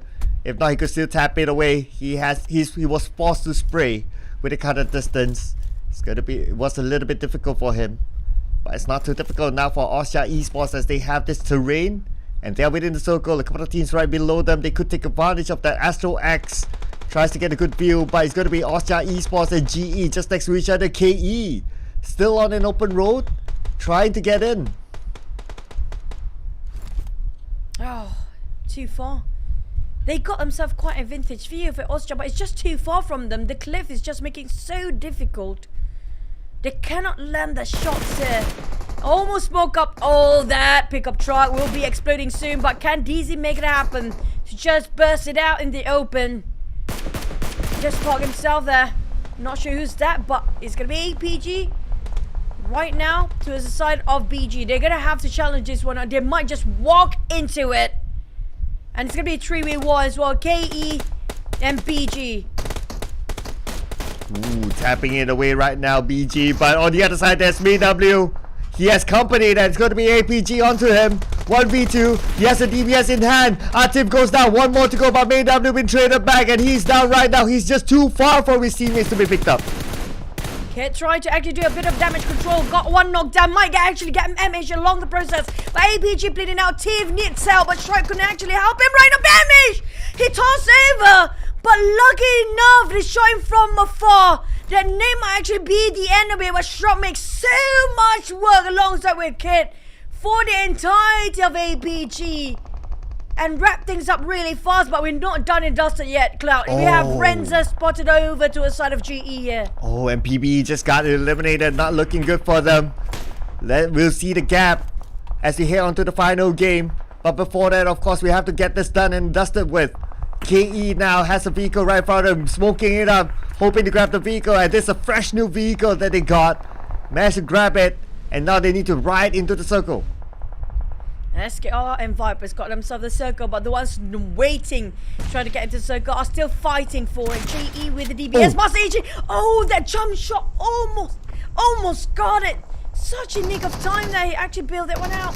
But GE Master's Eye going in for the side of Michi. West Point Mamba burning down on the floor. Slowly just kneeling down. Smarts finishing off with an AKM, and he said the rifles make so much wonderful work for the team. Irma shredded his vest. No more helmet, even one headshot. He's going to be on the ground. He got himself a UMP to work around. He's down to the 2 players of West Point Mamba to make miracle clutch out of this for the entire team. And despite one player out from GE, they still managed to get 5 elimination points. It's not too bad for them. They widen the gap between them and the other teams right below them in the overall charts. And now we have Austria Esports going up against another opponent, and there's going to be Enigma in the compound. And this will be a necessary fight as they're playing by the edge of the circle. Austria Esports does not have a vehicle, it seems. They need to smoke up, make a smoke bridge if they want to crash in. But they still have a minivan. Okay. But that minivan is not the fastest vehicle there is. It's the tankiest, yes, but there's so many eyes watching out. You have to be extra careful, very cautious about approaching the circle here. DZ still playing around the smoke as Enigma is still taking the warehouse. Astro X is guarding heavily behind for the exit. Enigma, Spooky Just gonna cook up the nade for the Rally, still taking on GE. Still having a go for GE versus Whisper Mama. It's not done, it's dusted yet. GE barely holding on towards the podium spot. Sin, on the other hand, tried to close into a sort of Sin, GE as well. GE has been heavily got a two-way war here. Sin and Whisper Mama tried to take them down continuously, but still Itchy Eyes. He got with the DBS from that far. Yeah, I think that was also because his life was too low. That if the DBS could land like 50% of it, that's good enough to take him out, and that's the end of Sin in this round. But it could be the end for Austria Esports if they don't do anything about it. Now they are being pinned down by Enigma. The nade in hand of Koopa will be kept. He will focus on to pick out Spooky for now. Do you have the time? As long as nobody's actually trying to rush in here, Austria is waiting to go in. AV going into a side of FOD. Moxie with an AWM. Is it the AWM? Back to the side of FVE. They got a view from behind. Got support fires. Now Ranger and another mate just going to go for the front line. Tossing out the Molotov. Trying to flush out on FOD. Who's trying to scatter themselves away from those nades. And the utilities being tossed around by FOD on their knees. But a bit of training, changing to them, and 3 of them down. This is going down the hill. Nang makes so much work again for FOD. Leaving only Rao and Moxie alive for the side of FDE here. Still tapping away from afar. It's gonna be Moxie with the Scar L. He's been counterfired upon, but now we move forward to APG versus KE. APG now sieging them down, but looks like, we have a substitution here. Nadu is playing this round, and he'll be taken out. KE will be happy to collect those points. They're trying to win this fight against APG. The kid has arrived. The kid with the DBS. The kid. It will not connect yet. The kid still playing Ring Around the Rosie as Kaya sprays onto him. Punish Shroud is down. Is the main fragger for the team as well, but they still have the kit. They're going to be alternating their change of roles there. As APG to barely hang on the threat down of the 2 down to Kit to actually do the play here versus Sky. A bit witty, but Devon coming up from the back is straight pruning down. That was a witty call, and they made it through. KE decimated the entirety of APG there, buying them a bit more time to go for more. To go for the ticket, down to 6 teams there with 20 players alive, and GE just having a small shack holding on to as well. Well, it's been a while since I saw a prone shot that actually worked, so welcome back, prone shot. That used to be a good meta that's always used, but hey, it's nice to see it coming back again. And now GE, okay, this road, what an intersection. The next circle will determine which team needs to move and cross the road. All these teams, I would say, need to be ready. We still don't really know. For now, on the side of GE, they got 9 eliminations, the most on their hands. But the thing is, you don't have too much space to work around. The moment they step out from that shack, it's going to be an open field for everyone to have their cross on top of it and just shoot them down. Now, FOD tried to spread out by getting on the southern side of a circle to dominate over this side of the south and trying to get on the flank side. But we do have 2 teams on the right side of the map. It's going to be KE and FVE, the last player. I think it's Moxie. And now it's going to be tough for Moxie to get out from there. That smoke will give away his position to all the teams that are watching him as well. Oh yeah, sometimes smokes can give away a position. Sometimes it's a distraction. It depends on how creative you use it. But speaking about creativity, FOD may be challenged in terms of their creativity because there's a lot of open space between them and the next middle circle, very, very likely. But unfortunately for FVE, Moxie in between a lot of teams, immediately eliminated, not able to collect any elimination points in this round. Back to the side of FOD here. They're slowly crawling into the zone, but it will shift again for the circle as the 7th stage commencing. It's just barely making it in for the side of FOD. It's going to be a flat plain land for them to work along. The compound would not be in it as well. But SKR is the same situation as FOD. They need to cross that street. But it's better for them to actually just go to a side of GE. They're ramping it in. They're going for the rush. It's going to be an exit going to a side of GE. First, all of them is actually in there. They have vehicles. They have the grenades. They have utilities. Why not? They're going to go exit on the ground. Same goes for me. She's now playing a ring around the road. Spraying around with an AKM. Got one. Marco's on the ground. Yahiko next. Still living out the day. Yahiko trying to call out for the entire team. On the ground as well. Smile. Clutching it up for the entire KE. But what is happening, KE? That was a mess there, but however, they still got 10 elimination points by Kaya. Big knockdown. Oh no, Kaya jumped out of the vehicle. A moving vehicle that's too fast for him. Naughty 4K tries to eliminate the rest of KE. Dava is still active. That neighbor knocked down Boy Sean. Dava versus Naughty 4K 1v1 with the DBS in there. Naughty 4K moves to the left. Sprays, shoots, does not connect. Dava now super duper low. 40% health left. Another shot. And finally, Dava will go out and SKR will get the shack. You reap what you sow for the side of KE, but that was his steal coming up from Boyshon KE to shut down GE from their #1 spot. That one nade tossed straight into the doors from afar. Now SKR living with only one man, FOD and Vipers the one. Vipers make it into the top 3 in the second last map. And FOD is their chance to actually push up the overall rank. They still have a shot to get the #1 spot. Ooh, yes. FOD. But then again, let's not forget, early on, GE got 10 elimination points when they were eliminated. But if FOD can get the chicken dinner, well, that could be the opportunity. We need to make the calculations later on. And they still maintain a full squad, so it's looking good for them so far. I'm going to be a little bit worried for Naughty 4K in case he doesn't have the circle. And he's all alone. Man, he needs to time his rotation well, but it looks like he's going to make it preemptive.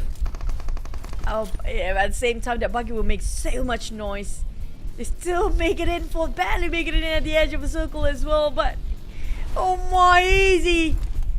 Going in straight into the lair of Vipers here. Been waiting all this while to actually have a brawl, and now they got it right in their faces. As Easy almost being knocked down in speed. Tried to play with the angles, but he's too careful coming up from Vipers. They're letting this go by. FOD is not willing to stop. They want to go for the kills. Oh, it's lucky for Naughty 4K. He still has a little bit of circle to play on the other side of the road. And looks like he will stay there for now. He'll be happy to take the placement points for now. But John will be gunned down by Spool Girls. Spool Girls moving in. They want to secure their elimination point. They want the points in the back as well. They want to show glory to their team. Molly will be tossed out. FOD burning down.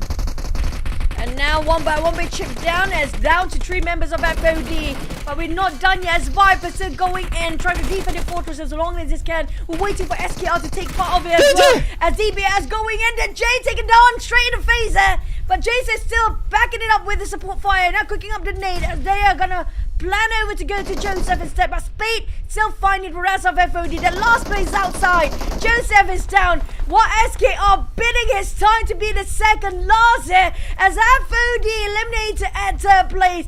SKR, can they close this clutch with another chicken back to back?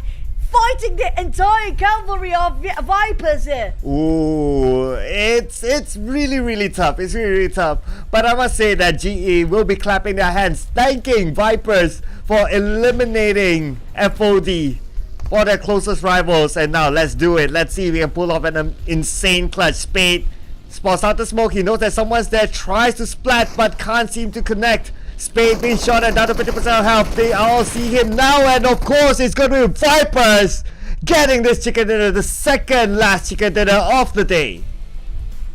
But is it going to be enough for them? They have been really quiet until the last minute it starts to fire. But finally Vipers, the team that barely make it in, struggling in the grand finals past 3 days, finally make a statement that we are still here for the fight. Getting themselves this chicken dinner will bump up tiny bit, not too much, but still they're gonna have to wait it out till the last map here. I'm waiting for them to go gun blazing, but Vipers clan finishing with that chicken dinner got themselves the banner on the second last map here today. What a play, what perseverance. They save it till the last minute to wait it out and just got it in the back. Oh yeah, Vipers, whatever it is, it's still a good feeling to get a chicken dinner. Not gonna doubt that. Smoogle coming on the charts, but only 2 eliminations with 962 damage. Man, this is ridiculous. This guy did a lot of work, but it didn't justify his work and effort here with 2 elimination points. I'm like, his damage taken tanked quite a bit, but when it comes to damage dished out, this is too much for that 2 eliminations. It's just too much for him to actually do so much work and gain nothing out of it. I mean, like, we did have that set award back then, right? This is one of those guys that deserving that set award. That said, what I remember was 0 eliminations and he had like a lot of damage, something like that. I forgot who it was, but I remember we had that. That was like super duper sad. You can't beat that. But anyway, teams to watch. Looks like Vipers. Wow. Oh man, that's a long distance they travel as compared to the rest. Yep. And it's like half what KE have to offer, but SKR, they're really ramping it up this time, stepping up to the occasion, really trying to push as much. And they, that last player, I think it was Notify just now, who just waited out. You know what? I don't want to risk it. Don't want to get one more elimination. I just want the extra point coming out from those position and rankings. And they made it. It's just a bit over a scuffle. They have to go through fighting so many teams in between. I mean, like, there's a lot of teams that got quite a number of eliminations. GE is included. Then they ended up in a small shack. KE just make it harder for them. And now here's the points. 6 elimination for Vipers. Enough for them to actually push up for a bit for 16 points. But look at how much elimination just by GE alone in KE. Both of them very similar when it comes to playstyle. But KE is more towards the long distance, like you mentioned before. Yeah, long distance specialist. I'm looking over at GE 13, SKR 11, FOD 11, and then for those teams that could challenge PB, only 2 points. Ooh, that's going to be hard for them. Austria Esports only 3, so that's hard as well. I think that based on my rough calculation, GE will still be on top. So, Yep. but it's still enough gap for like for the last round to matter for them. But I do want to see, is there how much of a gap between them? Also, I feel like it's kind of tough now. We're down to the last game here, and they haven't been performing for the past few maps when it comes to Miramar. But when it comes to Erangel, they do have more confidence in it. But I do want to see how much they can push the last map. FOD! Oh, there's less than 10 points, and it's just 8 points apart between GE and FOD. And KE just 4 points different in second place. Oja pushed down to 4th. SKR slowly climb back up. This is so close, Cloud. It is. It's like what, 8 points gap now between FOD and GE. GE, good thing is that they got a good amount of eliminations previously, so that's why they could still maintain the number 1 spot. If not, FOD might have overtaken them. Maybe even KE, but KE may be a little bit of a gap, but maybe FOD. But anyway, that also means that Choo, because the gap is that small, the last game, as what we predicted from day number 1, the last game will matter. We're definitely down to the last wire. We're talking about definitely the teams up there in the top 5 are not willing to risk it too much. But you know what? It's like I mentioned before, PPE on the other hand is the type of a team that, you know, if we really meant to make it at number 1 spot, they're gonna do it. They're gonna make it. They're gonna go for the push, because it's either you take it or leave it, right? Either you take the risk and solidify yourself in the number 1 spot with those eliminations, you just sit it quietly, but still it's a risk. The fact that you're sitting it quietly, you might not gain any elimination points. Is that 10 points of chicken really going to be enough for you to solidify at number 1 spot? Yeah, that's going to be the question. It also depends on how GE performs next, right? If GE gets eliminated early, then it's all open for a lot. But if GE plays it safe, they just hold on for positioning points, maybe. But that was like, if that was like previous point system, then the theory will work. But because the point system now for placements is that little, then holding on for placement points only per se, that's going to be tough. They still need to get elimination points to be safe. I mean, like, they might try to get elimination points in the last few fights in the top 5. That's possible still, but provided if they have enough people to actually gain that much of a point. So I mean, like, both situation right now is a 50-50. You want to play it safe, conservative play, just wait it out. There's a risk to it. Is it a bigger risk to actually sit one out, or just go for it since the start? It's pretty much the same weight if you ask me.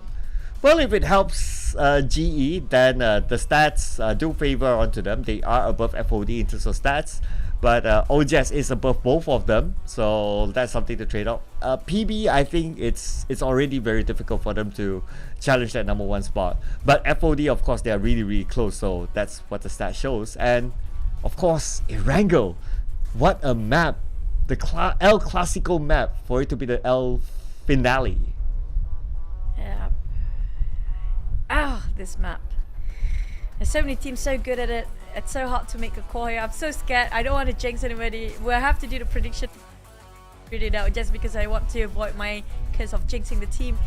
But you know what? I don't know who I want to win this. These teams are so good right now. They are building up their character throughout the entire league. But look where they stand right now. Such formidable players. Feel everybody deserves to win here. Oh, that's such a standard nice answer. But in reality, there can only be one. Who would you pick then? Honestly speaking. I wish I could like change lah, but you know. You said one. If you can pick one to be the champion, who would it be? Well, let's see. Let's do a surprise. I'll pick an FOD. Wow. Alright. I'm so scared to make any picks here. For me, I'm still gonna stand still with GE, but I don't know. This map feels like they'll be the target for all the teams, right? If you're number one in the last map, you'll be hunted so hard by the teams, all the other teams even down there. It is what it is. And there might be teams that actually challenge their drop spot. So we might see like those early fights inside of their drop spot. So that's going to be exciting. And that's where they need to be aware. Whether they change it just to make it unpredictable or they stick to it and get ready to fight. It's so hard to predict. It's all down to the circle and the flight path again because it's such crucial to know that it's going to be a kind one. If it's not a kind one, that already speaks for itself. These guys don't even have to change their drop spot wherever. They have to just make it in the circle in the first place. Because it's going to be really tough if the circle just moving away from the flight path in the first place. Yeah, and of course, the circle is also very, very important. If it's a military base circle again, all I can say is good luck.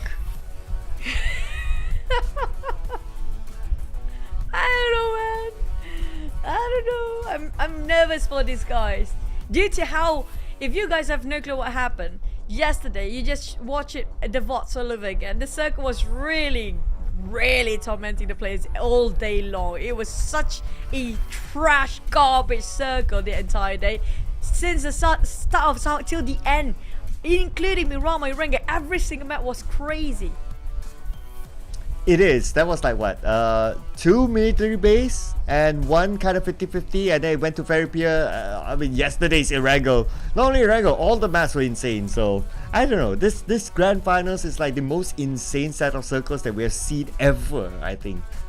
Normally you get like that 1-2 that is like wonky, and then the rest are kind of okay. But in this case, it's like it's almost all of them are crazy. Yeah, including even Sanhok, where we ended up in the tree island or Hartin sort of circle, and then Miramar has so much land, it ended up on top of Los Higos. Like how? The island, like why? Many times, not just once. So we have no clue what's going to happen in Erangel. Hopefully, fingers crossed, if you guys want to pray for the team, this is the time to do it, because they really need your prayers and your morale boost coming out from your chairs. So cheer up for your team. We don't know who's gonna win it.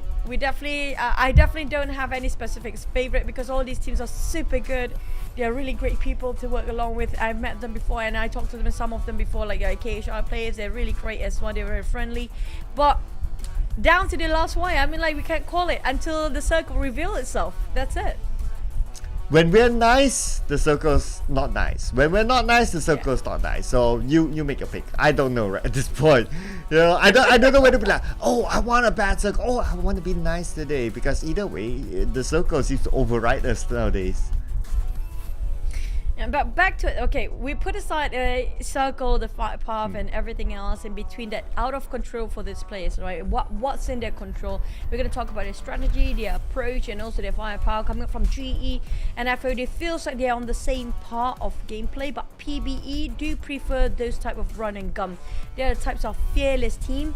But for me, GE and SK is more towards the firepower, but GE is a bit more meticulous when it comes to the approach of certain fight. You know, they are very calculative, they are good in firepower, but they are a bit more strategy on that term. Yeah, I think they're a little bit more, like what you say, right? Strategic or calculative of their moves. So hence, they sometimes do the 50-50. Sometimes they stay back a little bit more. Sometimes they go in for the crash. So they have a mixed style here. It's like, if we make a comparison with Enigma is like the total opposite. Enigma is like the, just crash into everybody they see. Of course, if you can win all the fights, that's great. They'll probably be on top, but not every day is Sunday, like what they say, right? You don't get all the good stuff every time. So you are like your famous words: high risk, high reward. But you know what? The one that I want to watch out for, it's gonna be Falcon, G-Lab, Sin, and possibly who else? Probably FVE.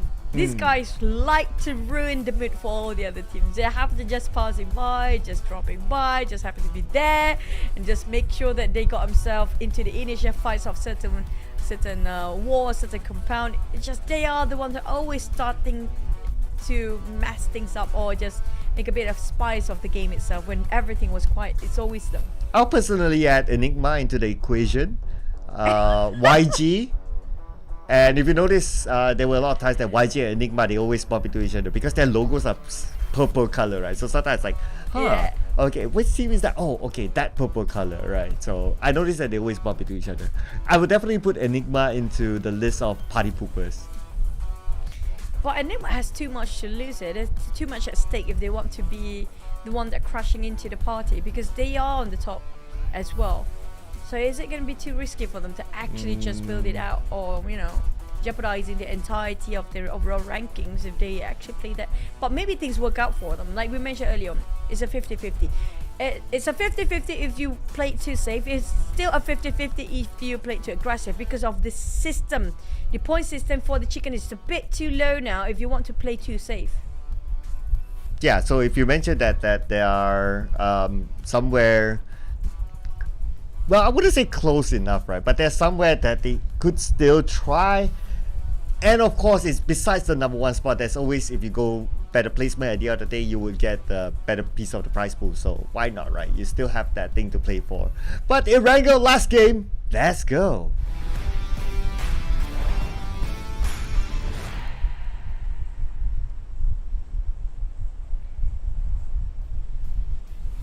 Buckle up and get ready for last map, final day, final of everything else, and finally Erangel in the wildcard PMPL SEA Wildcard in the 2023. It's a generous fight path as a start. Everybody can drop wherever they fancy, but will the circle be punishing? Again, I'm like, Okay, I want to give a test, right? Like, what if I don't talk about the circle at all? What if I don't say, oh, so and so and so? How would it be given? We try. Yeah. We're going to avoid that topic entirely. Yeah. Just going to wait and see. Yeah, let's try. Just going to see it out. Yeah. Let's try for that. We do have a lot of teams dropping around SMB. One of the main reasons because it has been a lot of SMB the past few days. But do anybody want to take a Vistalba? There are sometimes some teams want to take that, especially Vipers. I do want to see, is there anybody want to challenge a different sort of compound starting off early on just to clash and make things a bit more spicy than it's supposed to be, right? Okay, not so spicy for Austria Esports, West Point Mamba. They are kind of safe in their own nice military base island. I'm looking over on to, keeping my eye on to Yasnaya though. Seems like a couple of teams heading towards that side. But okay, it's a nice circle. Gotta give it to it. Yeah, see, don't talk about the circle. That's the recipe. It feels like it's gonna be got Field as the ending. I mean, like, but it's unpredictable, right? The hardship sometimes happening. It's what happened earlier today. We thought it was a general circle until it dropped down to fair pier. I didn't say I'm it, not guys. just gonna. I mean, like, I have to bring it out because what happened today. That really happened. Yeah, that's why I'm not saying it, guys. I'm like, okay, if it becomes wonky, you know who it comes from. I'm just trying to narrow it down. That's just facts. What happened really today? We thought we had a really generous circle and then it ended up right on top of Ferry Pier. So we're gonna have to wait and see if the hardship really happen. If it doesn't happen, it's gonna be great, but it's gonna be really massive on top of Garfield if it's gonna be a generous one. But G-Lab just dropping at the edge of certain shoreline around the lake there. And got himself a bit separated, a bit segregated, just to have more space since there's only small compounds to work along for G-Lab to get himself geared up. So you're gonna be separated for a bit. But YG, yeah, did you put YG in the stack, in the mix, where the party pooper team that you call it? Yes. After I mentioned Enigma, YG was one of the party poopers in my list. The blue, the purple ones. Mm-hmm. All the purple ones. Yeah. The purple ones are the party poopers. But you know what? The party poopers are actually fun, for us at least, because they make the action happen. They make things happen like early on. They're like, okay, we just poop party for everyone, and well, you guys enjoy the show. And that's what they're here for. They're here to entertain. As in the... Come on. Well, as in the famous words of Gladiator, right? Are you not entertained? But at the same time, I mean, like, I don't know why YG actually have a shot to get still in the top 5 in the last round. I mean, like, it's going to be a hurdle for them to go through. So far, we haven't seen any 20-ish sort of elimination in the grand finals. In the league, yes, we did actually witness that. But when it comes to the grand final, it feels like a bit of a task for them to actually, a bit of a tall order for them to actually 20-ish eliminations. We haven't seen that by far, but maybe we're going to see it today. Ooh, okay. Might as well, right? Break the record in the final game. We don't see that very often. Normally, the final game is like, because everyone starts to play like really aggressive, so there's nothing more to lose, and that's where the eliminations start to even out. So if that happens in the final game, that'll be something. That's a new record. Yep. It's down to the last wire here. The gap is so close. These guys have to put everything on the table. For GE, they're trying to be as cautious as possible. We do know for a fact they've got a lot of bounty on their heads right now. So many teams trying to out bring down #1 spot and just shut them down quickly so they don't gain any more points just to solidify their position. But for GE, they have to be extra careful. But FOD, KE, Osja, and SKR have so much purpose to actually try to go as aggressive as they can. They can actually do it. And these are the teams that really crave for the blood here. Now that we have view onto PBE, I'm just calculating their point gap. So it's 29 point gap. They have to hope that, of course, all these upper teams just go out early, and they need to collect like a record-breaking chicken dinner to catch up. So yeah, it's quite a tall order for PBE, but if they're able to pull it off, it's probably one of the craziest comebacks ever, considering they started off the week or the finals on page 2. Yep, I agree. They were at the bottom at first, and not really at the bottom of it, but it just like what, 17-ish sort of point as an initial start. But for Osja, they also had second place at first, right, in the league, but they didn't actually place themselves first. Or maybe it was not really. Osja was actually 4th, but never mind. We got ourselves a bit of a start, a bit of a first contact between Osja and also West Point Mamba, who try to get more in terms of a last push. Yeah, West Point Mamba have nothing else to lose here. Definitely a lot to prove, but nothing else to lose. They are running and hunting down Sky in. They got it. Osja in a tough spot. They are in the run for the champions. They lost one man too early, and Astro might got caught in the process. They are hunting him down. That's tough. Only 18 points separate them from the top at least. That's still a chance for them, but now West Point Mamba. We did talk about the party poopers. Looks like West Point Mamba. Welcome to the club. Oh boy. There comes a flip. Wow. That's really in a fashion there. Kind of stylish to shoot things out. But West Point Mamba hunting down one by one Osja. This is really tough for Osja. Can afford to lose. This is the last map here. They cannot afford to be the first one to out. They didn't gain any point at all. But West Point Mamba, this might be detrimental if they keep on pushing, not aware, underestimating the firepower come from Osja, but it's splattered down. It's going to be one of their key players as well. And now the rest of them, Ranza and also coming from DZ, they have to build this and be chased to the end of the earth if they have to for West Point Mamba. They have no way to stop this. Absolutely. Try to stop a team that has nothing to lose. This is what you get. And now with Osja Esports only having 2 players, for them to collect that amount of points needed to catch up to the #1 spot, assuming that GE, FOD, KE do not move. Oh man, this is not looking good. This commitment coming up from West Point Mamba, they're not giving it away. Friends now have to face this. Oh no, Osja! Their #1 spot chance is going away. It's down the drain as West Point Mamba slams down, break their hearts to go into the champions, even to PMSL. It's punishing on Son of Osja quite hard. West Point Mamba not showing any mercy at all, and keeps it going. It's still hunting the last player of Austria. Good gracious, who's left? Was it DZ? Probably. But then again, I guess fuel is going to be an issue as well because they've been chasing the entire map, so they might as well like, okay, rather than we try to chase and then we stop halfway, okay, let's get on to our usual. But oh, unusual FOD 1 down, and PBE will be happy to take that point. Oh no, GE will be happy looking at the elimination feed. But the outside players have finished it and denied that effort coming from Mumbai. Feels like all the teams of Wildcard coming from the Philippines are going really well this time. They are hunting for all elimination as much as they can get. TZ hanging on to his last thread of life. He's calling a 911 there just to be safe. Westbound Mumbai just leaving and bail this compound. He's going to stay alive for a bit more longer, but I'm not sure how much utilities he actually have, with not much time to actually loot out from the compound. But there's so many teams outside of the blue zone still, and we have a circle string over to us a bit downside, but still in a generous amount of it. Oh, the kid been taken out, and Enigma starting their party pooping by taking out the kid from APG. So that's going to be an unfortunate situation. And as we talked about, if the kid gets eliminated, then that will be the case. APG loses one of their main fraggers. Oh man, YG taking away FVE. Hey, we did call it.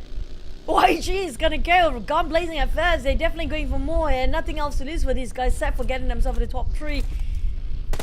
But FVE is losing 2 men at the same time. Finish off with a splat and Marnet as well as Kid Loki. That's really brutal ending for this guy to play at his last few rounds.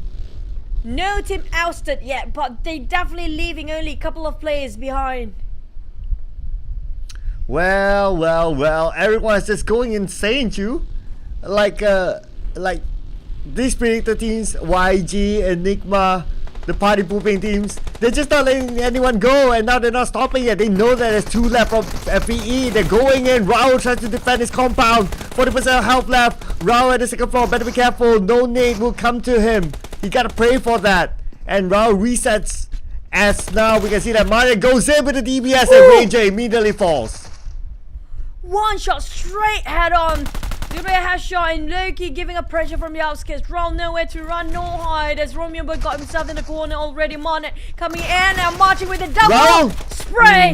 Rao finally out with Monet, almost got entirely down. FVE eliminated. Thank you for being part of this tournament as well, but it was a great show coming from FVE. We love how they offered themselves. So much good plays coming in this time.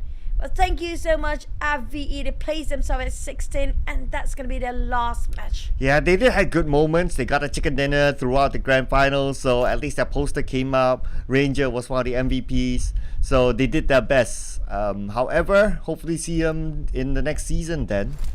And now SKR, one of the teams that still can eye for the top. Oh, YG now. Oh, BG bumping into them. And looks like they will be the one to poop the party pooper. BG having an eye out to the side of YG from afar, still quite afar. With a mini 14. They spotted out Loki. Tried to get back into indoors. BG might actually give support fight. They're going to gatekeep this one on the southwest of the map. Coming up from Pachinki. It's going to be the potato hill of Pachinki here. Might be the last few rounds. If it hard shift towards the northern side. GE happens to be walking straight into the airdrop. Cannot afford to lose because this guy's is going wild. You have to be extra careful. This guy's going insane, crazy with the plays here. They don't have a calendar wheel anymore. They're gonna mess things up, make it hard for all the other players. Just having fun with PUBG Mobile. I noticed a super far rotation for DZ, the last man for OJS, Osha Esports. He went on to military base. I think for the main peninsula, he went out to a military base, and now he's trying to get back up, and that's why he's tanking out the blue. But being the last man standing, there's nothing else that you can do. The only mission is just evade every single fight that you can think of. Yep. They're thinking quite stressful right now for GE. They just happen to be just passing by to the side of Sin. And Sin is one of those teams can actually try to challenge you as much as they want to. They have nothing else to lose either. They have a lot to prove, yes.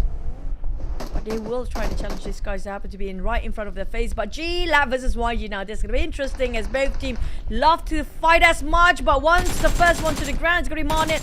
And with a splat as well. Newbie as a swift splat, by the way. Reaction to follow up coming up from the side of G-Lab. They're trying to get for more. Ozja, these happen to be passing by. Wait, what? How? As the last member of Ozja. Okay, maybe he has no choice because maybe no first aids and he had to move, and that is it for Ozja Esports. Number 4 as of now will be eliminated. Thank you so much for playing. Now we still have a good number of contenders though for that number 1 spot, so GE can't let their guard down. Can't afford to make any room of mistakes there. Same goes for FOD. Especially GE, but SK are still having a go. They can actually chase this one out. They have 1 elimination points of all the other teams there. They are the most bold to take a right foot up and left foot down. Back to the side of Vipers. Spoogel is down on his knees. They are fighting in the blue zone for SKR. They're slowly bulldozing people from behind. This might actually work to get into the number 1 spot if they keep on gun and run. But on the side of Marcus, spotted out the entirety of Vipers, might actually take the entire team down by himself. But it's still the 3rd stage here. The blue will burn them quite a bit. It's going to be 0.6% at a time. But they need to make a move. They cannot afford to stay too long here. Yeah, because you can see there's a good number of teams actually gatekeeping this circle. SKR, Yahiko still out in the open. Oh, but hey, look who has arrived! And YG, they will face the wrath. YG defending the guard this moment against G-Lab. G-Lab right now seems to be taking this place over. Or did they win the fight? G-Lab. Oh, they are eliminated. By YG. The entirety of YG just got themselves an upgrade of loot. Got 8 eliminations by far. Is it going to be enough for them if they got even double digit, even 20-ish? I'm not sure. Maybe they might actually have a shot. They're going all the way around, but BG taking on a bit on the side of SKR. It's going to be a bit of a problem. 1 knockdown. SK do have a shot to get into the championship. It might actually get them some slot for PMSL. Will be stunted, denied by the hands of BG. Coming in with the DBFs. Going in for the players. Naughty. We'll try to revive, but we're looking over West Point Mumbai at the same time, rushing straight into APG. And APG doesn't have the kid on their main fragger, so the West Point Mumbai will take advantage of that. At the same time, SKR looks like they are eliminated. But now focusing on the West Point Mumbai, Michi almost needed out, but Shroud managed to get Mix instead. Oh boy, West Point Mumbai almost got claimed entirely by the Nate just now. Managed to reset themselves as Shroud and RT. Shroud is the one of the key player who knows and so intelligent when it comes to making the shot calls. But Enigma taking on APG Shroud from afar. Enigma is here. They will take it away. They are wiping the floor clean. Being the third party, the housekeeping is here. Oh, the third party Enigma. This is their specialty, and they're going up against West Point Mumbai. Elmas gets 1. He'll want to secure the elimination point before that. Can he get the second one? Can he get the third one? Yes, he will! He got all 3, but he's super duper low right now. They can finish him off. He doesn't have time to use first aids, and that is it for him. 2 from Enigma can be picked up. Enigma leaving with only 1 player left, if I'm not mistaken here. But for West Point Mumbai, it's going down the drain for them to actually get into the top 5. They have to say goodbye for now, but West Point Mumbai, valiant effort just now being shown. What an effort to just get into the compound, but Enigma just had it better when it comes to share their housekeeping team. Got themselves back up. A huge upgrade of loot with so many boxes inside. There's 2 teams, 2 squads. Our Falcon got himself on top of the Potato Mountain, or Potato Hills. And Viper Speed just going to finish off by the blue zone. Instead, we still have Digit just circling around the edge of the blue zone.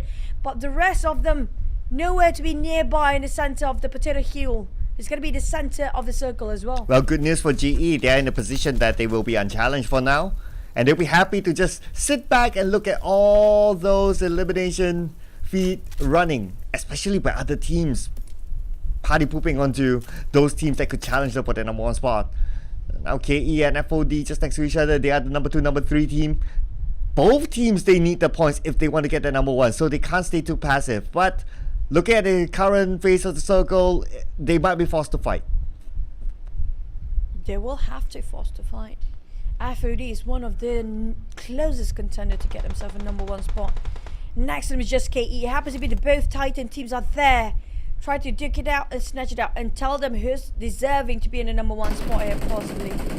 Nowhere to be found is going to GE. But if they are sitting this quietly, it might be overtaken by FOD and KE. If they happen to be start engaging, and they will, and they start to fight each other out, only one team will survive here. Either going to be KE or FOD. GE, if they not start firing soon, they're going to be left behind. Because so close for the point gap there, the eliminations will definitely trump over their position ranks. FOD Joseph start to get an opening first. They were going for the rush, slowly approaching. Nung is always the one who making such a good play, but Kaya! Oh! Taking on FOD! A bit of a trading to do between these two teams. Oh, let's not forget the circle will close, so they got to finish this fast.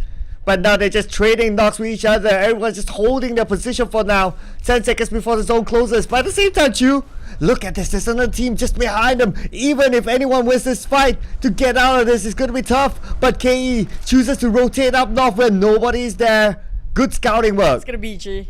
It's going to be BG. And BG is not letting it pass by. Look at how MH committed to actually follow up, pursue towards their vehicle just now going on the left side there. On the northern side of the map. FOD, if they don't live this, they might actually put themselves in a grave here as BG coming in. Here comes them, spoiling the fun for KE. Oh, KE slowly pushing forward with the nades. Utilities wise, they toss everything they have. Put it up fourth just to give a bit more space for them to rotate around. But too much at stake here for KE as BG making it so tough for the top players to just having a go. There's no choice right now. KE has to take this fight. Any further rotations will be too far for them. And plus the Potato Hill has Falcon behind. They could be shot down. But the top goes down by the nade of May W.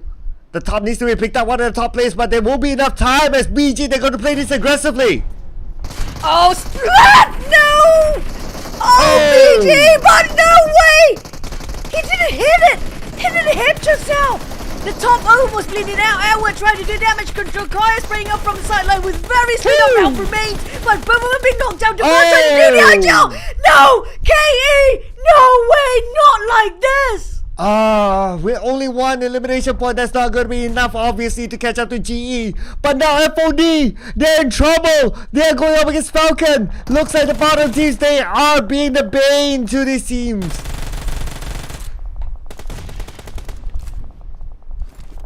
Andrew.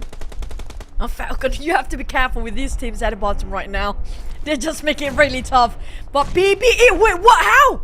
Sin taking on Falcon, but PBE taking a fight against another team at the same time. I think that's going to be FOD. This is really tough. Is FOD going to share the same fate as KE and Erangel and SKR here? That's a bigger question. Falcon also wants to be part of this. FOD stuck in between. My goodness, the top teams who can actually get the number 1 spot. Falcon taking on the side of BG, started going in. Sin going against Falcon as well. This is such a mess, Cloud. It is an absolute mess. However, FOD is still alive. I'm going to remain positive here. Anything can happen as long as they're still alive. But Sin is going in. And Sin, there's going to be Guap on Andrew. A splat there that happened. FOD, now they are vulnerable to a Sin as Falcon will finish off. Now there's going to be another trap of being eliminated. Plays themselves at 8 here. We're down to only 7 teams. Sen trying to hunt for more. They already have 4 in the back. This guy have been quite the entire day. Suddenly out of nowhere, BG and YG getting 8 elimination points just by themselves. Enigma is going for the run and gun as well as PB going for the hunt too. They got themselves 3 eliminations. Aside from the top 2 teams, all the other teams down there getting themselves so much elimination points already. And it might be the case that GE might be champions without needing to do that much in the final round. Looking at all these teams fighting each other, cancelling out each other. As Sin now shoots onto Amura. Amura tries to get away. Amura still survives for now. But Fig coming in to his teammates. This Potato Hill. This is not a potato hill. This is a death hill. There's a graveyard. Fig now tossing over the side of Sin, just making it so hard for Anthony to hold on to. 1 knockdown.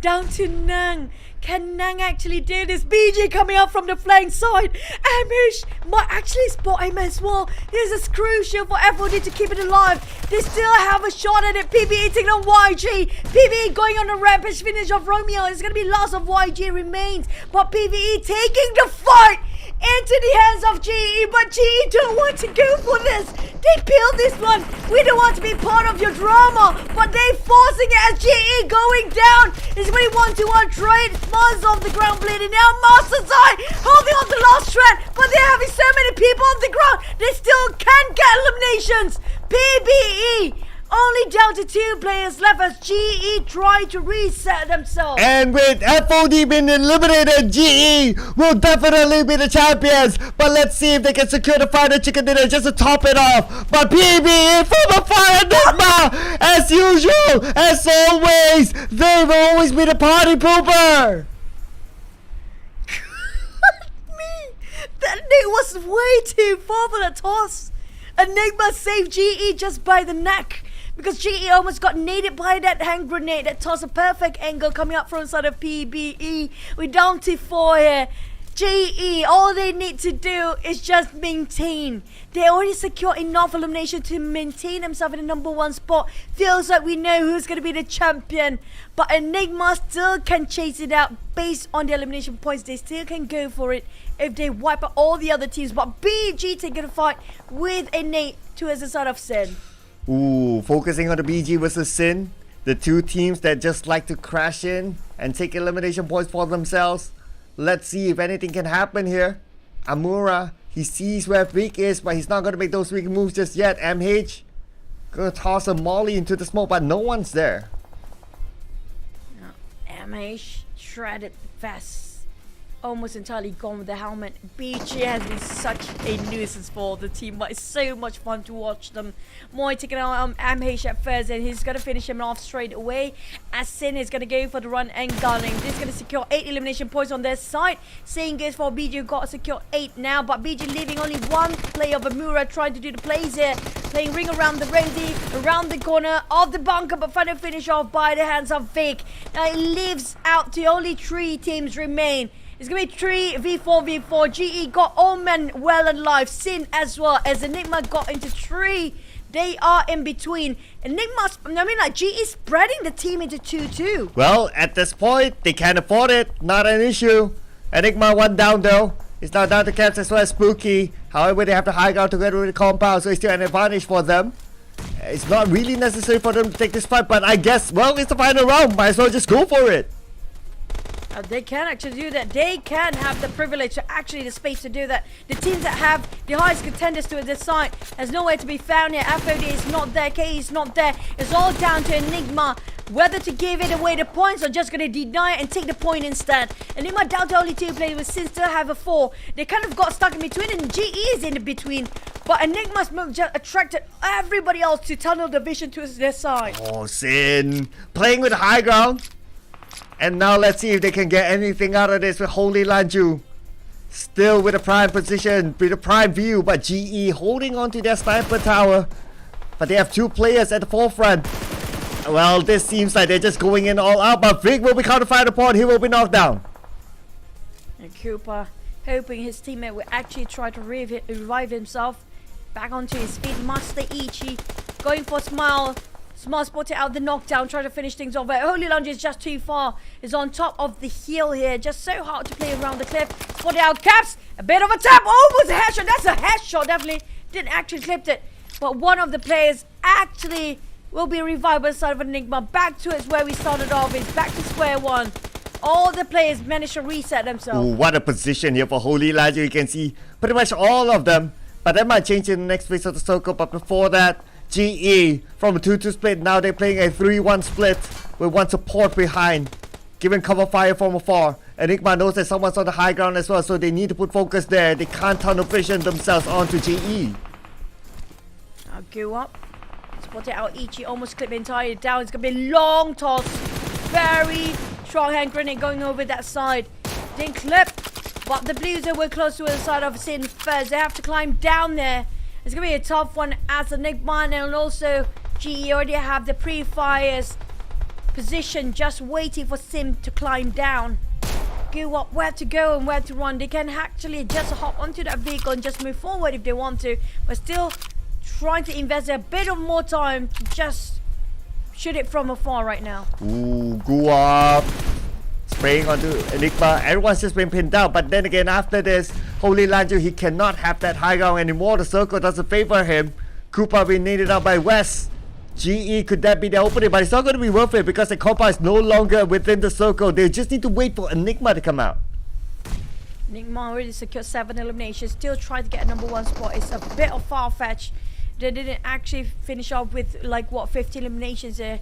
Those are a bit dim right now, but still have a lot to go on.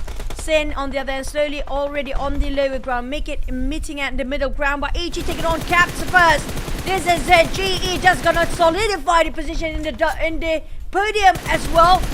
Taking all the shots they can, make it into their pocket, translate into a point, and keep it going. As Sin gives the pressure to Enigma, GE taking the advantage, being the third party from the flank side. Ooh, right now GE is the only team with a full squad. They have a little bit of advantage there, but not for long as one of them will be eliminated.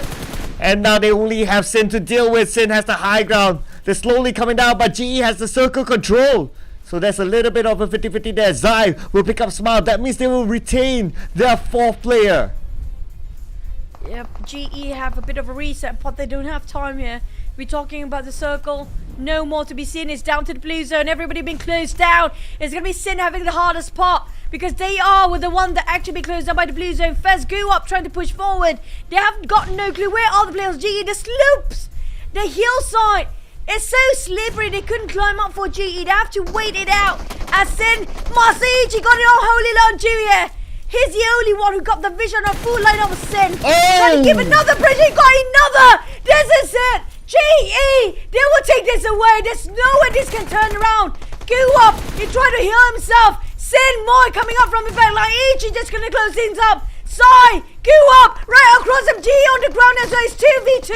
Oh, beautiful flag there. That could be an opening for GE to finish this off. Moy, the last man standing. They know it is. And GE will take home the final chicken dinner. This will be the cherry on top of the pie for them, as they are definitely the champions of the Wildcard edition for the PMPL Southeast Asia Spring. Man, this is one of the best game that we witnessed today. All the teams down there going insanely on Rabbit, on a monster mode. Even the teams have been quiet before. YG, BG, make it so hard for FODK and Oja to make it even a living. SKR also being eliminated early, and GE the only team that tried to play quietly safe until everybody else being eliminated. They're like, we can do this. We will maintain our number 1 spot. And they finally get out from the hiding spot and start to shoot, and they even close it. A bigger win for that chicken dinner. My oh my, it is cherry on the top for them, for GE. GE, the champions of the Wildcard. They will face off against other teams from Southeast Asia. And Ichi, definitely look at the amount of damage, and not only the stats, it is also what he did in that final matchup. He was the one that opened up the flank. He was the one that opened up that high ground, and because of that, that opening allowed the rest of his teammates to come up and finish up the job. And he's the only one who can actually climb up the hill in the first place. Everybody else just sliding down back. And if it's not because of Master Ichi, it's kind of hard for them to actually get this last chicken dinner. He's the only one who can actually just see through the whole lineup of teams they're fighting against. But still, Sin, what a play from this team. Saying good for BG. It's nice to see them finally get back up in the last minute, show us what they have to offer, and shutting down so many teams. If only they have been playing like this since the start of the finals. Yeah, so it's always about consistency, right? And teams will normally reflect on like, if only we did this, if only we did that. But in reality is that if it already passed, it's passed. It's all locked in, so there's no point on sulking over it. And that is why consistency is always important. And GE, they have shown their consistency, especially in the last day, to hold on to the final spot. Yes, there were rounds that they went out, but because they had a good gap, they maintained their number 1 spot till the end. Yeah, but it's nice. I mean, like, all we need to wait right now is just officially announce it. That's it. Gonna officially announce the team that's gonna go along with the PMPL Malaysia, Singapore, Malaysia, Thailand, Indonesia, as well as Vietnam, alongside for the World Cup region to get into the PMSL later. But what a game here, Cloud. We're talking about everybody else have nothing to lose. We're looking over even BJY, you're getting 8 eliminations, and everybody else, except for the top teams here, except for the top 5 teams here, all the other teams down there is trying to hunt down everybody else.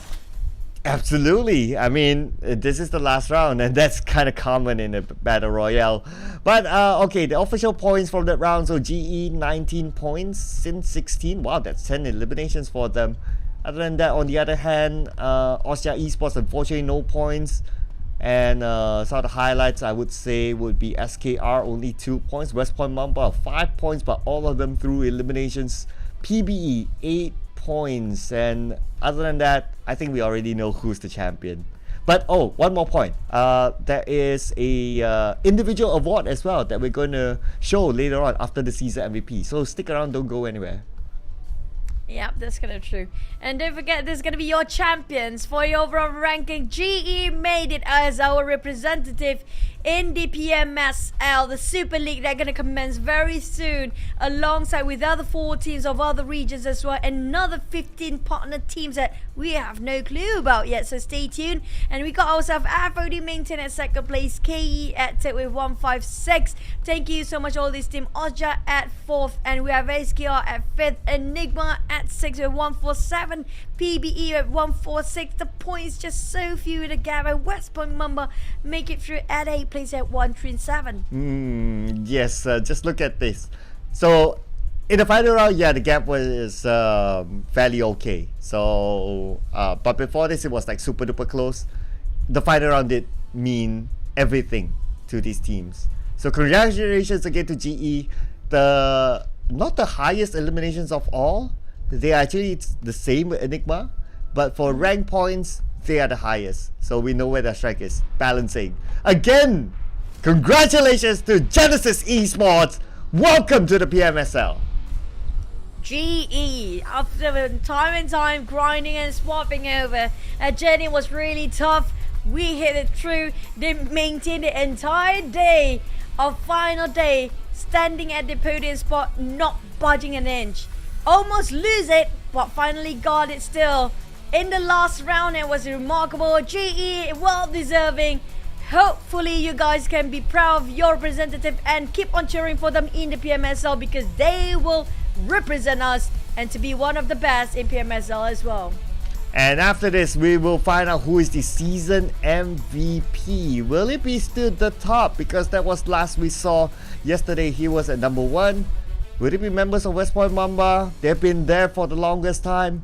Although looking at their performance, it's going to be hard to nominate them. The top, maybe, or could it be someone else? Could it be Marnet? Because Marnet showed up yesterday too.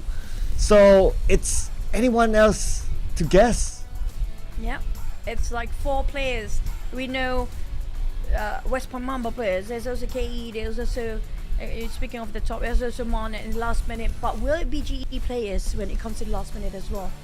Because since they got themselves the champions, did they actually push it up in the last minute? And here comes Michi!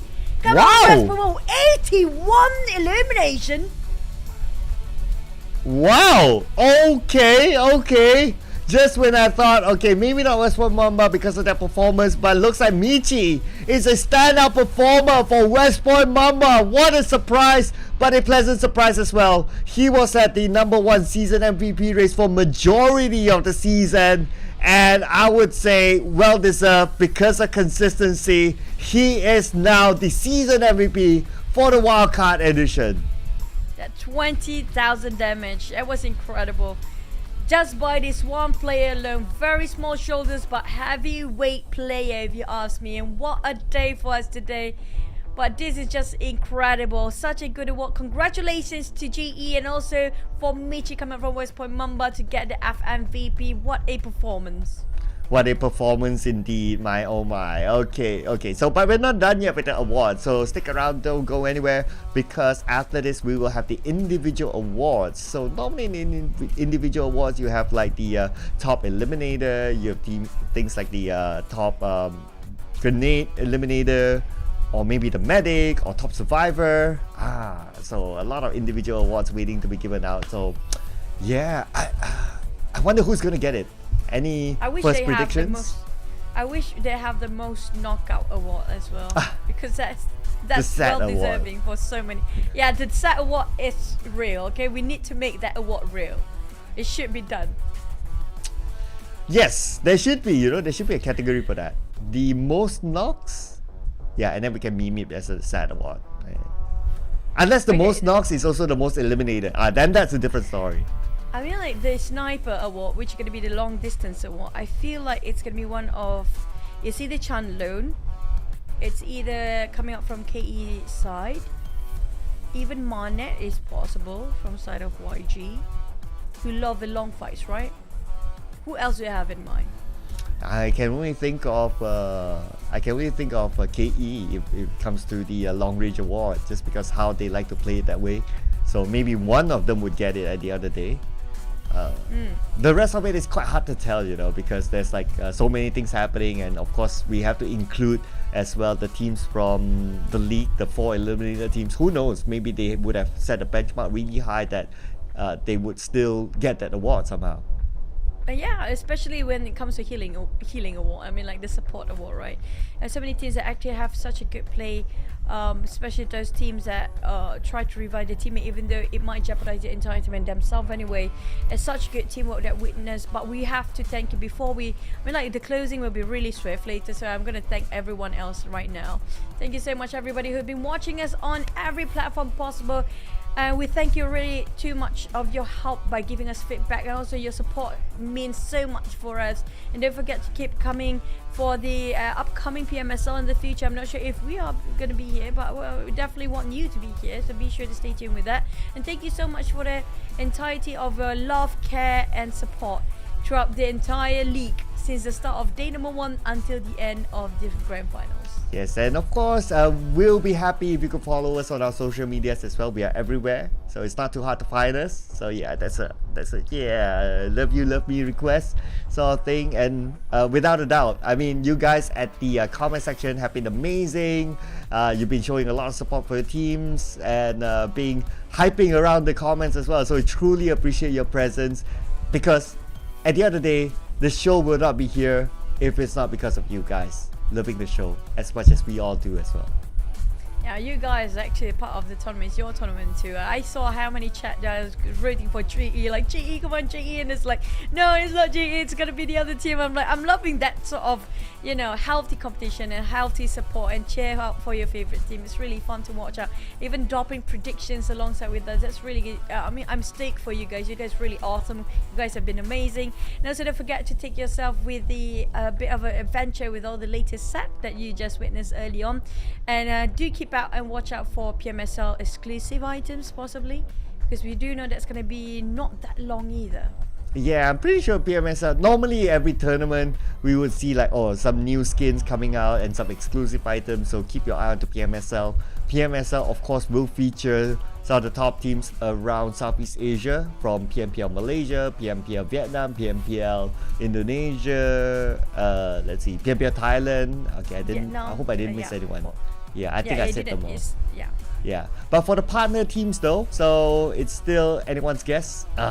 Anyone. But don't want to spoil it for you guys, right? Just keep an eye on PUBG Mobile's page. I believe it will be coming really soon. Wink, wink.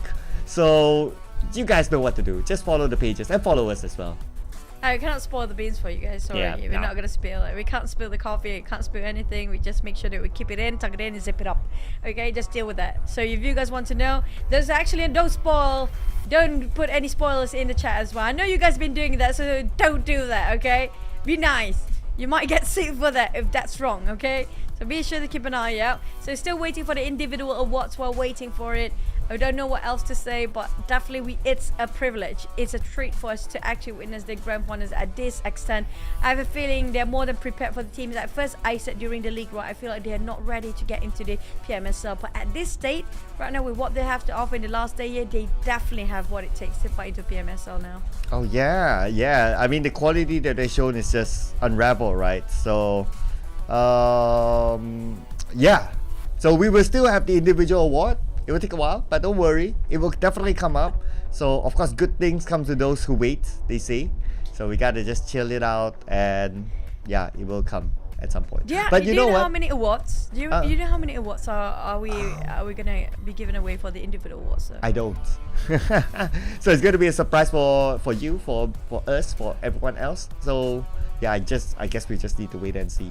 But you know what? This is of course besides all that we've talked about. This is of course our first time casting the Wildcard edition, and I must say it's been a pleasure seeing the Wildcard teams. And the Wildcard teams are amazing, I must say. Very entertaining as well. Yeah, I love how they surprise us with unusual plays, something that's very refreshing for all or both of us to actually cast it. And it's been a preview, it's also been amazing to be able to cast this extent and this level of caliber of game. I'm loving this. And I have a feeling they might actually go for more in the future. It's just keep it going, guys. For Wildcard, we definitely are rooting for you and we want you to be one of the best in C. Imagine the Wildcard to get the champions of C League. That would be really one of the monumental day, making a history for the entire C to actually in awe, you know? Who said the Wildcard? It's not that we are wild. Let's keep going. Yeah, taking down teams like a Gig Fam, like Boom, like the Xavier. Oh man, just mentioning those names, those are really big names. So can Hail you? Esports, yeah. Yeah, right. Hail Esports. So imagine that a Wildcard team could clutch those kind of teams. Oh, that will make the biggest story as a start until a Wildcard team's become a champion. That will be amazing. Don't fade away, we're not done yet. What? Stop fade away. My hands are here, you know. I didn't do anything. You're fading away now. My hands are here. Somebody got to check the audio. but we're still waiting for the individual awards. I know you guys want us to go as fast as you can. Like you guys want us to go as fast as we can, right? We want to go as well, but we are not willing to leave yet because we're gonna show us a bit more appreciation and love for you guys who've been really spending a lot of time with us. And so sorry, I need to apologize for any of shortcomings coming out from our side. So we try to be better in the future. Do tell us about your feedbacks and DM us. You guys know our socials. Just bring it up again for a tagline cloud, just in case you don't know our socials. Wait, I have the power? Oh, wow. Yeah, you have the power. Oh, Yeah, I have the power. Wow. I am powerful. Of course, you guys watching wouldn't know. It's just us. It's just something that we have in the back end as well. So you guys know where to find us now, and just drop your DM. We are more than happy to have your criticism. Sometimes we love to know the reasoning as well, and we did actually wait when it comes to your feedback, because we want to improve ourselves too. So thank you so much to take your time and effort to actually tell us what you think is best for us and best for everybody else. We really appreciate it. But I would also appreciate some chocolate though. So if anyone of you want to send me chocolate, I don't mind. You know, just in Malaysia we call it PMPL or DM at the side. Yeah, we can sort that out. We just awkwardly gonna wait for the individual awards, okay? I mean, like we're waiting as well. Just feeling awkward now. It's a bit too long, but okay. Yeah. Don't worry. We got a gambate from our production, so. Yeah. We got a gambate. So yeah, gambate to all of us as well, because we want to know who gets the individual awards as much as you do. Yeah, okay, how about we talk a bit about PMSL now, since we already seen a lot of the plays, right? But due to the current bonus point and the current system of the point itself, a lot of us do realize that a lot of the teams are playing just as close as today's match. So it's gonna be a really close one, but when it comes to the final point, it's really so important these days. Yep, not gonna lie. So far the teams that managed to get onto PMSL, they not only have good firepower now, but historically as well, they have very good firepower. So there's a lot of expectation for these teams, but of course expectation for the wildcard teams as well. But speaking about expectation, you're smiling, I know what you're thinking, because the results are ready. Let's go. Wow, Mornet getting a gunsling, and congratulations for YG Mornet. That's a tough one to get, and Grenade Master coming from GE Smile. Man, okay, I'm just looking over it, right? So no KE, not in the Eagle Eye, but it's from Dragon. Okay, that's interesting. DZ up there as the highest, as the survivor. But not here for Filmatic. Right. I mean, like, this guy has been helping a lot for his teammate. Not just the team medic. He's also not just the field medic. He's also the one that actually gunned down people as well. So this guy deserves more than one award. I know, right? It feels like he could fill up multiple. But anyway, you gotta spread the fun across, right? And if you notice that all the awards, they actually come from different teams. That just shows that how competitive the scene is. Yeah, even no player coming up from West Point Myanmar except for the FMVP, right? None of them actually plays there. Yeah. And these guys, I mean, like, this is so good. This is so great. Yeah, I mean, it's nice to see that, you know, it's a really challenging league that it could be anyone's game. Like normally, like we will see, like if in other country PMPLs, you will see like, oh, one person gets 2 awards and all that. But this is, I believe that this is the only one that has everyone different. So that's great. Yeah. It's a good thing. It just shows that the scene itself is strong enough for every single team. It's very competitive. It's not over-dominating by certain teams. Everybody have equal grounds and equal fundamentals when it comes to having a go against each other. It's like everybody is like a toss of a dice. It's down to whoever sometimes be fated to actually win that day or not. But I think that's it for us today. Yes, that is it for us, ladies and gentlemen. So my name is Sir Cloud together with Choo Choo. We hope to see you in the future. Love you all so much. That is it from us. Signing out. Bye.